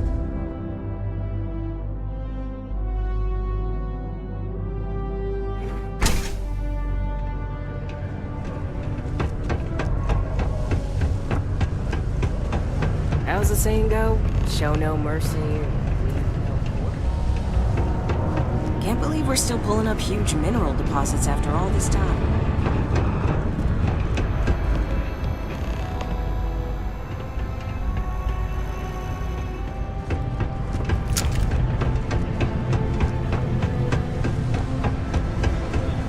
Stay clear of the range during live fire.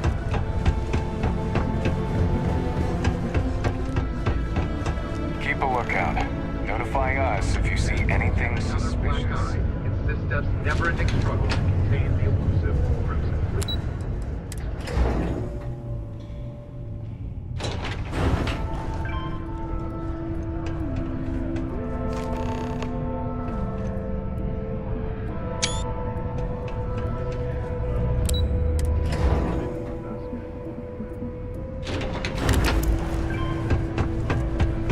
Stay away from the 6th or major flight.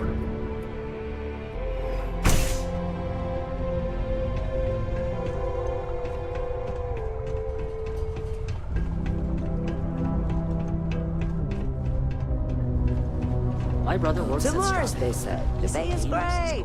They said. Business. So's the great place to be.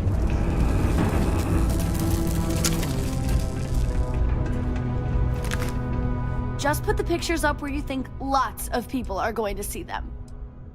It's okay, I guess. It's better than living outside, because Mars can't support life outside and I'd die. But maybe it would be nice to live on another planet someday. I think I used to when I was a real little kid. And sometimes my mom and dad would take me to visit my grandma and grandpa in New Atlantis. Not really. I mean, there's Taye. He's a good friend. But he's also one of my only friends. There aren't many kids on Mars, because my mom says that this is really only a place where people come to work hard jobs for a little while. But I wish there were more kids, because it gets boring, like when Taye is busy and my mom and dad are off working. Hi! Thanks for doing that for me. I wish I could do it myself, but having a friendly adult help me is almost as good. I know, right? Last time I did this, lots of people came over to tell me how much they loved it. I only hope these drawings stay up longer this time. Anyways, it's not much, but I got a little something for you as a thank you.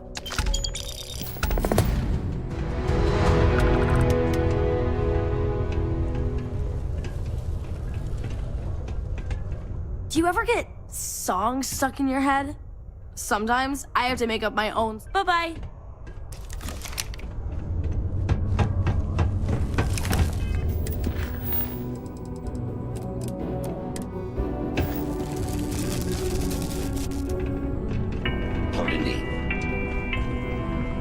Just because the governor's office is right out there on the main level doesn't mean it's not. To mine resources in and around Sidonia. It is your civic duty to report any unauthorized mining to Sidonia.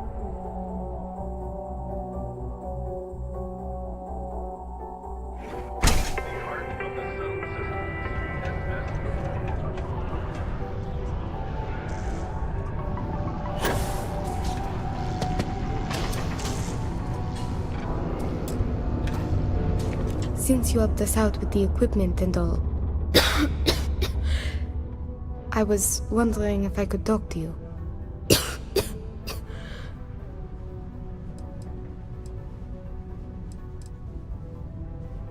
It's probably not, but I can't afford to go get it looked at.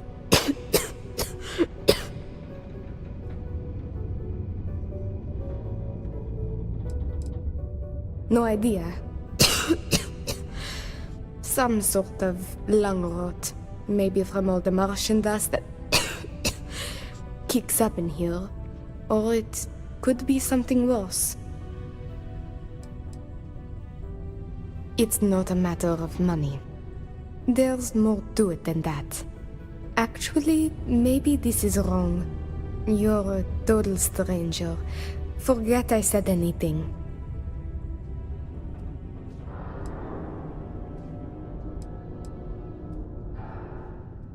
Really? That bad? Well, it's clear you want to help. Maybe I can trust you. See, I'd like to go to Reliant Medical for treatment, but my father, Nathan, is an executive with the Reliant. I came to Sidonia to escape him. Nathan is not a good man. Not to me. And I did something terrible to him, so now he is searching far and wide for me. He has connections with doctors throughout the settled systems. I don't know which ones I can trust, and it won't end well for me if they snitch to him.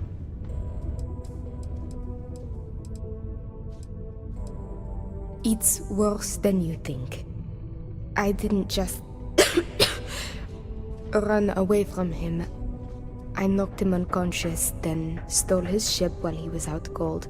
Trust me, it was warranted at the time. After I ditched it above Aquila, I bounced around the settled systems until I landed here. It's the last place I thought he'd find me.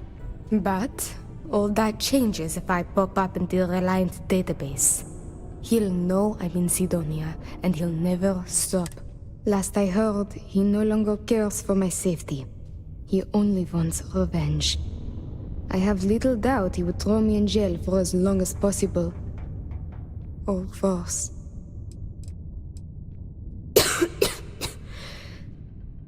It's a risk I have to take. Yes, my condition is getting worse, but there's a chance it will clear up on its own. If my father finds me, well, I know my father, and I fear for my safety. That is a definite. After my mother died in an accident, he changed. He became obsessed with my protection, but he never listened to what that was doing to me. It got worse and worse. First, it was no traveling in ships without one of his pilots. Then no parties, no drinking, no leaving the house. I obeyed. But he didn't trust me, so he started monitoring everything I did.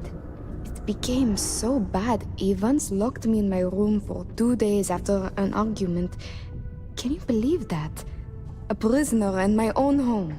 Every day there was yelling, lack of freedom, threats. I had to escape my prison. But even now, I am trapped. Trevor tells me you're skilled in dealing with people. Maybe you could try to reason with my father, or maybe scare him into backing off.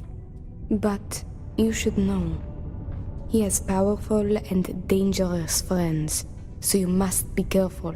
If it works, I'll be free. If not, well, at least he still won't know where to find me. What do you think? He wasn't always the way he is. It wasn't until... You could try mentioning her by name. Belinda. He misses her greatly.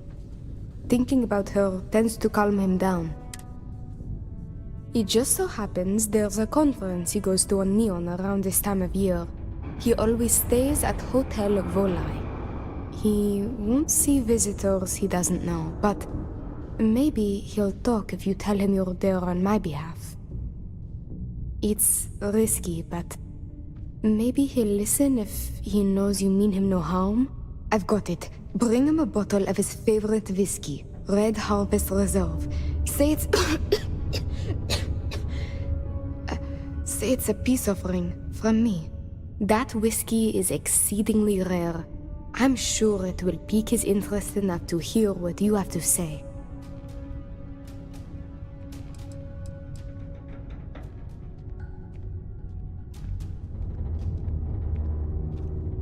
As much as possible, yes. I intend to patch things up with him and work with him on our mutual issues. I believe with therapy we could repair our relationship as damaged as it is.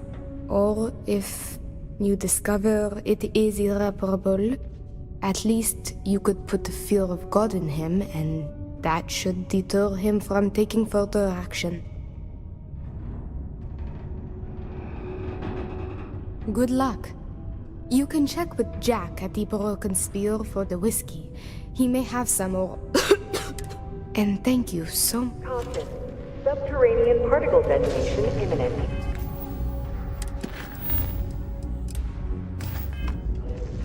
Be advised to secure loose articles and find stable ground or remain seated in the event of unforeseen tremors.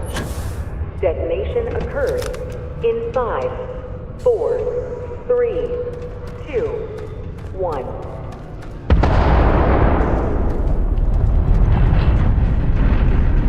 The UC Exchange is a great place to buy your weapons. Just make sure... Particle detonation concluded. It is now safe.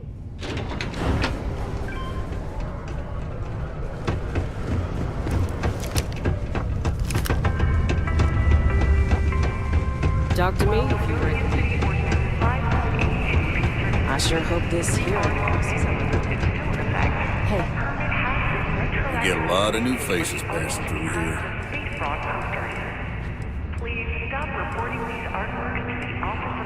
I am, but you don't look like the type that could afford it.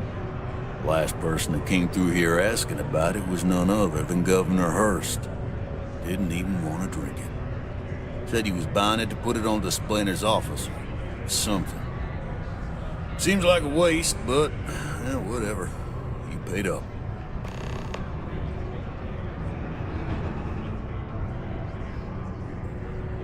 Now you got my attention.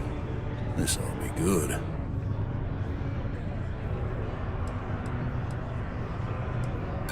You're gonna have to be more... Easy. We're just talking, right? That's what I'm hoping.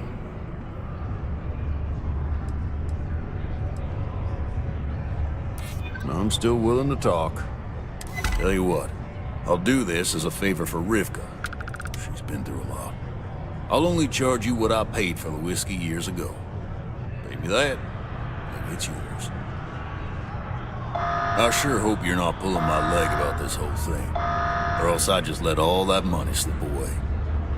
You better do justice for Rivka. Quite a fine bottle of whiskey you have there. If you ever feel like sharing, sure. Every time I see those drawings of the little creature,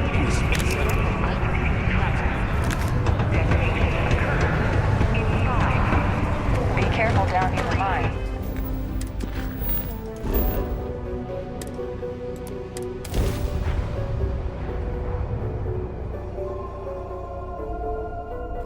This is 3-star collector space.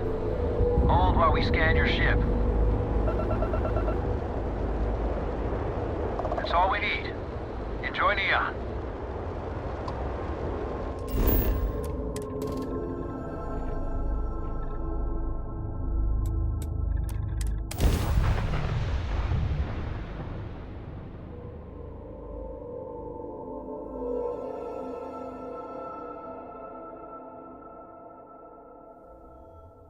Landing site locked. Take us in.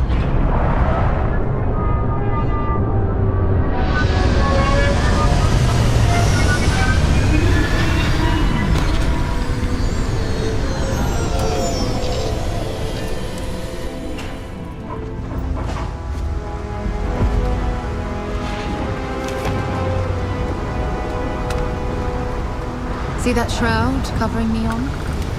Believe it or not, you're looking at the only city in the settled systems that powers itself from lightning.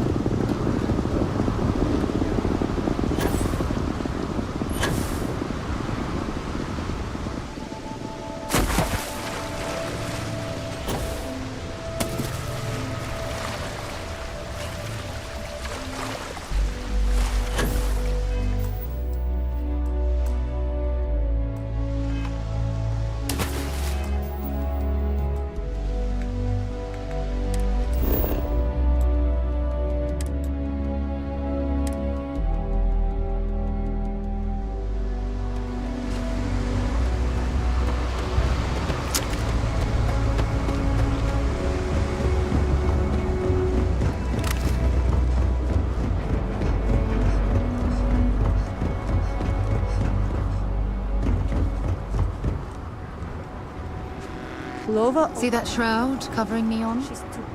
Believe it or not, you're looking at the only city in the settled systems that powers itself from lightning. Don't move, Nesha! What the hell's this about? Cut the act. Sniffers picked up the Aurora you're carrying the second you stepped. All right, get up slowly and turn around. Try to run, and we open fire.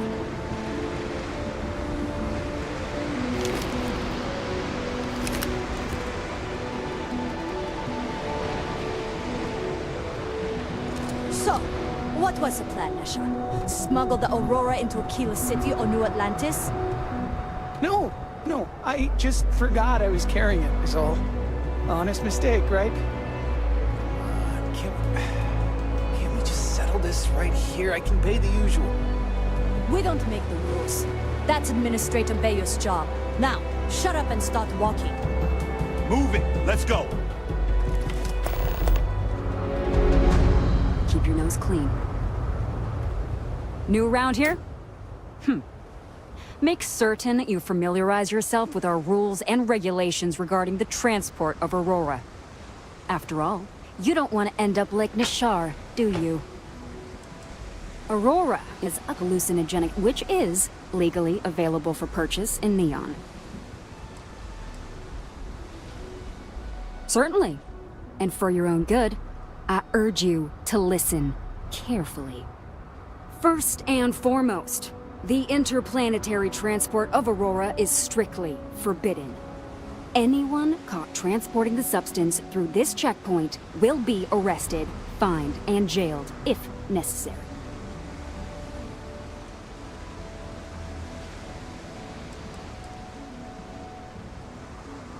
You are free to carry and use Aurora anywhere within the city limits, yes.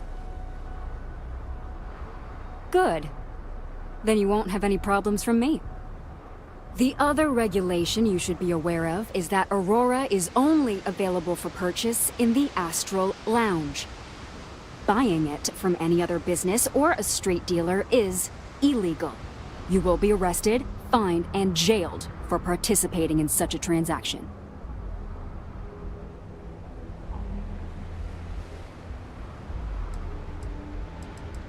You can find it inside the trade tower. Take the elevators up to the terminal building and head across Bayou Plaza. Perfect. All right then, that's it. If you have any additional questions, let me know. Otherwise, keep your nose clean and move along. Aurora is the #1 product produced by Xenofresh Fisheries, the company that originally founded what is now called Neon. Clinical studies sponsored by Xenofresh have proven that using Aurora has no long-term negative health effects, and so it was approved for public use. And before you ask, yes, this was also approved by the Freestar Collective, as long as Aurora stays within the city limits.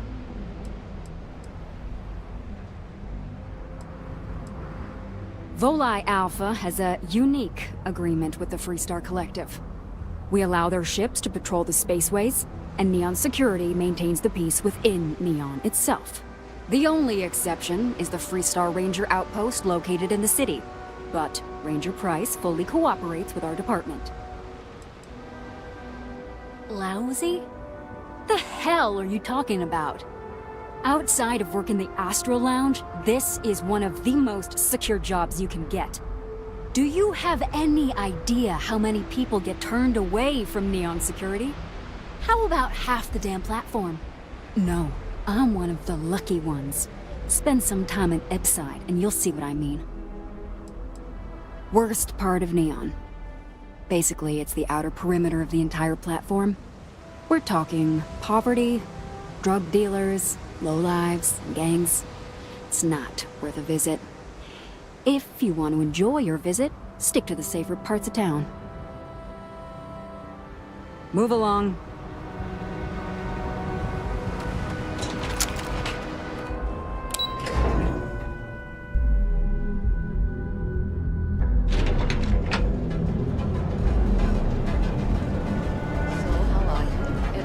Ryujin Industries is looking for the young, bright minds of the future.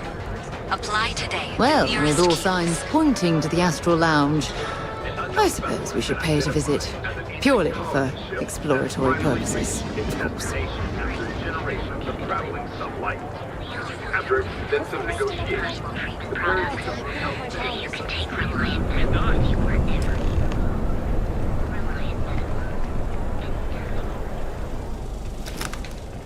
They do say the hardest part is showing up. Welcome to the Hotel Volai. Are you here to rent a room? I think you'll be pleasantly surprised that our luxury accommodations are more than reasonably priced.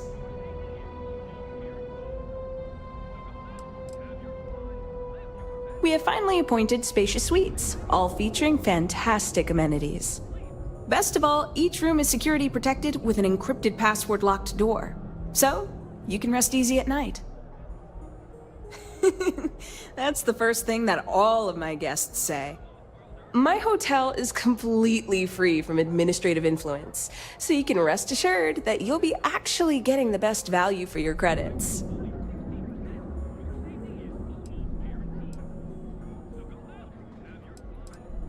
Well, almost every business in Neon is subject to ridiculous fees and taxes. They claim that it's because Neon occupies such a prime location, having close proximity to Ryujin and all of the other megacorporations. But I think you and I both know that's not true at all.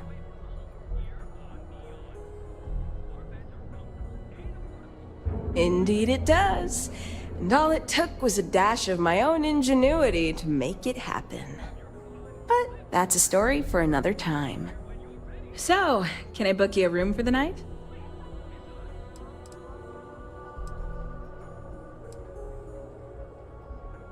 Yep. Are you planning on an extended stay? Please, enjoy your stay. Away from home, here on Neon. Our beds are comfortable and affordable, and with a crime rating of only 16%.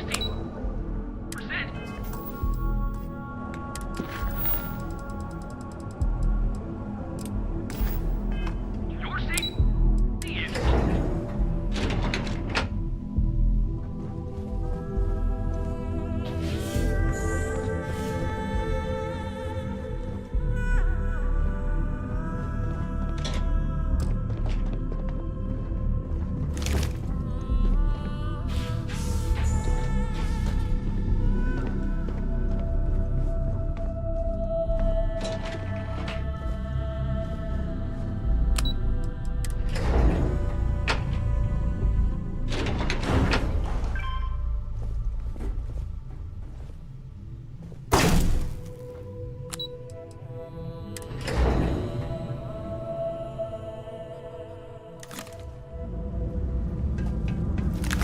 Are you here? We have choice accommodations at reasonable prices.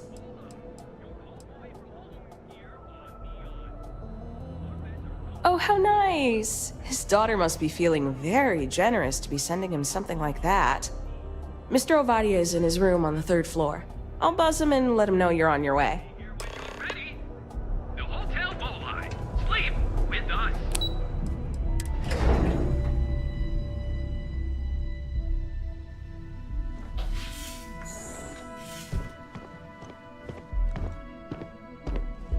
Red Harvest Reserve, huh? I assume this is from my daughter. Well, she knows how to get my attention. So what then?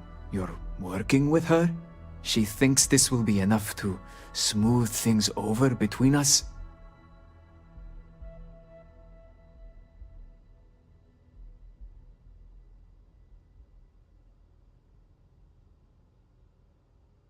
Of course it was. I should have not been so blind.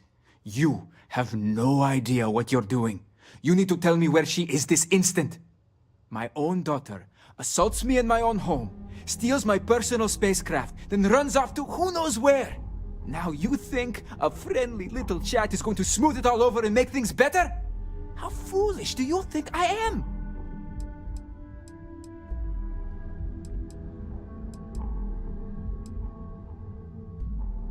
Belinda. Oh, I miss her. No. You're right. She would be disgusted with who I've become. I've been dishonoring her memory with my actions.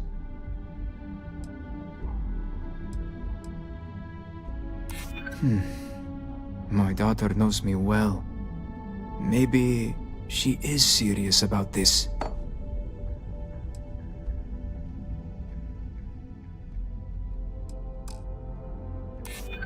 Thanks. I'm still collecting my thoughts. I suppose I've overreacted. She was young, and while foolish, she is still my daughter. And Rivka is all I have left of my wife. I would do her a disservice to incriminate her daughter like that.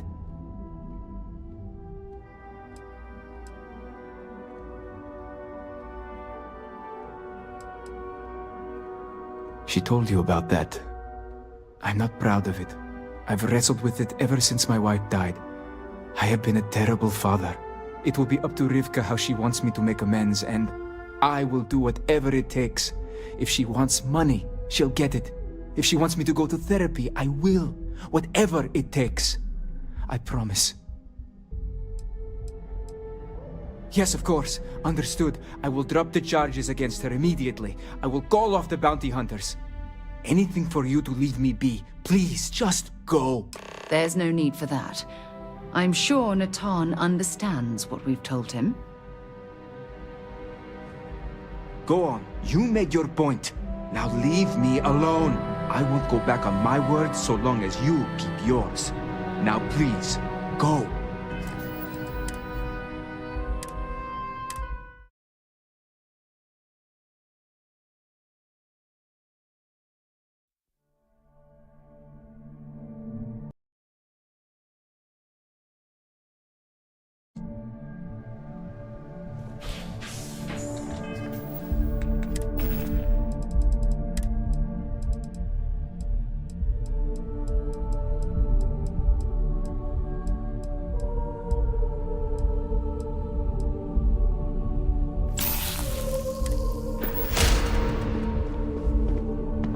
Red Harvest. Well, let's make this...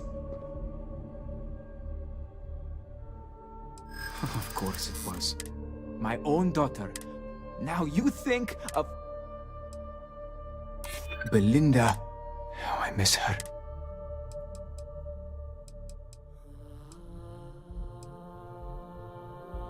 She would really put her own life at risk due to me. She puts me in a difficult position. She needs to face consequences. Thanks.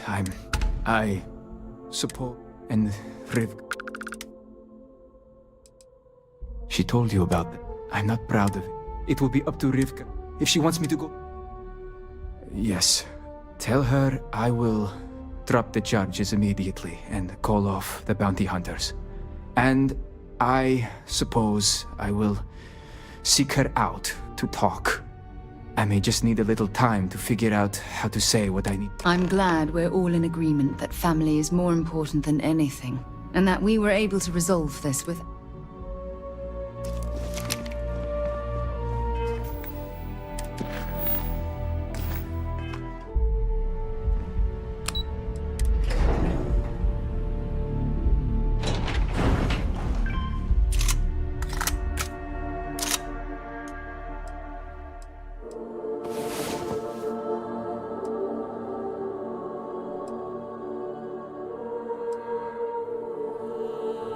Get any rest? I sure didn't. Whatever you need. Oh, I love our little chats. You know how to make a woman feel special.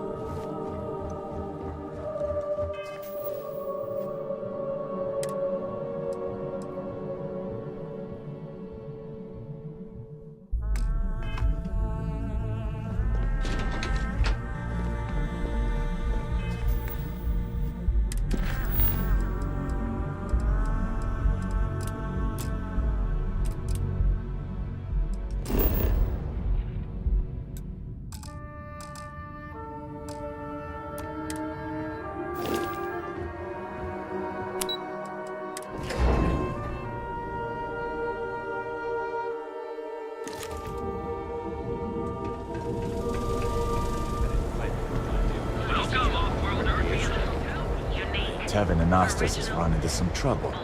Word to the wise, you don't want a piece of that. Ever run into spacers? Scumbags and scum. If Benjamin Bayou's ego was as combustible as helium-3, he'd be able to provide enough fuel to power every ship in the settled systems.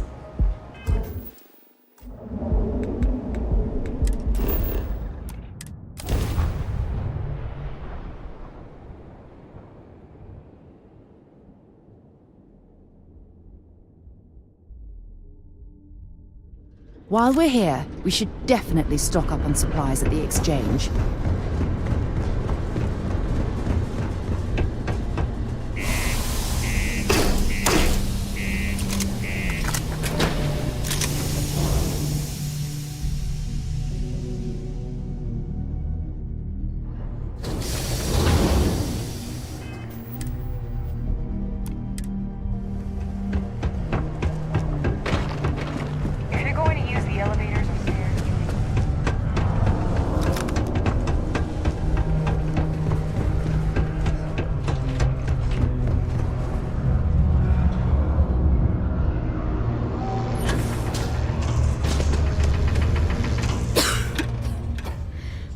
I received an urgent message from my father.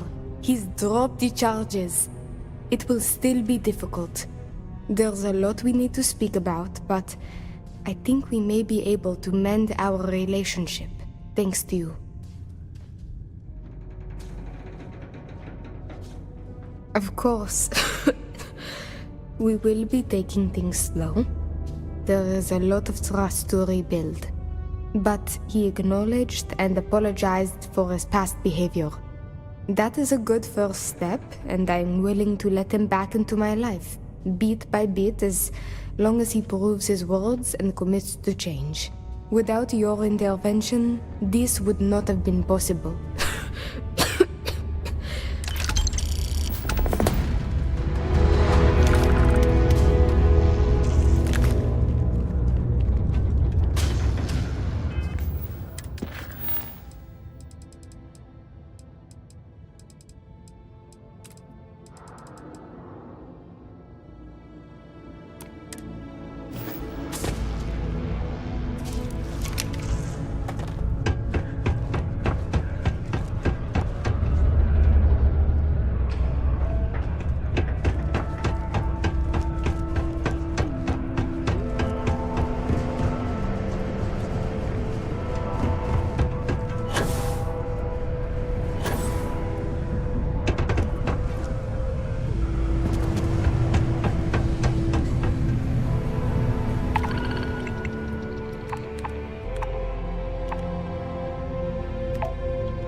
gone.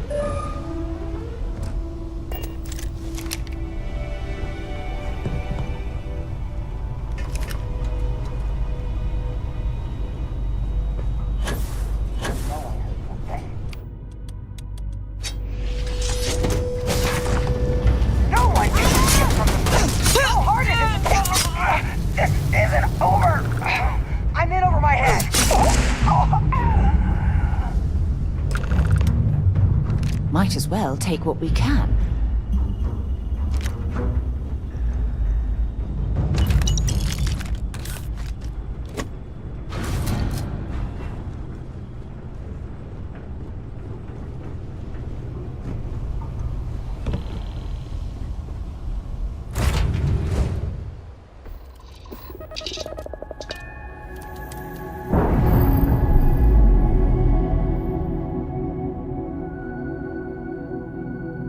Undocking complete, Captain.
By the way, Captain.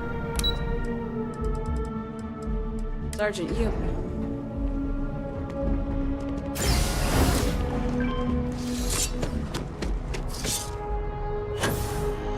I wonder if I'll miss New Atlantis when Tony and I leave. No. Probably not.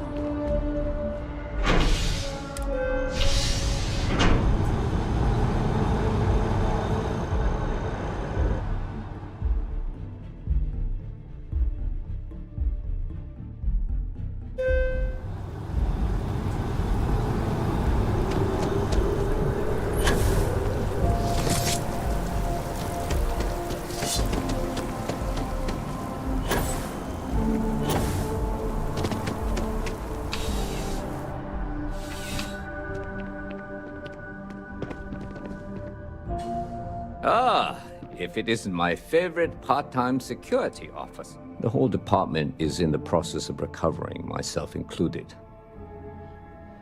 If I'm being honest, things can be replaced. Luckily... Yep. Something just came in. Scuffle over at the Dawn's Roost. Security on site handled it, but now one of them is saying the other guy stole his wedding ring. Problem is, he left without identifying the perp, so I need you to talk to Royce Elgin at the Dawn's Roost. See if you can fill in the gaps. Men like him aren't very generous with it. They want you to solve a case without ever having to lift a finger. Not that he'd be much of a witness. given that he was still half drunk when he got here and somehow even more so when he left. Sorry, wrong word. Rich people don't get drunk, they get inebriated, which is another way of saying highly unreliable. Thank you, Captain. Always appreciate it when you lend a hand. Let me know when the matter's resolved.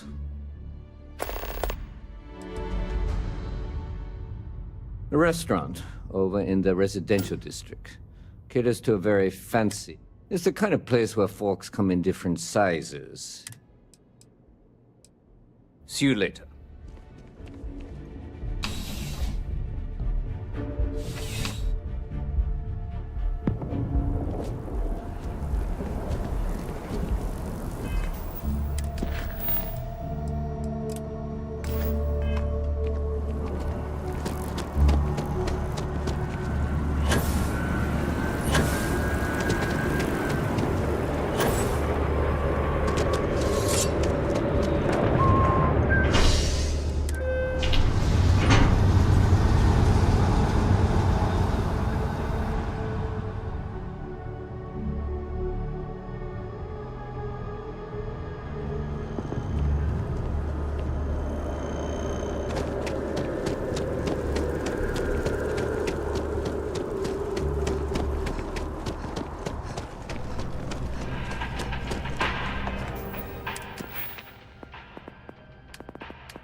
All of our signature dishes are unique to the Roost. You won't find anything like them anywhere else. A most unfortunate incident, complicated by the fact that both parties were inebriated. While I wasn't privy to the entire argument, Hugo and Octavio have been dining here together for quite some time. So, it was surprising to see them at each other's throats. Well, the one who stayed with UC Security, Octavio, is a shorter man, handsome and refined. His favorite menu item is the Saint, I believe. The other, Hugo Fournier, is a tall, slender gentleman with a French accent. Excellent tipper, well-mannered, but a bit hot-tempered. I wasn't witness to any theft, and both men were wearing rings, if I recall correctly. Oh, yes, quite often. They had a usual table over in the far corner, with all the traditional accoutrements. Music, candles, wine. You see where I'm going with this. But this time the two had barely sat down before the argument got heated. Thankfully, security stepped in before anyone got hurt. I assume that would be the slender gentleman, Hugo Fournier. He was the one who excused himself after UC security arrived. I believe he lives in Athena Tower, although he may be checking out soon, but I would start there. Enjoy the rest of your day. I do hope you are enjoying... Right away.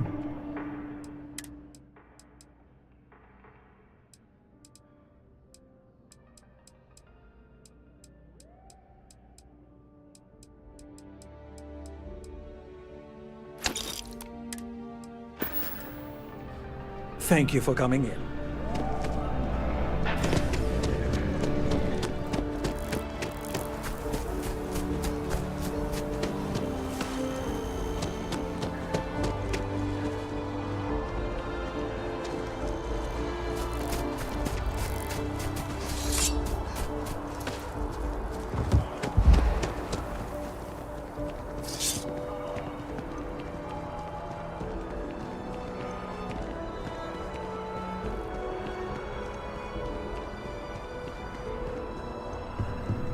Okay, hello. Oh, I can't believe that Octavio. That liar, that manipulator, that...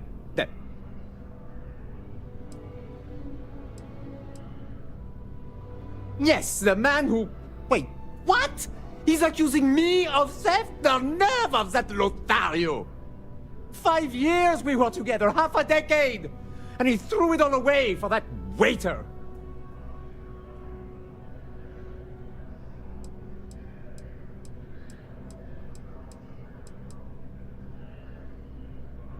He would say that, but as far as I'm concerned, it's my property. He gifted it to me when he proposed. It's not his to return.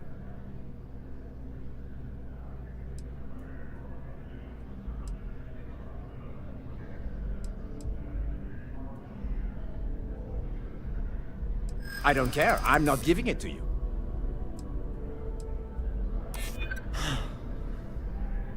You're right. My stubbornness gets me in trouble far too often. True, I don't want to go to prison. I've heard stories and they rarely end well. I see. If this is official UC security business, I'd rather not be arrested. Fine! I may be extremely agitated, but I want no part of a UC prison. Here. As soon as my assistant finishes packing my things, I'm taking the first tram to the spaceport. Something to report?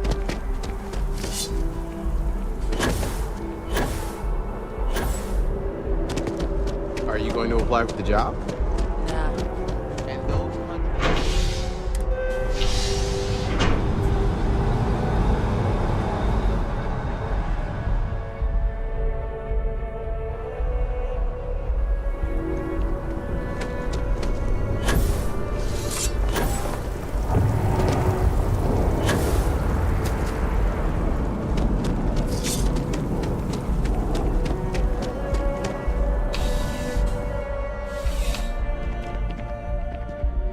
Crime has slowed down since you started helping out, which is good for morale. Ah, perfect. Did you manage to get the ring back? Excellent. I'm sure the victim will be pleased to know their property has been returned. You acquitted yourself well again.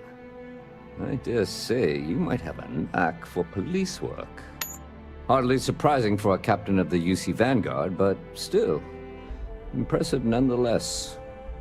Here, take this. It's well deserved.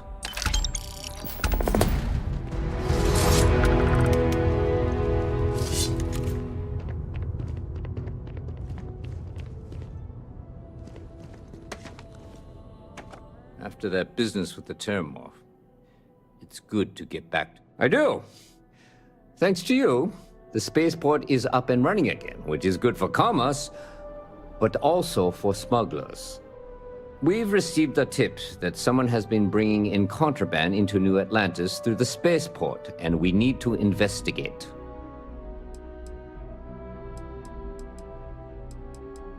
Well, technology-wise, criminals have always been one step ahead. No different now than it was centuries ago.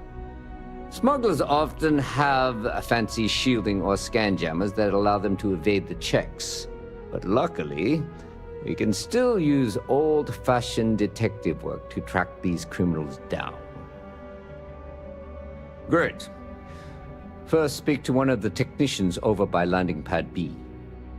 Ask them if they've noticed any suspicious activity. Once you've gotten a lead, cross-reference their testimony with ship records over at Aegis. When you're done, report back to me with your findings. Remember that job you did for Agent Plato? I finally had a reason to call in that favor he owes us. I asked him to pull the names and cargo of every potential smuggling ship that docked in the last month. He said he'll have a slate ready for you to examine. See you later, Captain.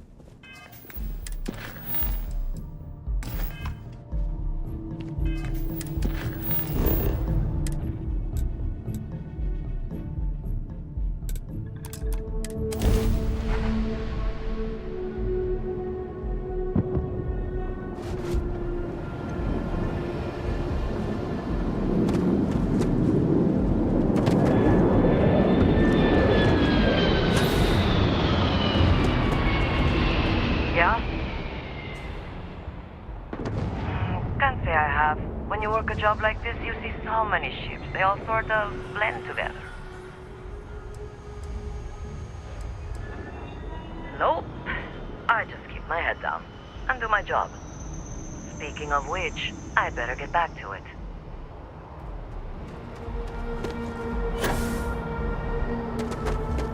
Hi there. Yeah? It's about time. I've been telling my supervisor about that cargo ship for ages. I'm beginning to think he was ignoring me. That's the problem. I don't really look at the ship names when I work, just the ID number granted for clearance. I think it was UC576B. I do know it's a cargo class transport, if that helps. It's the way the crew handled the cargo. They were being way too delicate. The manifest said they were carrying potatoes, spuds. I don't know what was in those crates, but it certainly wasn't that. Goodbye.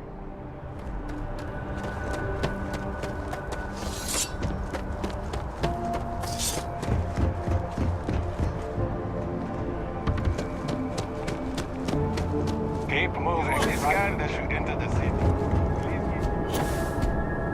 Okay.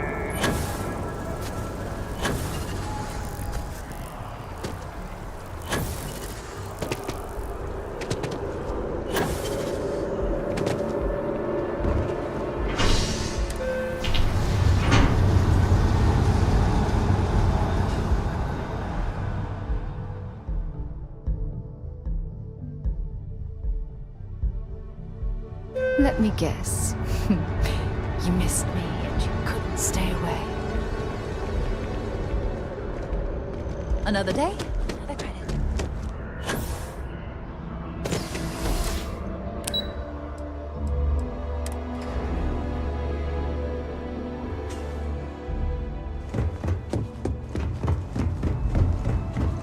You are, of course, welcome at any time here in Mast. Same as anyone. Just the fewer people there are thinking about Aegis on a daily basis, the easier my job is. That I do, Captain. Sergeant Yumi said you'd be coming to pick it up. You've got good timing, too. I actually have a friend on a classified star station who sent me this list of potential smugglers the other day. Here you are. Given I owe you for the last job, I hope it serves some use.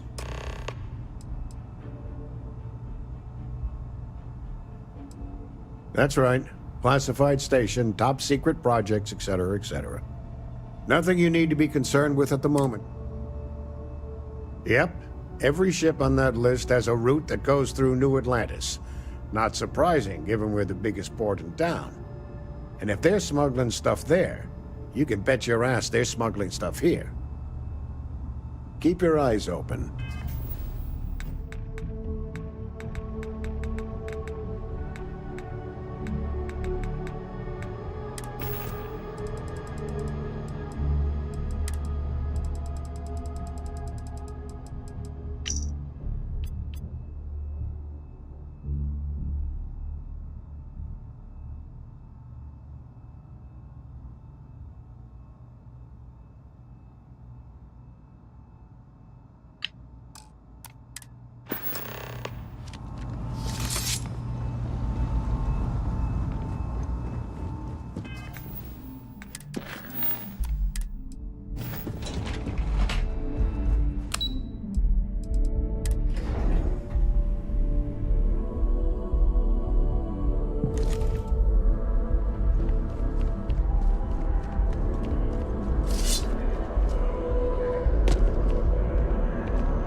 Found those smugglers yet?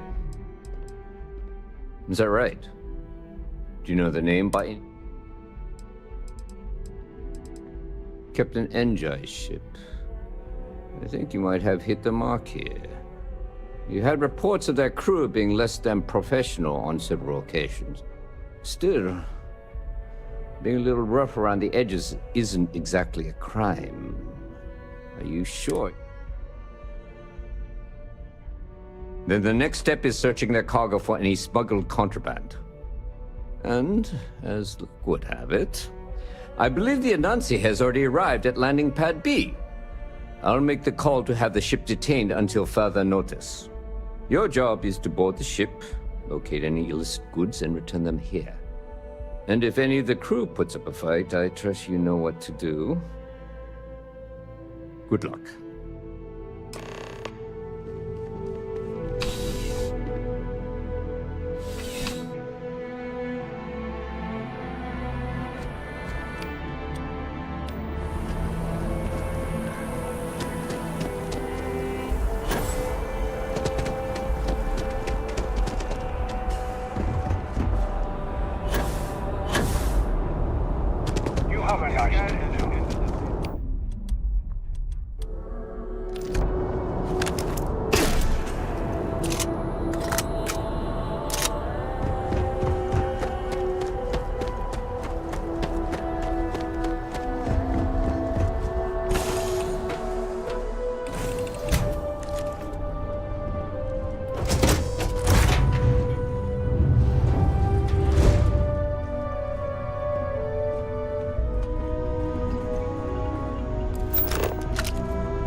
Looking for something?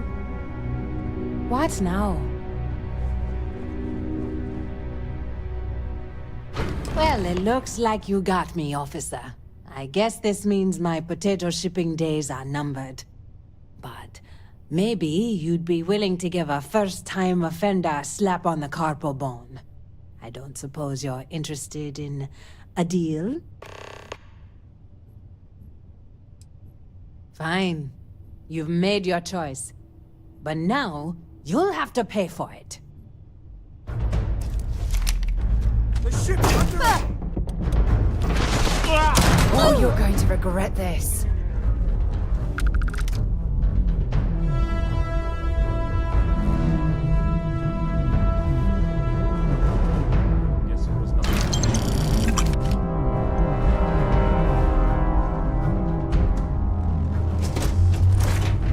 What the heck was that?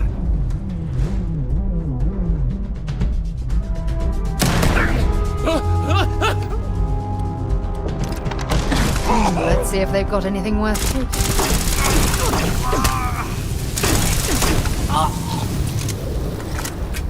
Don't leave any of that behind.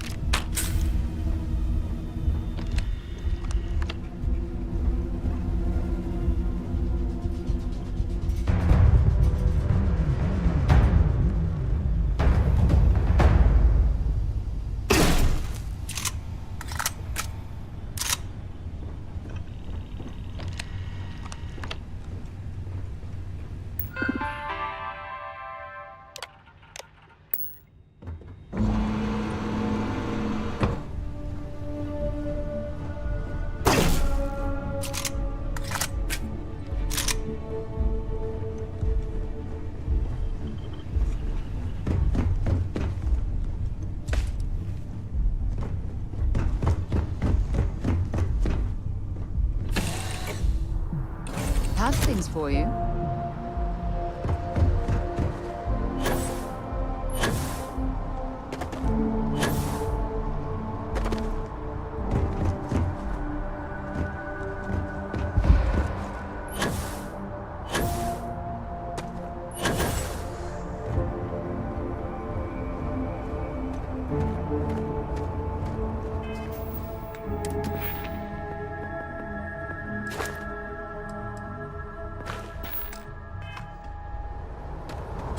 Captain Shannon, it is pleasant to see you.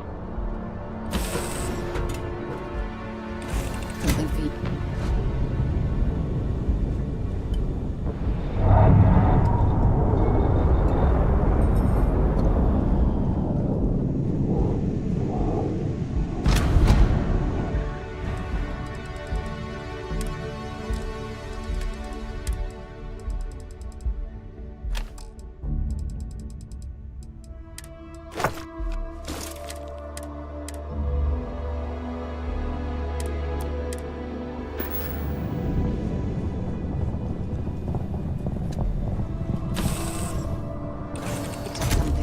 Interested in?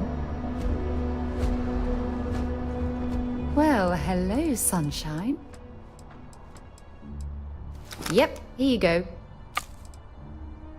See you soon, love.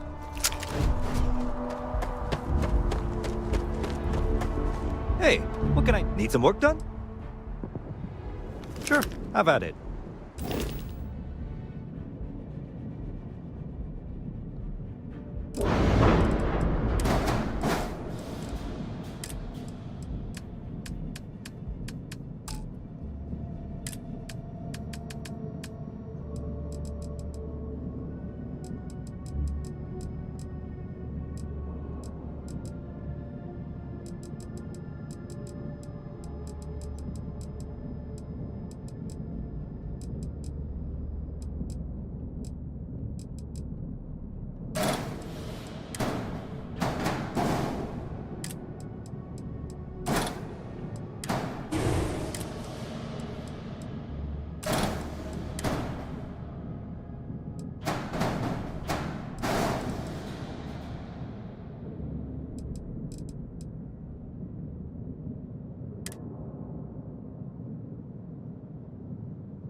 Captain Shannon, greetings.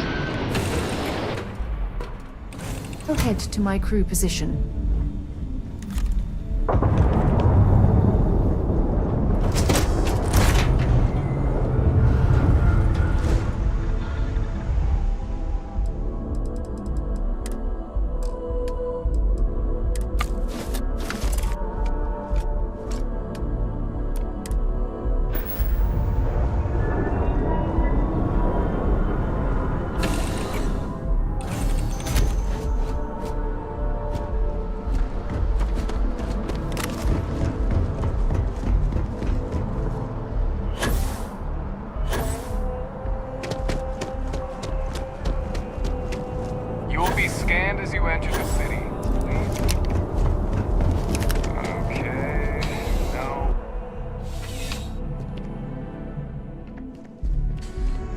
How's the investigation going? No major hiccups, I hope? Holding your breath won't work. Good work. Did you find anything? Very well done, Captain. Time and time again you come through for us. Initially, I felt bad for having someone of your rank doing security, but frankly, you're worth the guilt. In any case, I'll have a team move the ship off the landing pad and do a full sweep. Make sure there's no other surprises on board. Oh, and before I forget, your payment. It's well deserved.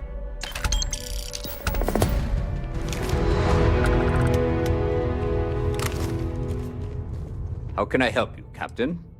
I like the initiative, Captain, but check. Let me know if you have any questions.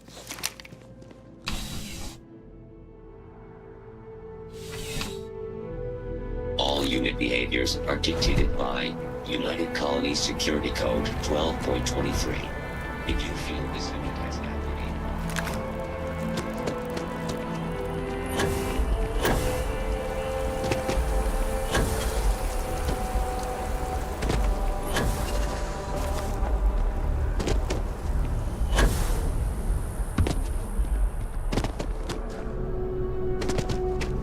If it belongs on your... Hope you're finding everything you need. Oh, please, take a look.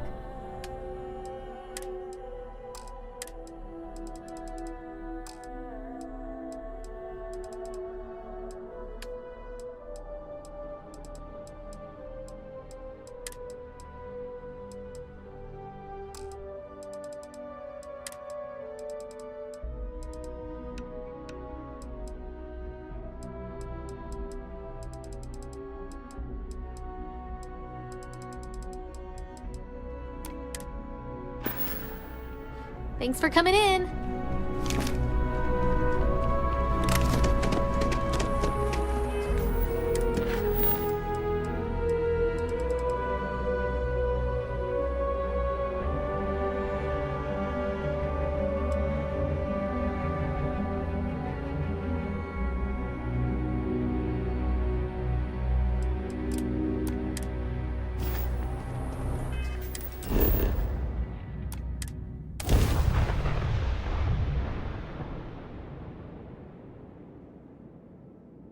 There's a non-zero chance. It appears things have gone downhill since the last time you were here. Argos has clearly washed its hands of this operation.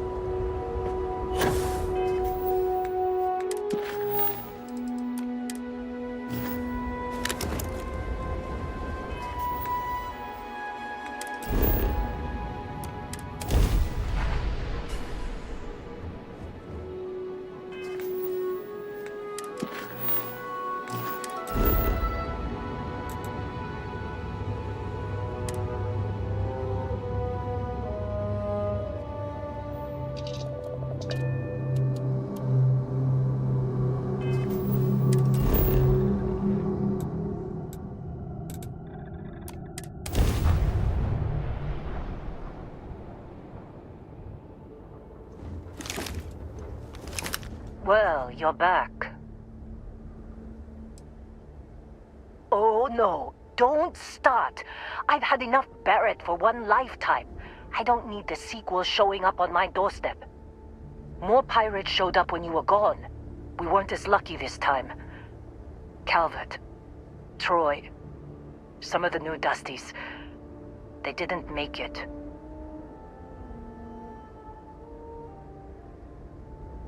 Well, how could you have? You weren't here. Anyway, I was pinned down behind some crates with Barrett. Bullets and laser fire everywhere. No smile on that damn carefree face of his. Like he knew this was it.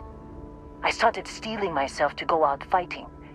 Then that idiot puts his hand on my shoulder and says, "Stay here, Lynn. I got you." Not quite. Barrett is more dangerous than you might think. Next thing I know, 2 of the pirates are dead, and he's got the 3rd one in a headlock. Drags him out into the open at gunpoint and demands to talk, or else I'm going to demonstrate Newton's 3rd law on this guy's temporal lobe. And that's when they brought out Hela.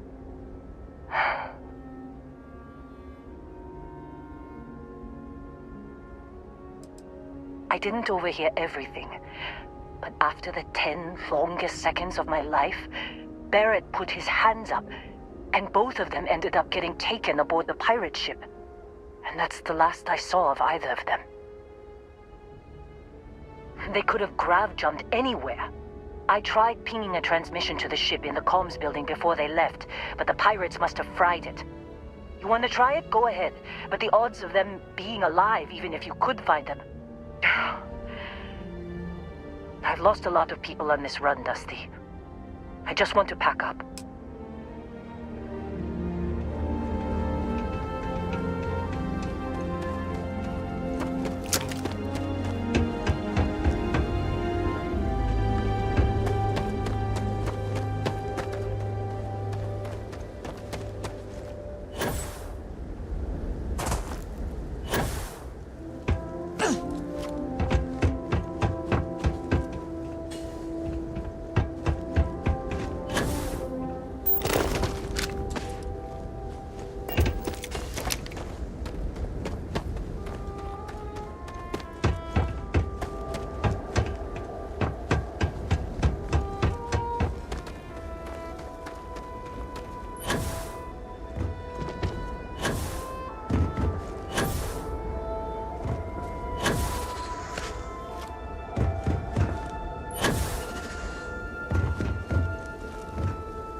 Next time, use your jetpack.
can't believe we got into this mess.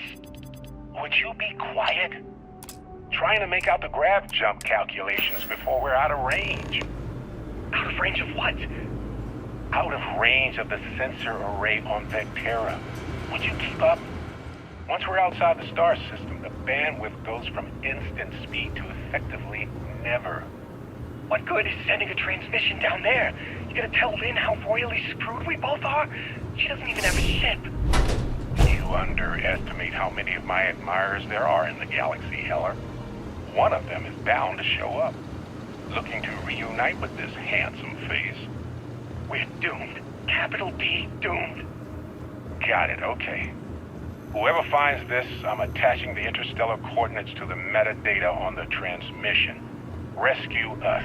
Repeat, rescue us.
So, you actually get that computer working again?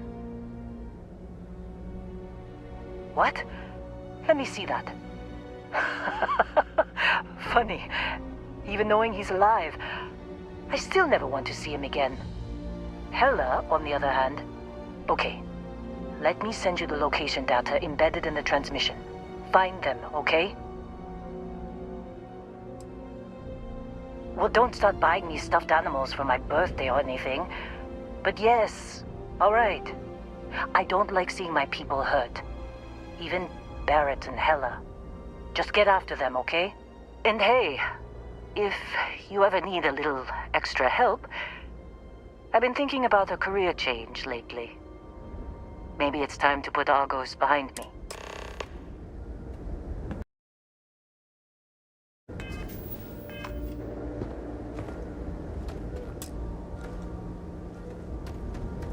Seems like you've been keeping busy, Dusty. If, you find yourself in need, my contract's up with Argos, and I could use a change.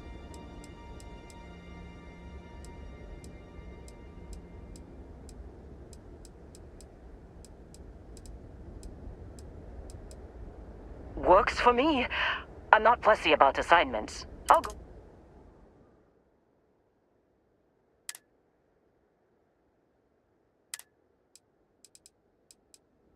Right. I'll get to work. Let's catch up later.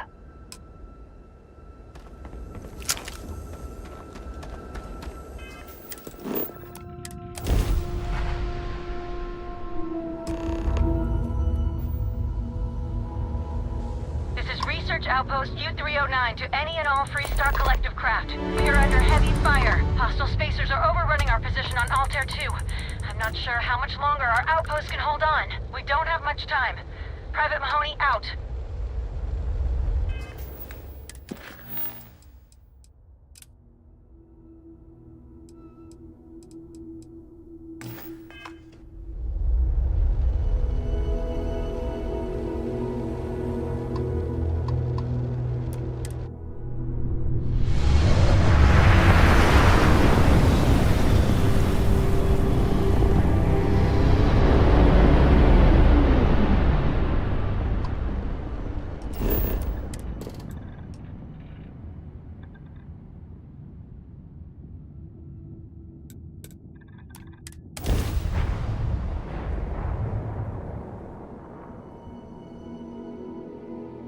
Let's put this bird on the ground.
target! We gotta leave!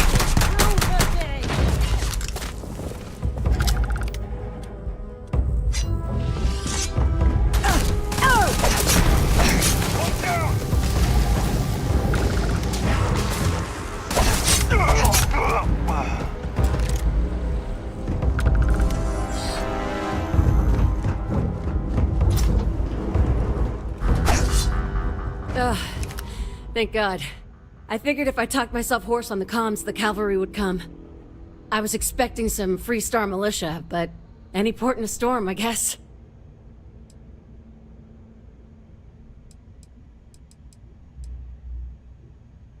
The what? As if this couldn't get any weirder. Before Spacers broke into the outpost, I was relaying orders for Lieutenant Torres. Torres ain't bad as far as COs go, but we'd have been flat out murdered if it weren't for the... and I can't believe I'm saying this... the UC Marines. So, and this is important. You see a Marine, don't shoot. They're friendlies. I never thought I'd live to see the day where the UC and the FC work hand in hand. Times really do change. Roger. So first things first. The makeshift infirmary isn't gonna hold. They set up on the ground floor in the security section. The whole place is on lockdown, so you'll have to find a way there. Talk to, Lazama. He's the only thing between them and... well, you get the picture. Here's hoping it's not just me still standing. Be safe, be bold. A dead soldier ain't no help to no one.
This is gonna end badly for you.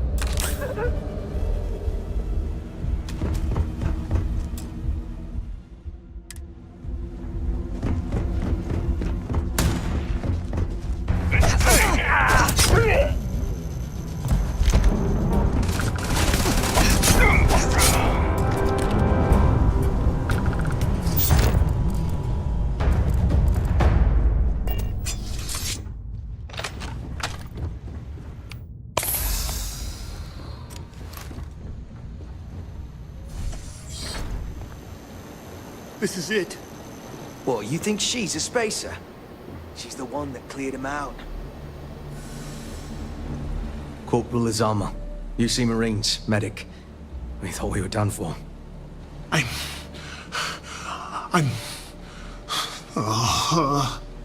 And meet the esteemed doctor.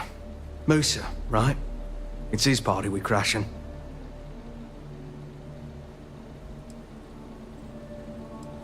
We've lost too many good soldiers and scientists to the spacers. But everyone here is stable and will recover. Assuming we can clear the outpost of spacers. I'm a battlefield medic, so this, outpost? Well, it's luxury accommodations. What the heck are you guys doing here anyway? Doctor. Doctor! Yes. I mean, yes. Astrobiology. We study non-Terran life forms in the settled systems. We, seek to understand the various flora and fauna and search for practical uses.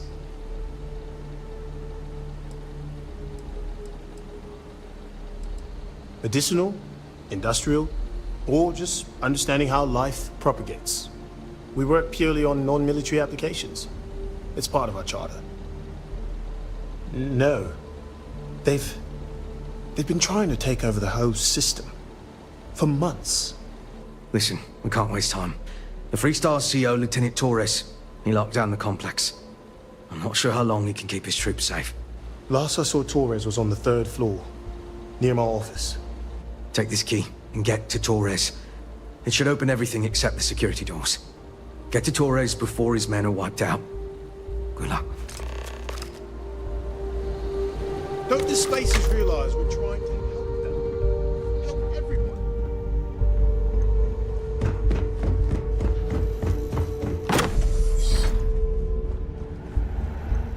We got company. Damn it!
me a sec. You have anything valuable?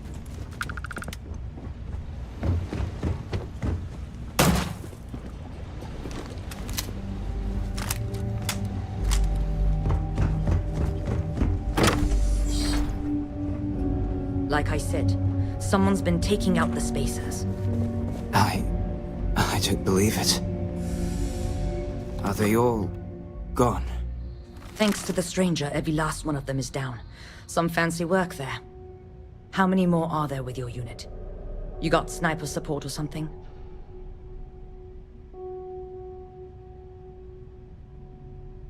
Holy shit. The two of you did all of that. All in a day's work.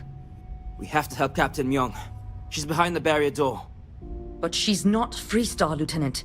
Our first priority is our men and our scientists. She came in to save us, Sergeant, when no one else would. I will not leave her out to dry.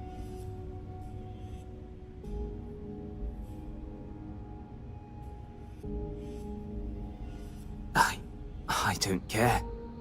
Her men have risked their lives, died for us. But, Lieutenant, they're the UC. We can't... Sergeant, I am ordering you to help us save those Marines. But how? We got a security override key.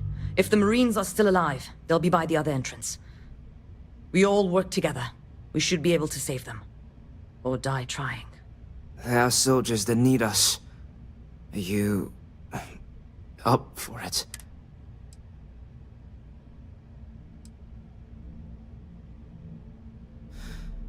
Then let's do this. Here's the security key. You take point. The captain's down one floor. If something's on your mind, you can tell me.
Still be pinned down if it weren't for them.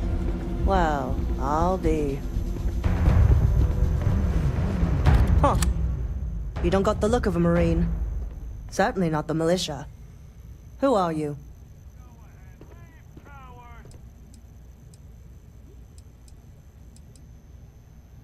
Huh. More UC bailing the FC out. Captain Myung, UC Marines. Veteran of the Colony Wars, the Shield of Parduk Pass. Best damn Marine in the service. And that loudmouth is Private Psy. If she wasn't such a hell of a soldier, she'd be polishing latrines for the next decade. You've saved lives here, and that is something I won't forget. Captain Myung. You're a legend. I heard about you when I was working with the United Colonies. And you're here. My reputation precedes me, eh? I've always wanted to say that. I'm in the business of saving civilian lives. I figure this research outpost qualifies. If Mast found out, there could be a court-martial. The captain and all her Marines. Oh, we'd all be dead if it weren't for them. You lot may be Freestar, but you're ground pounders first. I wasn't about to let you all die ignobly to those rabid spacer bastards.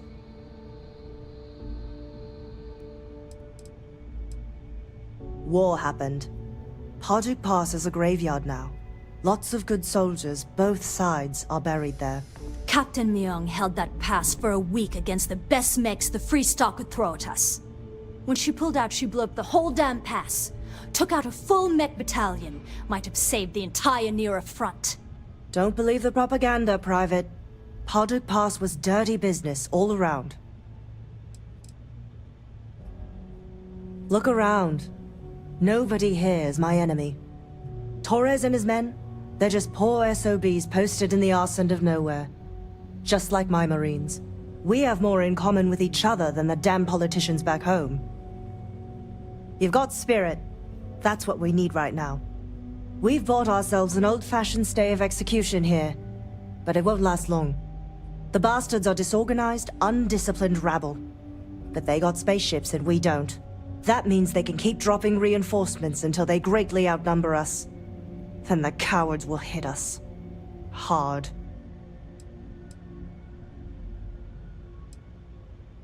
Which means they won't drop the reinforcements right on top of us anymore. But there's too many of them, and only one of you. No, we need a plan. I have a more immediate problem, Captain. I have troops and civilians in the field. If we don't act, the Spacers could take them out. I can't abandon them. Damn it. What sort of leader would you be if you did? But we need every trained soldier to fortify and get the defenses back online. Mahoney said their last transmission indicated they were in trouble. If you could perhaps take your ship to the research camp and clear out any Spacers.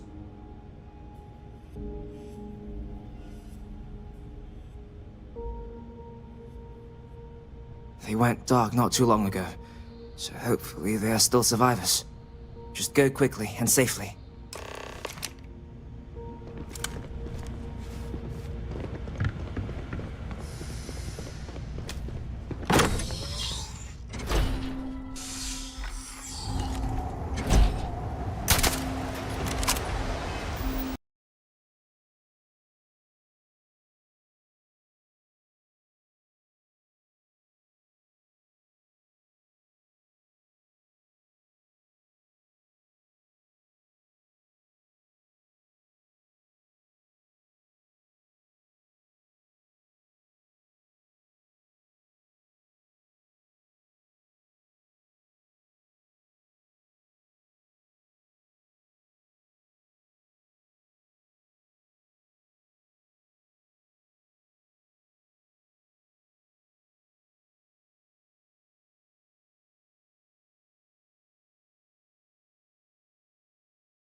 Oxygen, nitrogen, hydrogen. It's all here.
This situation is getting out of control.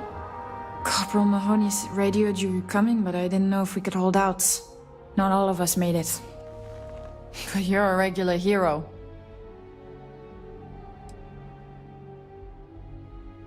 Torres did that. He's so damn green. But alright.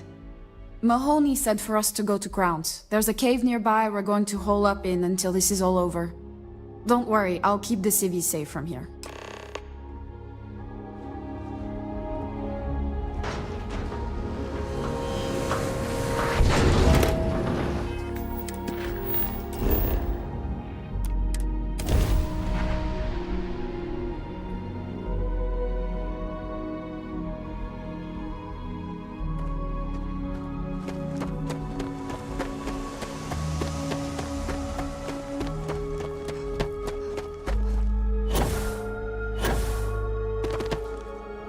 Mahoney said the research camp is all clear.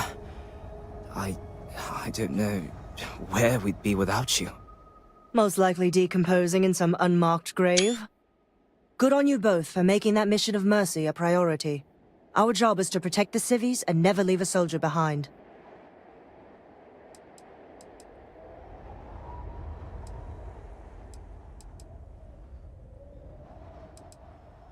Straight to business. Good.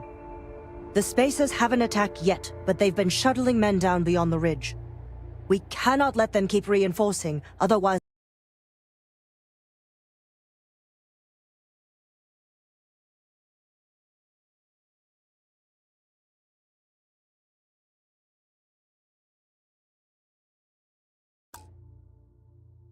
will overwhelm. So we need to take...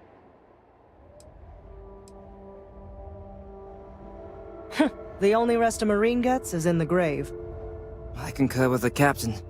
We can't hold out if we don't cut off their manpower. The Spacers have 2 fighter groups. If you take those out, the enemies will be stranded. So, launch that fancy ship of yours and get to work.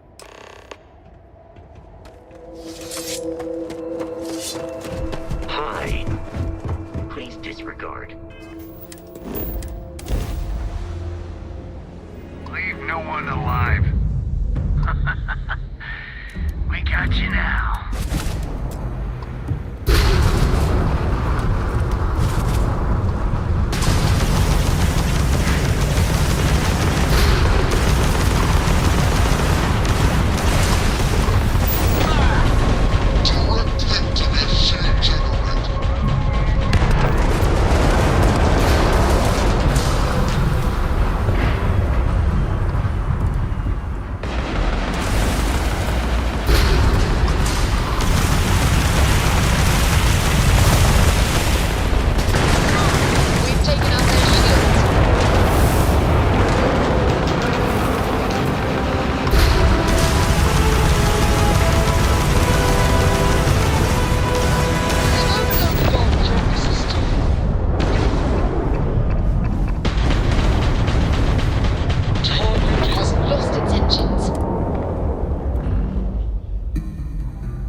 Jump drives for docking cycle complete.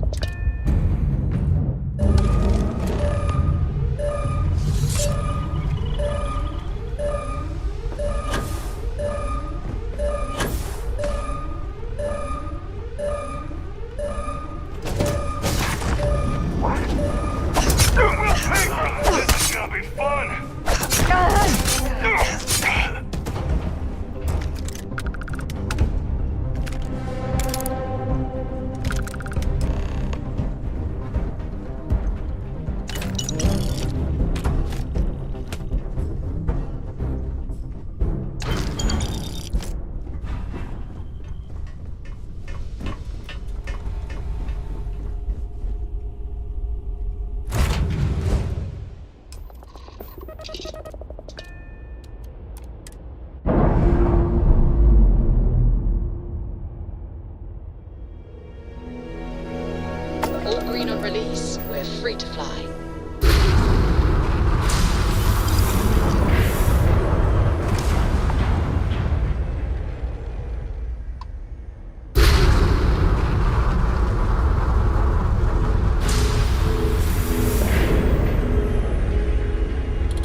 From what I'm seeing, this world has all the essential building blocks.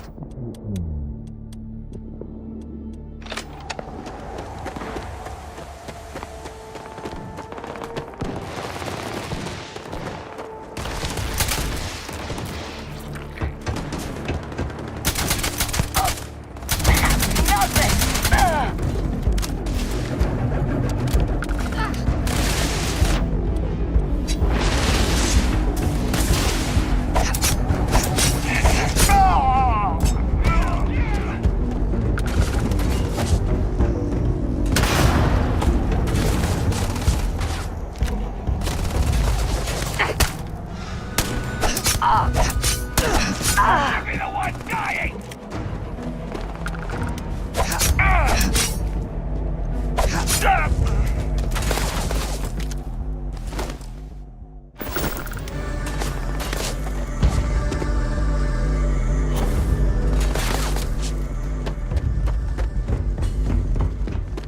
Show yourself, bastard! Push forward! You can't help your dying, Peter! It hurts! This is it?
Set aside any ghosts.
So many people. That's the price of command, Torres. Every decision leads to blood. You can drive yourself crazy with counterfactuals. Focus on the good you did. We did, here.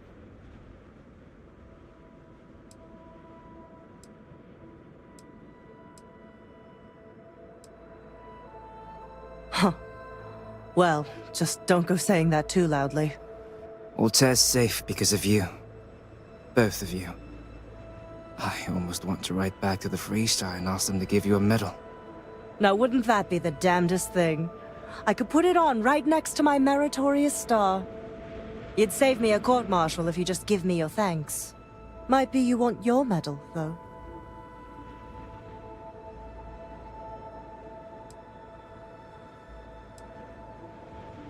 I know exactly how you feel. I'm not sure if I would have done all this if the roles were reversed, Myung. But I will never forget you. You're young, and you've got a future ahead of you. A bit of advice. I've been passed up for promotion more times than I can count because I've always stuck by my principles. There's a million ways the bastards in command will ask you to compromise. Little ways, big ways. Don't. It may hurt your career, but I look back with pride at my service. Especially today.